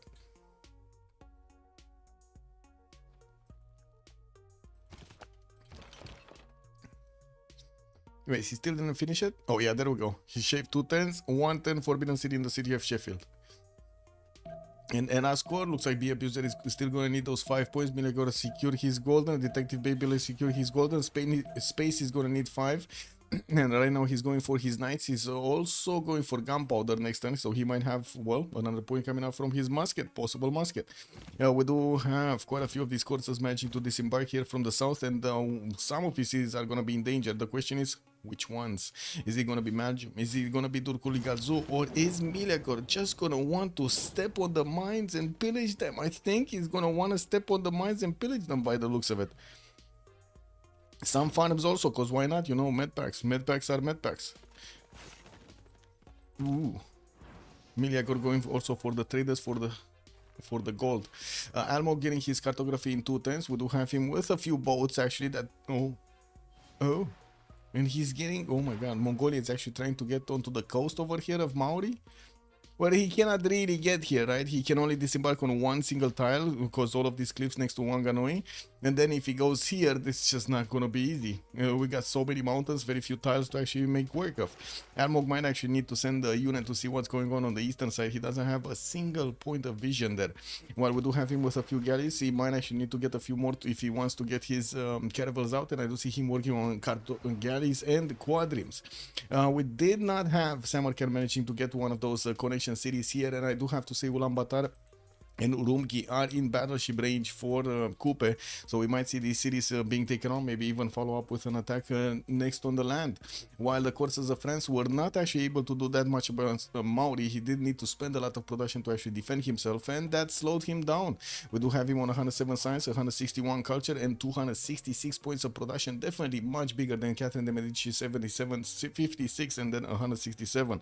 Now, while I do see Taruga is still flipping here, we're going to see if next age when Almog is going to be in a dark age, if that's actually going to stabilize or not, because Bee Abuser might actually get a golden here. He's 65 out of 67, and even if he doesn't, he might actually get his normal age to give him enough loyalty anyway. Gunpowder coming up in 2 turns, alignment in 4. There is certainly a possibility for him to get to attack his opponent Maori with Guard Imperials. I do have to say Maori is going cartography right now, not for field cannons, not for a stronger unit on the land, and this might actually hurt him. It only depends on how quickly Catherine de Medici can actually get to that technology.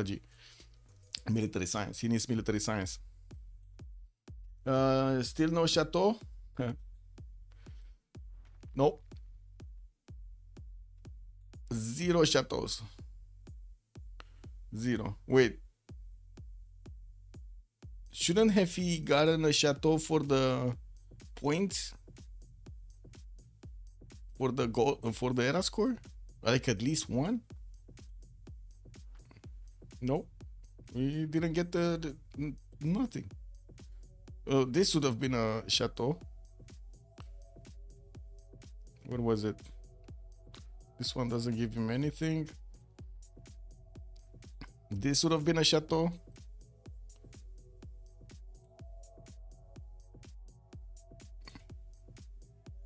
This would have been a chateau. There were quite a few culture points that he could have gotten with the chateaus.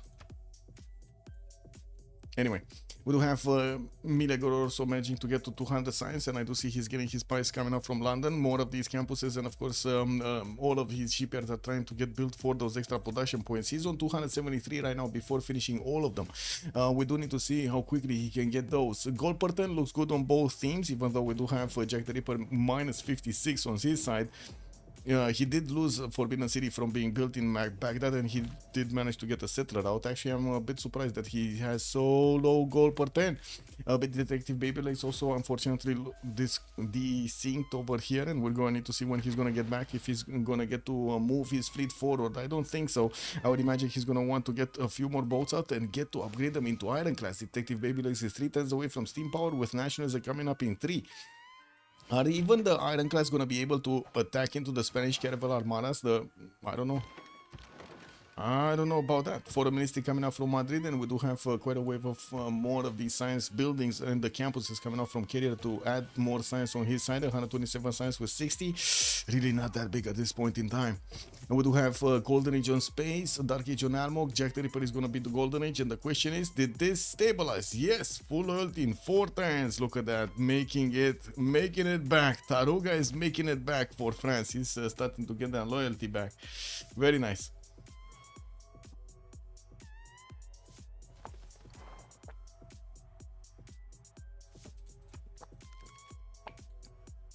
And this land, by the way, of Maori does look beautiful right now. So many culture points coming out from his, and production points coming out from his cities.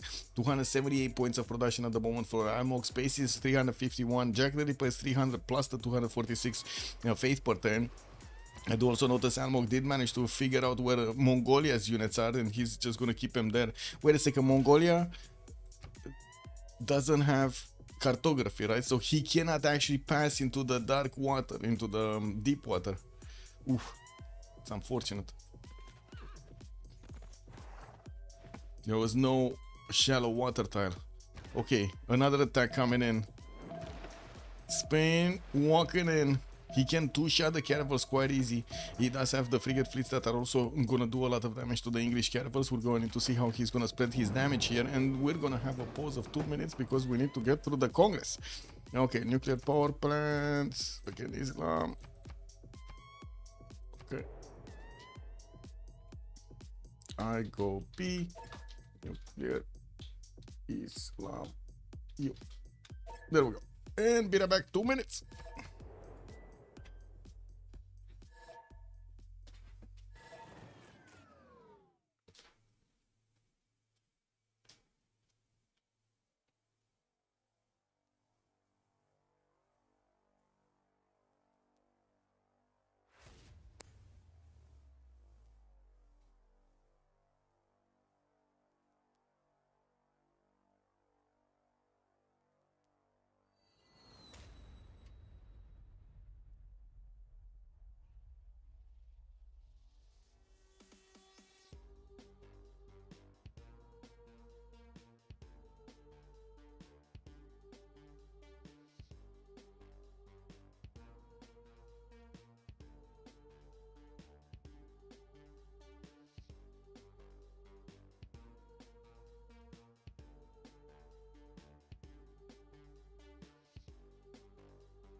Okay.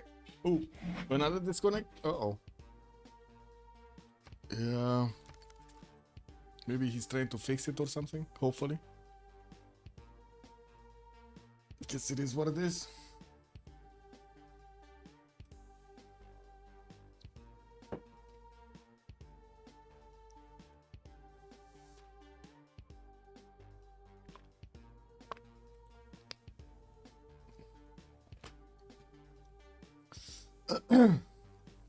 Put the prize in the bag. I don't have prize. Well. Sure.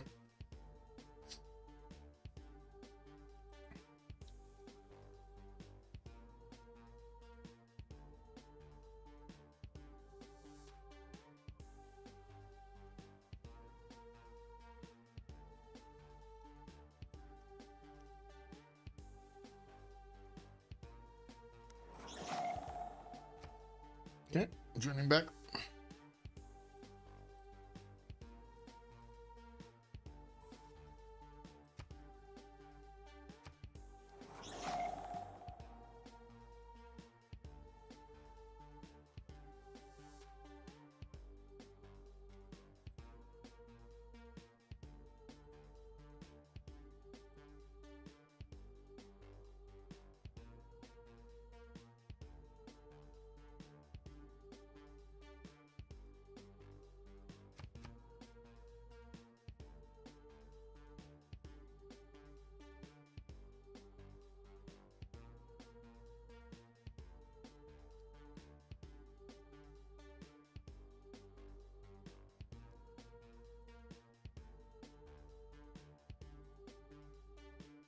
Brand's gonna do the UU. Yeah, he's gonna do the UU thing.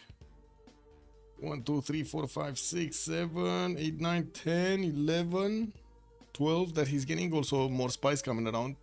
Good, good. I do see his astrology.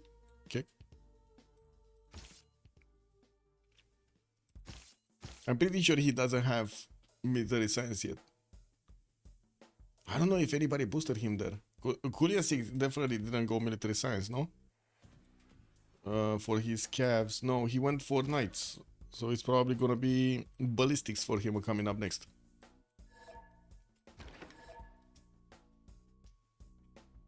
Okay, so this is the moment that we're going to see Spain start to attack into detective. Baby legs. Let's actually see if he's gonna be successful over here to attack.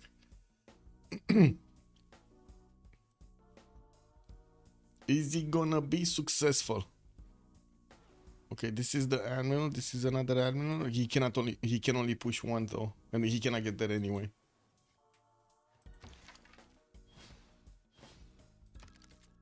Okay, let's see it.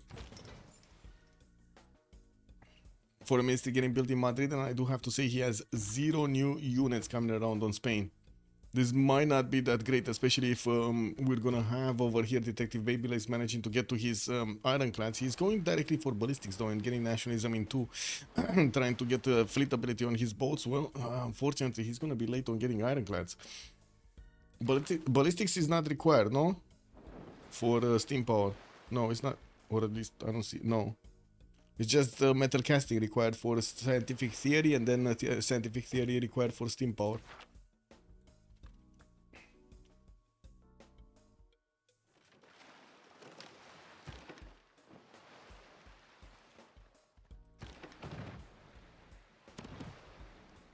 Well, that was easy. 2 of these caravel frigate fleets managing to make quick work of Caravel of England, and we're going to see the Caravel Armada starting to bonk through. We don't really have an ability from these Caravels of England to shoot back at the Spanish Caravel Armadas, unfortunately for them. And we're going to see if he's going to go directly for the one shot on the frigates, or he's going to want to take on these Caravels slowly but surely. He has 2 of these Caravel Armadas with a third normal one, and I do see another one of these frigate fleets. So at least one more boat, or at least 2, should be going down here. I'm pretty sure 2 can be taken out. If he goes for the frigate, that's a one shot.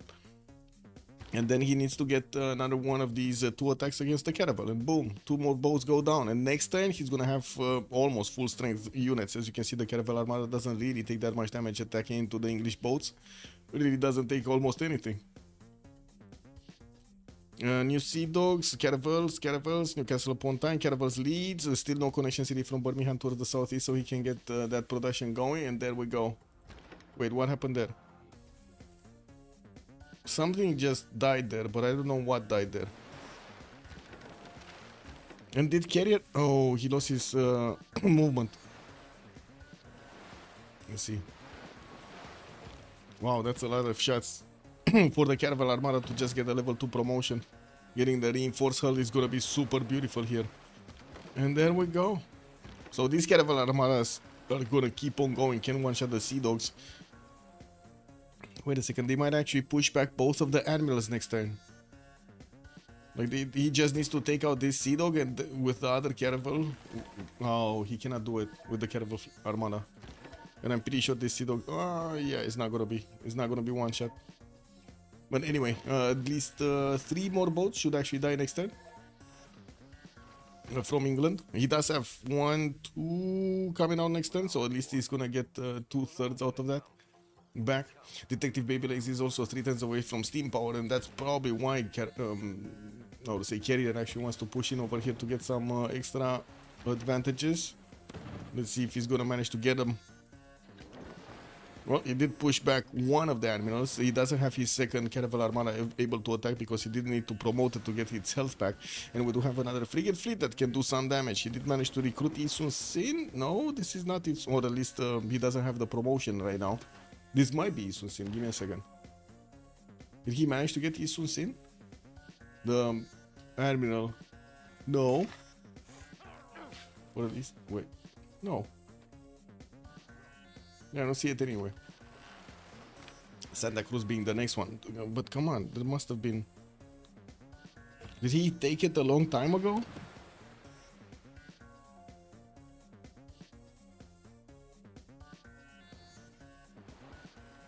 That's way too long. Yeah, I don't know where it is. Anyway, Amina has also been recruited by France for those industrial bonuses on his units. This is going to be extremely useful for his general, for his line infantry, well, replacement line infantry, the Guard Imperials that are going to come out. I do see a B Abuser is getting metal casting in 2 turns, and he did manage to discover Guard Imperial, so it's just a matter of getting the gold from his teammates. They do have Victoria with 251 gold points, and Milia got also 252. In the resolution of the World Congress, 50% discount for coal power plants. We do have 10 points for religious strength on Islam, and then Victoria Age of Steam is going to get his 2 Diplo points here.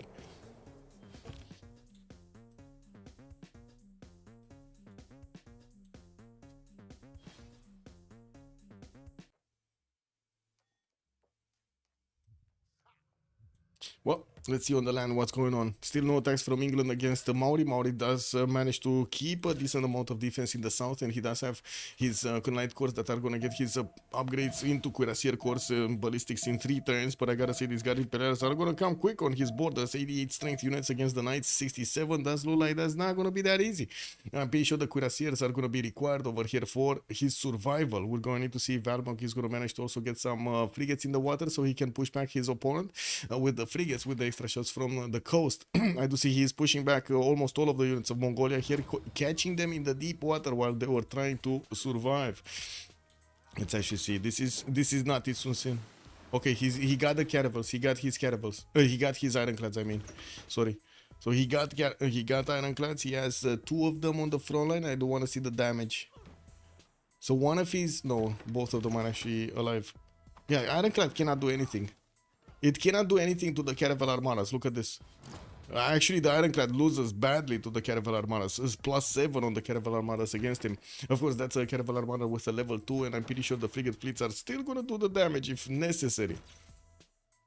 Now the question is, will he want to keep pushing? Because he still needs to get his foreign ministry, still wants to get a few more of these buildings in his cities that are on the coast, and trying to get his chancery up in Valladolid, trying to get also a spy from Barcelona.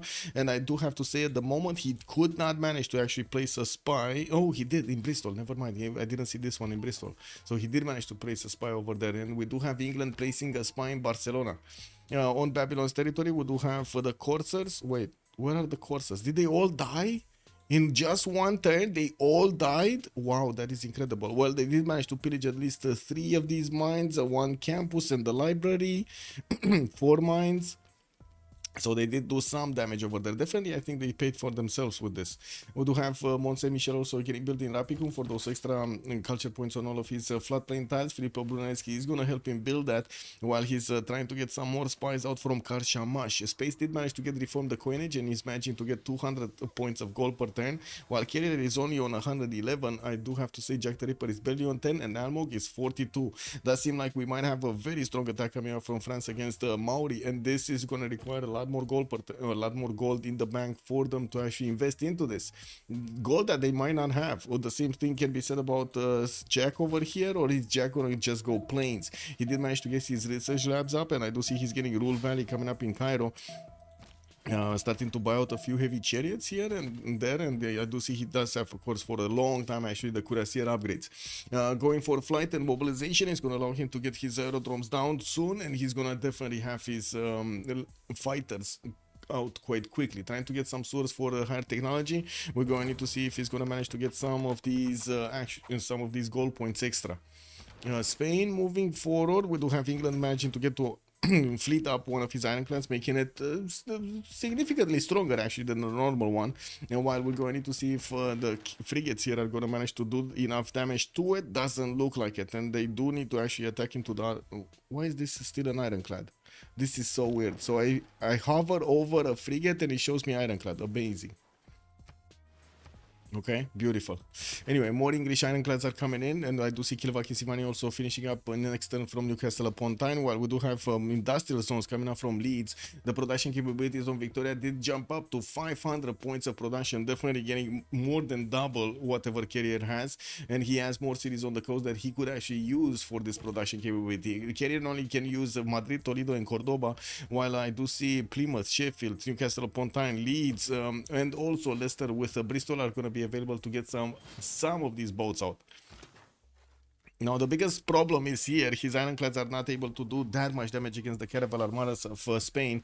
And, well, of course, if it does actually pull off the attack against his opponent and doesn't manage to kill off these caravel armadas, the frigates are going to tax him with a lot of strength from those ironclads. You know, we do need to see also the upgrades coming in from France. France did not manage to get to nationalism. He's still 4 turns away. And I do see he's getting his Guard Imperials to slowly move towards Opango. He's gonna need the core if he actually wants to punch through this. I would imagine with Almo getting his ballistics next turn, by the time these Guard Imperials actually get to attack into the Maori units, they're just gonna get to upgrade themselves into cuirassiers. Bombards also coming out from France to try to do some extra damage. Definitely not gonna be easy to attack into the Night Corps or cuirassier corps with the bombards. Well, I do see the encampment is getting repaired over here or getting placed down. Where is this? This is the encampment? Oh, what?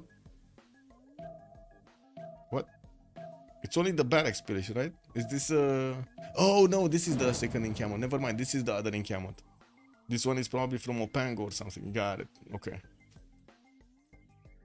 Any last movers? No. England just fleeting up his boats over here in the face of his opponent. While we do have Spain getting his caravel fleet back in Cordoba, caravel armada back in Cordoba, did manage to make another fleet over there and trying to get his universities up. Carrier is definitely not on the same science level. We do have also Jack in another Monumentality Golden Age, 16 gold a turn, 466 faith, science with 302 points of faith per turn. Okay, more Sea Dogs, more Sea Dogs, more Sea Dogs. Are we gonna be looking at, I don't think so, right? Gonna be looking at submarines anytime soon? Maybe. Still no attacks coming in from Babylon against England. Babylon did manage to get to 238 science and 175 culture, while Milegor is 226 and the 85. Not that much of a difference between them. Also, production looking pretty good on Elizabeth I. He's starting to get a few more industrial zones down and did get his industrialization for the factory upgrades. He's definitely going to need to get some of those coal power plants, which, guess what, are 50% discounted. Getting some encampment training projects so he can actually get a general over here to the north so he can fend off any kind of attack from Babylon. Not gonna be easy. Then let's see, cuirassier corps, stopping these Guard Imperial corps. We got them stopped at the borders. Maori did manage to get some field cannon corps, which are gonna get to eat through the Guard Imperial's damage, and from what I do notice, we're gonna need to see the encampment starting to get their walls up and put more defense on this south. On Mongolia, we do have the units actually fleeing away from the boats of Maori, while I do notice he's getting a few units in the north of Urumqi. I gotta say, this is probably gonna be plain waiting room. This is plain waiting room. I'm pretty sure Arabia is just gonna get his aerodromes, planes, fighters, bombers in the air, and he's just gonna storm through his opponents with these cuirassier corps able to actually attack and take over the cities. Guard Imperials incoming. It will be fascism tanks for Jax. I don't think he has money for fascism tanks.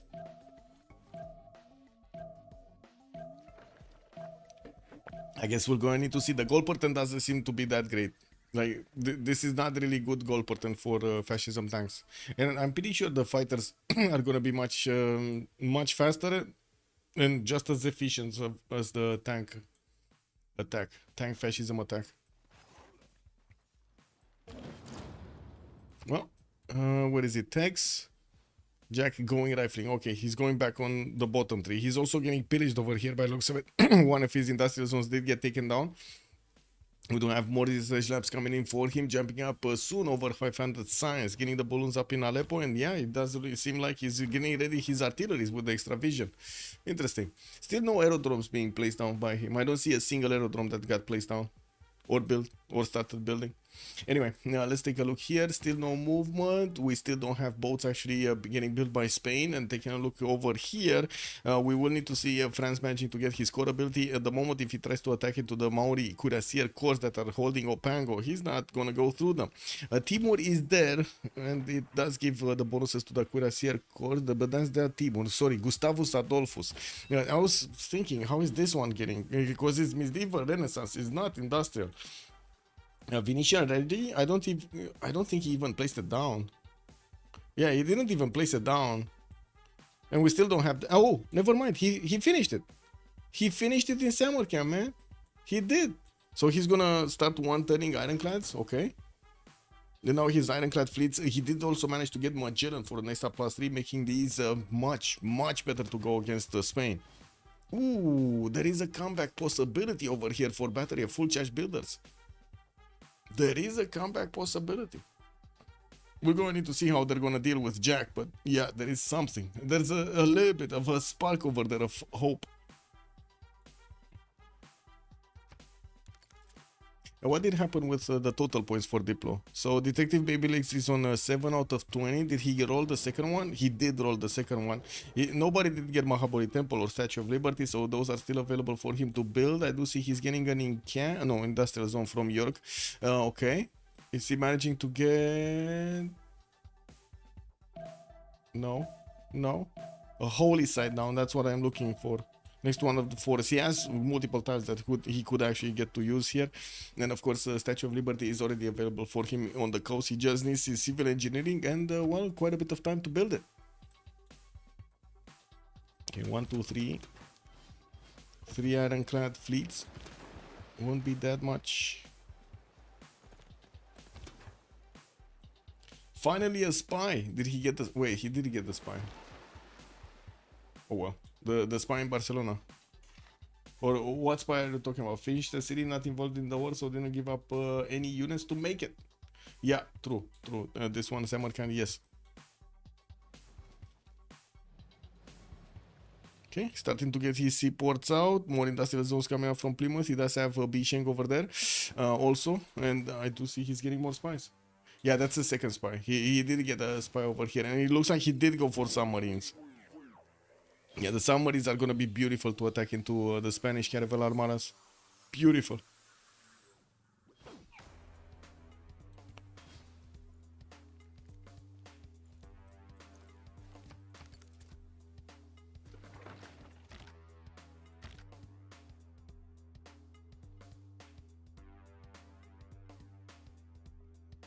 After all the talk, Jack tanks it is. Yeah, seems like Jack tanks it is.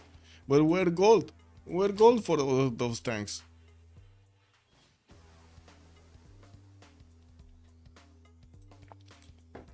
Getting a settler on the water over here.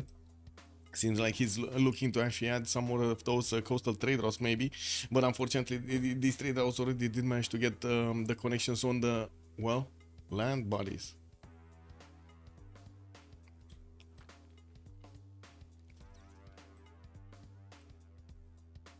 Okay, commercial hub investments coming out from Mongolia. What do we have here? Jacob Fugger. Gustav Eiffel is going to also be available on the engineer screen for the 240 points of production for the Wonders. And from what I do see, quite a few encampment training projects are also coming around from Mongolia for their modern general. Did we have any attacks started off? I mean, no, not really. We do have the field cannon corps that is starting to do quite a bit of damage. Oh my god, look at this, 93 against 92 of the French Guard Imperial. Next turn, be abuser. No, in 3 turns he's going to get nationalism. So he's gonna still need to keep these on the front line over there for the next 3 turns. Okay, now we do have those submarines getting upgraded here by England, and he will have the ability to actually start chewing through the Spanish defenses. I gotta say, if he chews through this defense, there is not much that Spain can do afterwards. We do have bombards with observation balloons coming out from Arabia to try to save Madrid over here. They know what's coming, and they know it's coming quick.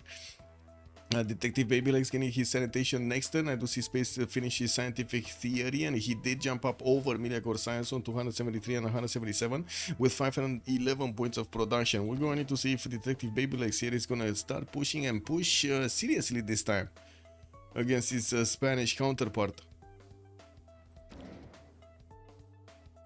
I'm pretty sure he can drill a line through this Caravel fleet, no?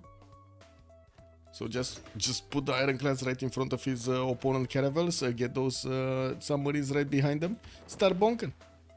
Easy peasy score. Anyway, what's going on here? Tanks. What do we have?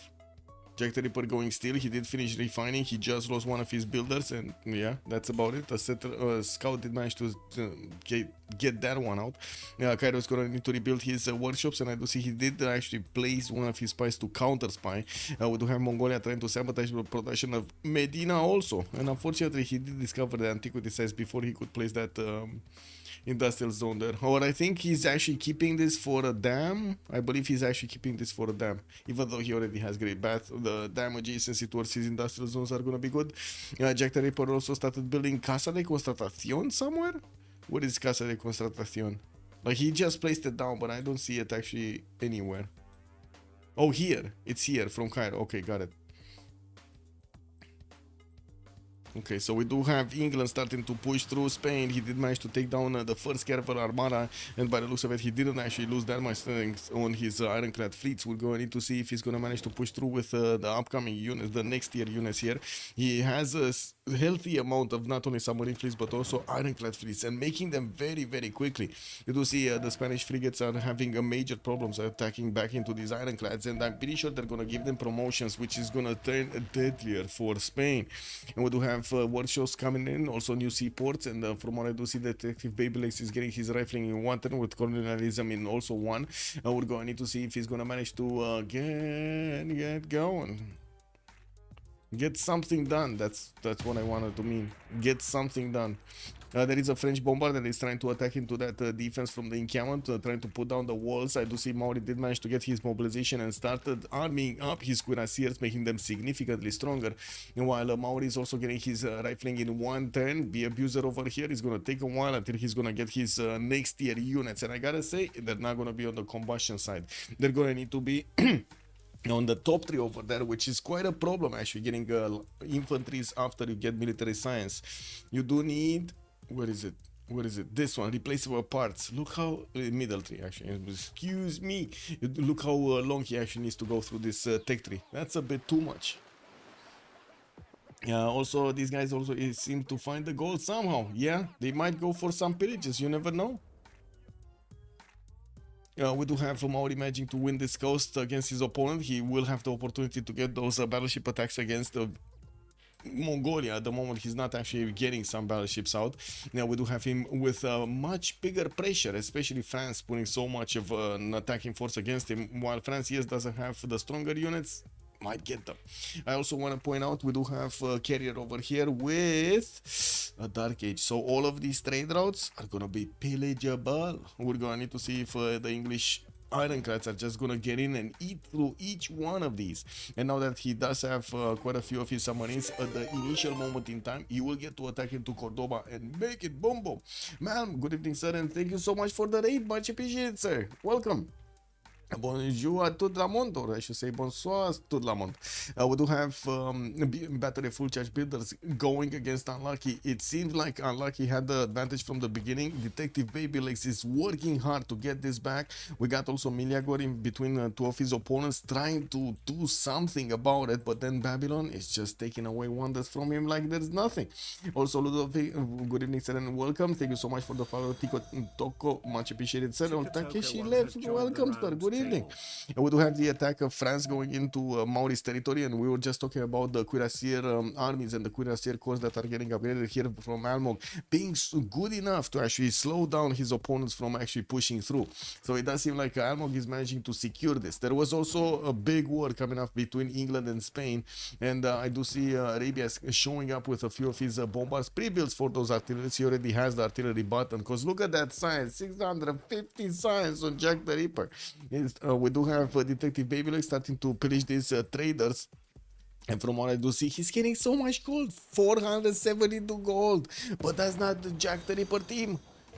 He's just sniffing all of the gold away from Spain, while Jack the Ripper is going to need to get his upgrades on tanks. He wanted tanks, now he needs to get his upgrades. Oh, I do see Space actually did manage to get a bit more gold per turn in carrier also, so maybe they will have the gold. Cyclox also, good evening, sir, and welcome. Thank you so much for the follow, Dean. Oop, much appreciated, sir. Also, can you show tech lead when you get the chance? Yes, sir. It would have been Jack the Ripper with 49 techs, and on the other side, Detective Babylegs has 44. So still there is a 5 tech difference between them. And Jack the Ripper being the one ahead. We do have also cuirassiers coming around from Mongolia. He did manage to upgrade them in the city of Urunki. He's still trying to get his encampment training projects, and Cyclops much appreciated itself for the follow.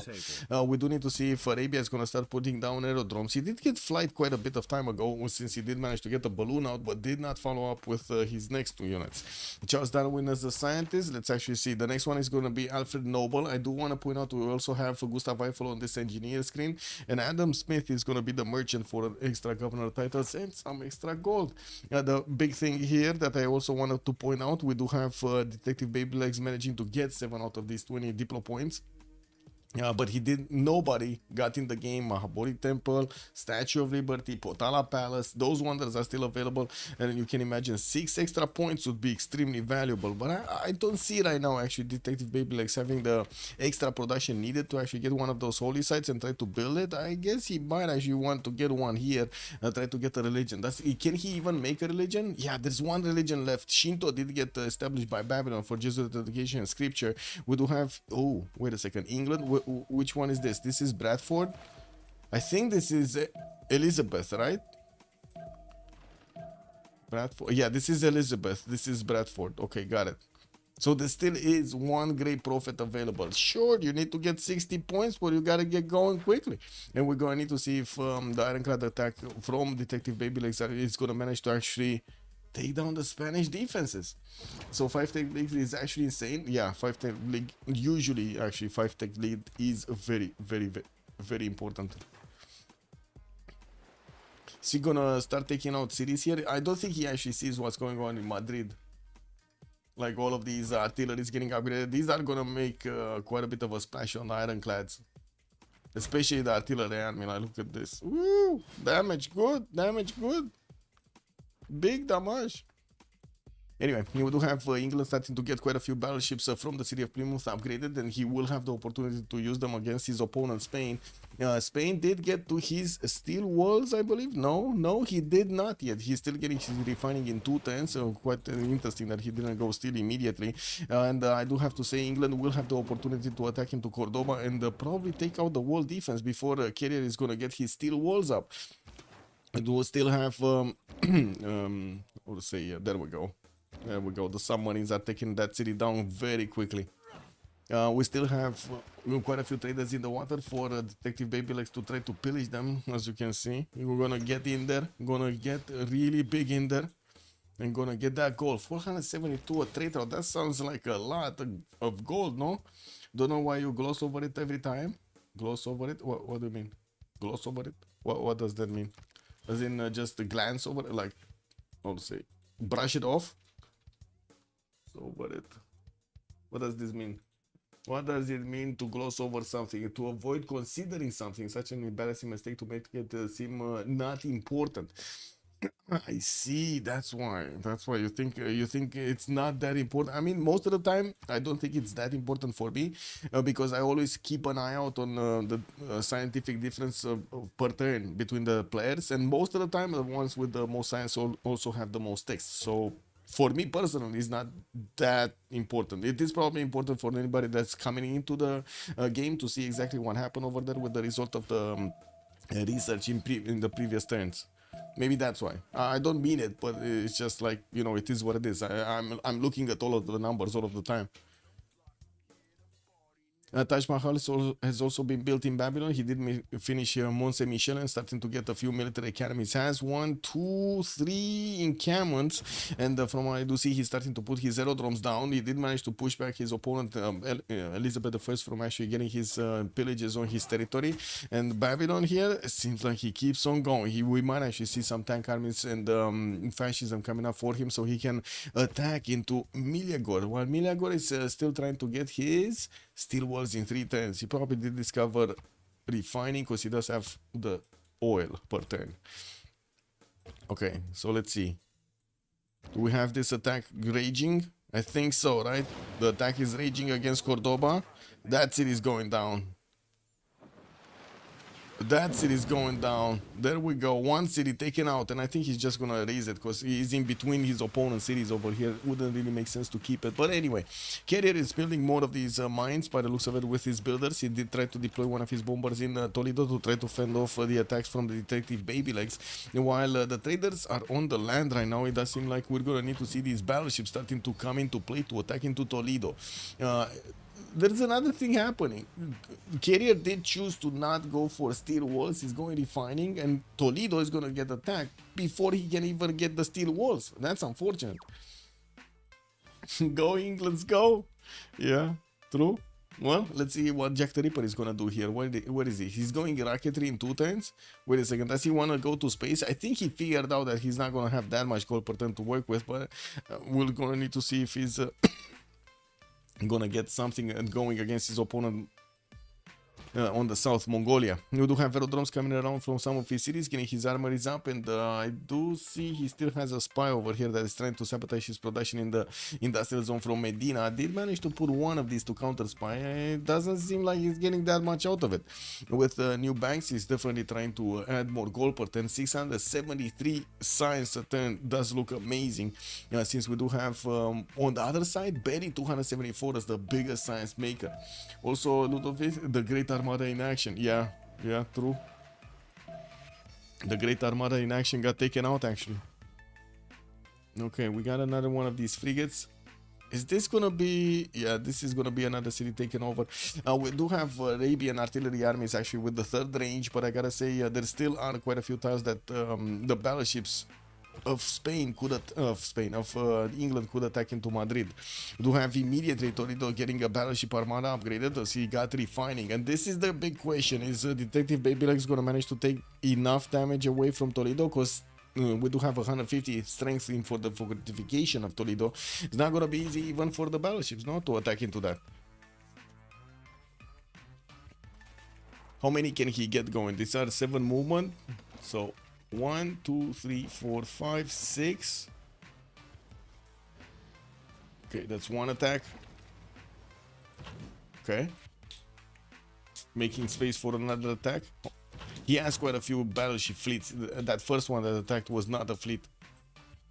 And in the meantime, let's actually see what's going on here. Ooh, total stalemate. France, not even with the Guard Imperial Corps, can push into this. Maori definitely cannot touch these Guard Imperials. We do have him getting some military academies, and from what I do see, he's starting to actually get back his boats from taking out the Mongolian knights or the Keshiks in the water on the right side. While we're going to need to see him getting a few more cuirassiers, we might actually see tanks pretty soon coming out from Almog, getting his steel walls in 3 turns, while Detective Babylegs is trying to get replaceable parts. We got B Abuser trying to get to his own refining in 4 turns. Miliagor also started to get flight. I'm not sure if he finished it or started it right now because he's flight in 4 turns, and yeah. We do have him getting some campuses out, some more campuses out, and working on his military engineers to get the pathways going against Babylon. Well, this might actually come back to haunt them. Well, these pathways go both ways, no? Also, no, it is very significant thing for the players. So you just don't value it in the same manner, and that's okay. I've just wondered why really. No, this is yeah, no problem. But I think I explained why. No, does it make sense why I didn't why I don't put... Personally, I don't put that much value on it.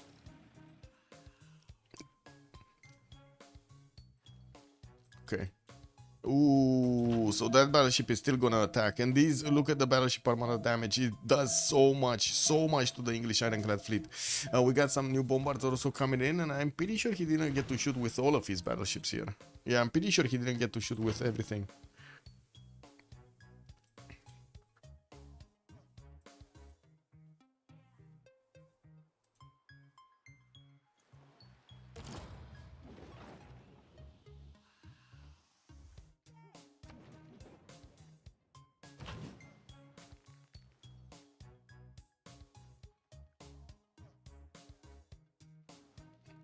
Okay. Well, what is it? 1, 2, 3 attacks, 4, 5 attacks, no? Ooh, he used the submarine, the weak submarine? I guess he just exposed that to the elements.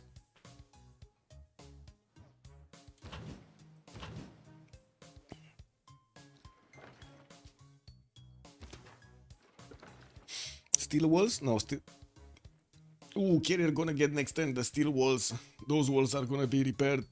Looks like it's gonna be even harder for Detective Babylex to attack into it if he doesn't actually take that city down right now. How many of these battleships that he has? Another at least 2, 3, but only 2 fleets and 1 normal one. That shouldn't be enough. That actually shouldn't be enough. Whew. Oh well, I guess that city is gonna remain alive. He's gonna need to get new units soon, and we do see some encampments coming out from Plymouth. Line infantry is also coming in with new shipyards in the cities that he didn't build them. A canal is coming out from Samarkand, which is gonna allow him to actually get into Maori's pond over here, and will actually have the ability to take down some of the cities of Maori. There's also quite an important economy going on in Damietta. If they do manage to actually take this city down, I don't think Jack the Ripper is gonna have money for anything. So you do the who will win thing now, or does the city come? Oh, right, we did have a city taken over. Oh my god, wait a second. Battery full charge builders got the first city. There we go. That actually went in, and yeah, we can do the who will win. BOFCB. On the other side, we do have unlucky. There we go. There we go. Unlucky. Hello? Hello? Hello? Yeah, detective did it. He did it. Now we're going to need to see if he's going to keep on going here. It looks like battleship armadas are getting out from Spain, trying to actually do some damage. They were getting counterattacked immediately by the English submarines and battleships, and I do see some ironclads are also getting deployed there. They're starting to get into the range of the Arabian artilleries, and that's not good. That is really not good. These artilleries are going to make quick work of any unit that's coming in 3-tiled range of him. And yes, we do have the steel walls managing to repair a bit of the fortification of Toledo, which is going to make it significantly harder for these units to attack out. Now we do have, yeah, they still keep going. They still keep going to attack into it, and we do have a battleship fleet with also the available promotion for it. More of these aerodromes coming out from Rapicum, and while Babylon is getting his military engineers to start building up the pathways, I'm pretty sure he's also going to need to get the railroads going in between him and Spain to add more gold on their side. Now, we do need to also take a look if anything's happening here. No, France total stalemate on Arabia. We do have level 2 French spies getting in. He's trying to get the Potala Palace, and looks like he might actually try to deny the culture victory here. He did manage to get homes on the coast, and did already manage to get that harbor down with 5 tens for one of those shipyards. We do have Mongolia here that is just sitting. He did manage to get a tank. Whoa, he got a tank from the general. Wouldn't have it been more useful if he just had the general and not the tank? I guess he's not that quick on getting his other tanks out. He's refining in 2 tens, and I don't think he actually got steel walls. No, he did not. Yeah, unfortunate.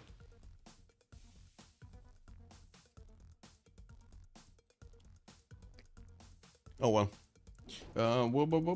What's happening here? France's main territory is still trying to get these Guard Imperials. Looks like the science is not going to get better on B Abuser 104 and 66. While on the other side, Almog did manage to get to 207 and 168. Almog is here. He's going to not know. Oh, he's going to know. He has Gaius Dulius right in the front of English Samarkand city.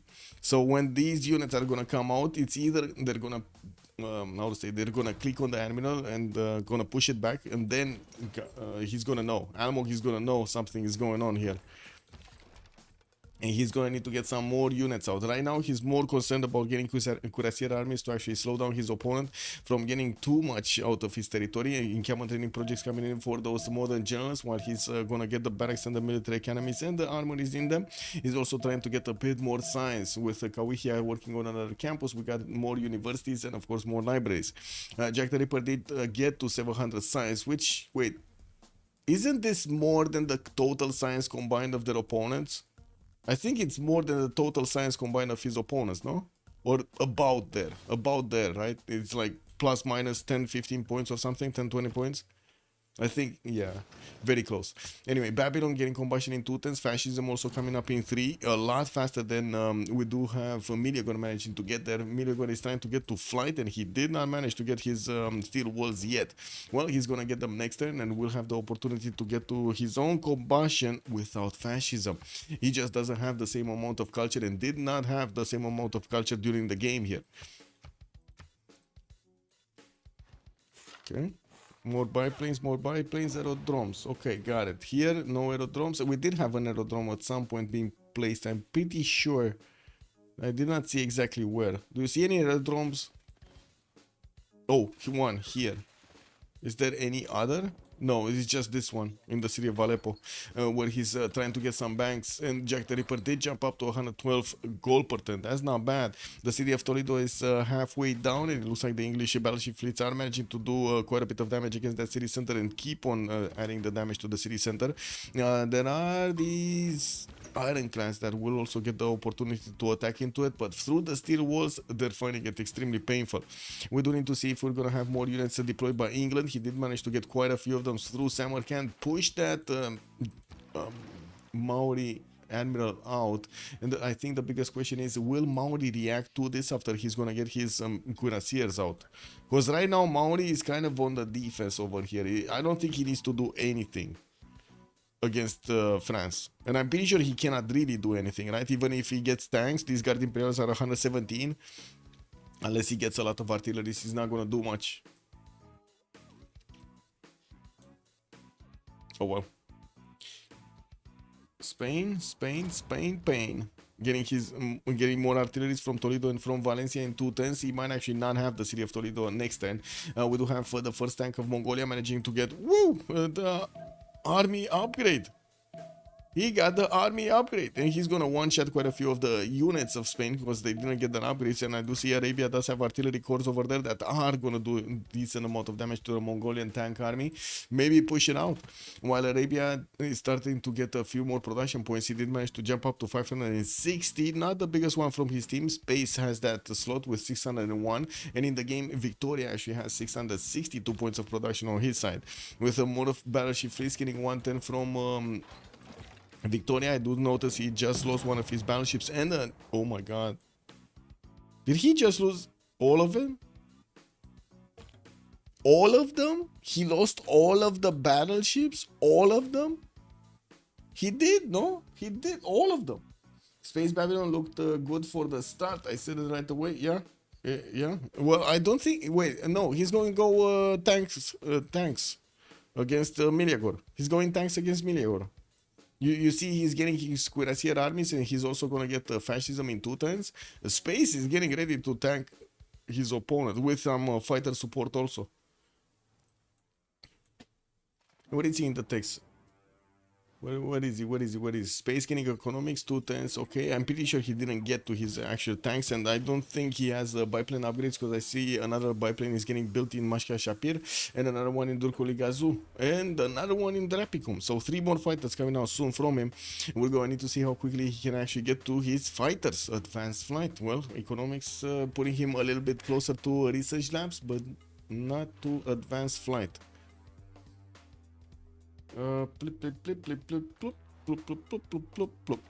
Boats? No boats and a victory. Wait, who declared victory? Wait, game was not over. Game was not over. Wait, are they so scared of Jack the Ripper that they're not gonna get this through? They are, didn't they? Wait a second, who did GG? Was that battery a full charge builder GGing? I wanna see. Did they just, oh my god, they left without, who CC'd?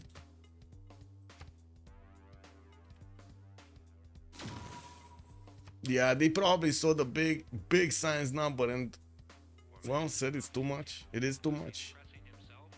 GG, yeah, GG. It seems like it's GG. Milia going disconnected, Kuliasik disconnected. Like 2 members over here disconnected from battery full charge builders. Uh-oh. I hope nothing happened on their team. They might have had a little bit of disagreement. Anyway. Civ6? Yeah, true. They didn't stay till the end.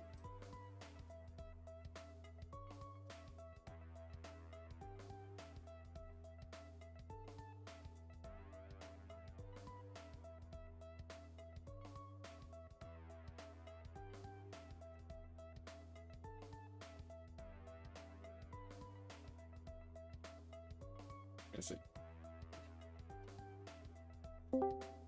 Wait, so you guys CC? Hello? You guys CC? Hello. Yes. Okay. GG well played, I guess. Yeah, like we lost Mitla. Like like when I found Mitla with my knight, we thought maybe that's the door, Yeah. and then like carrier didn't use any single anyway, I guess, like except Fez. Oh, you played some suboptimally. Oh, our friends is our Warthog, and he's like behind mountains, trying to get some war going, but the terrain was rough, and he misses second golden. Our Elizabeth missed second golden as well. Yep. And my logistics on, I think my opening and like build, I mean my buildings were fine. My order was fine, but my logistics were bad.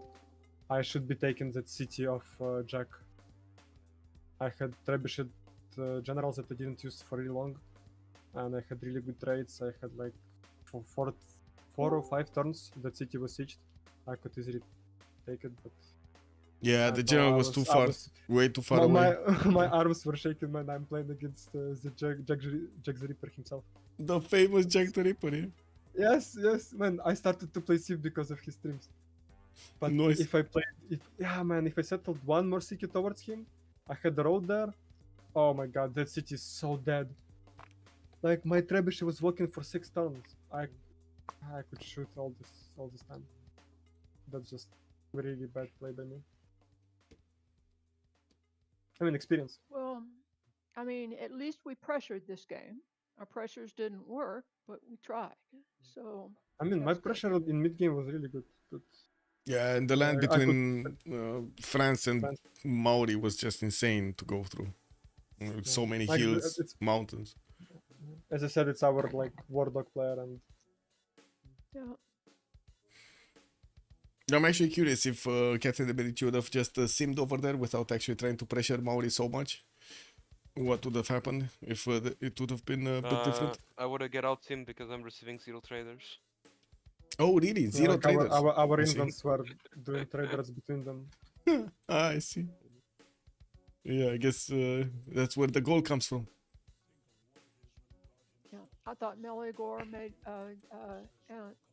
both of our Englands made a lot of gold. That was really good. Yeah. Beast Snatch Hypatia, really good.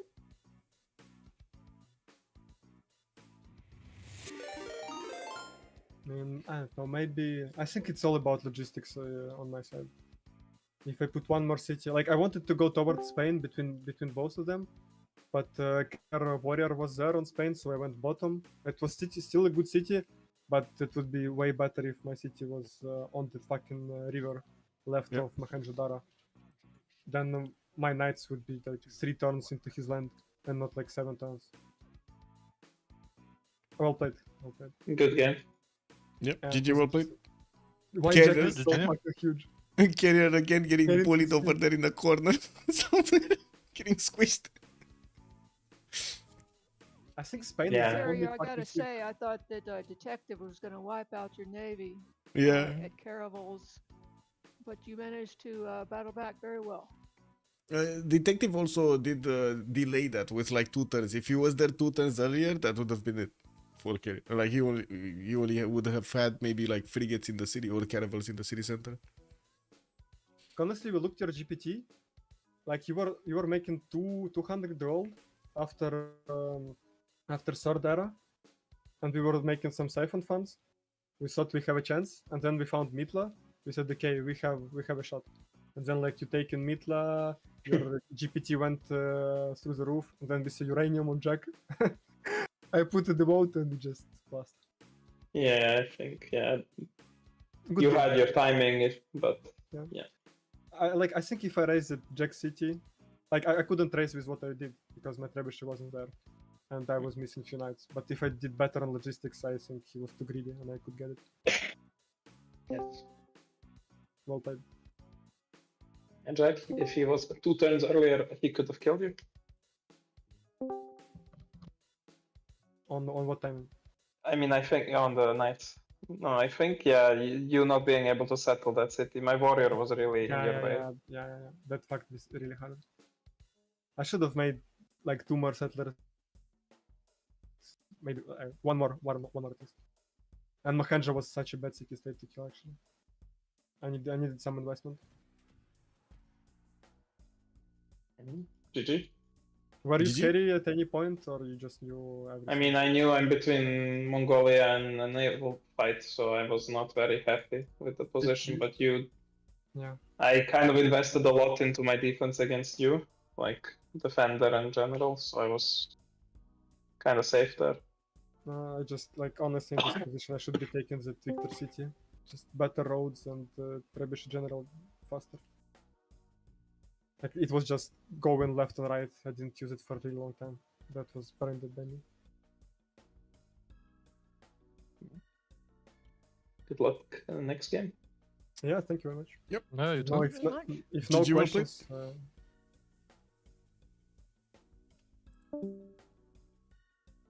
Okay, I guess thank you for the game, boys. Good night. Maybe you can bot Have a good plus me. So there we have it. We heard from both teams. We did have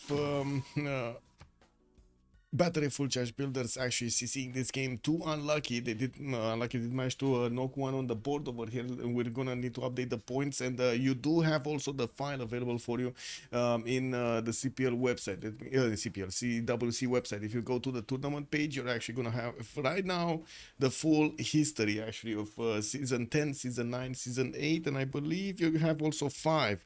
Amazing work, by the way, from Mambaleto on this file that you have over here. Tournament page, lore, just wait for it to load. Unfortunately, sometimes you might actually need to click something over there so you allow embeds on your on your browser. Have a good evening, and thank you so much for the follows and of course for the raid, man. Much appreciated, sir. So I do hope you enjoyed your show, the show of the games tonight, and I do hope we're gonna have quite a few amazing ones next time. Third week started off soon of the CWC. Have a good one. Bye bye bye.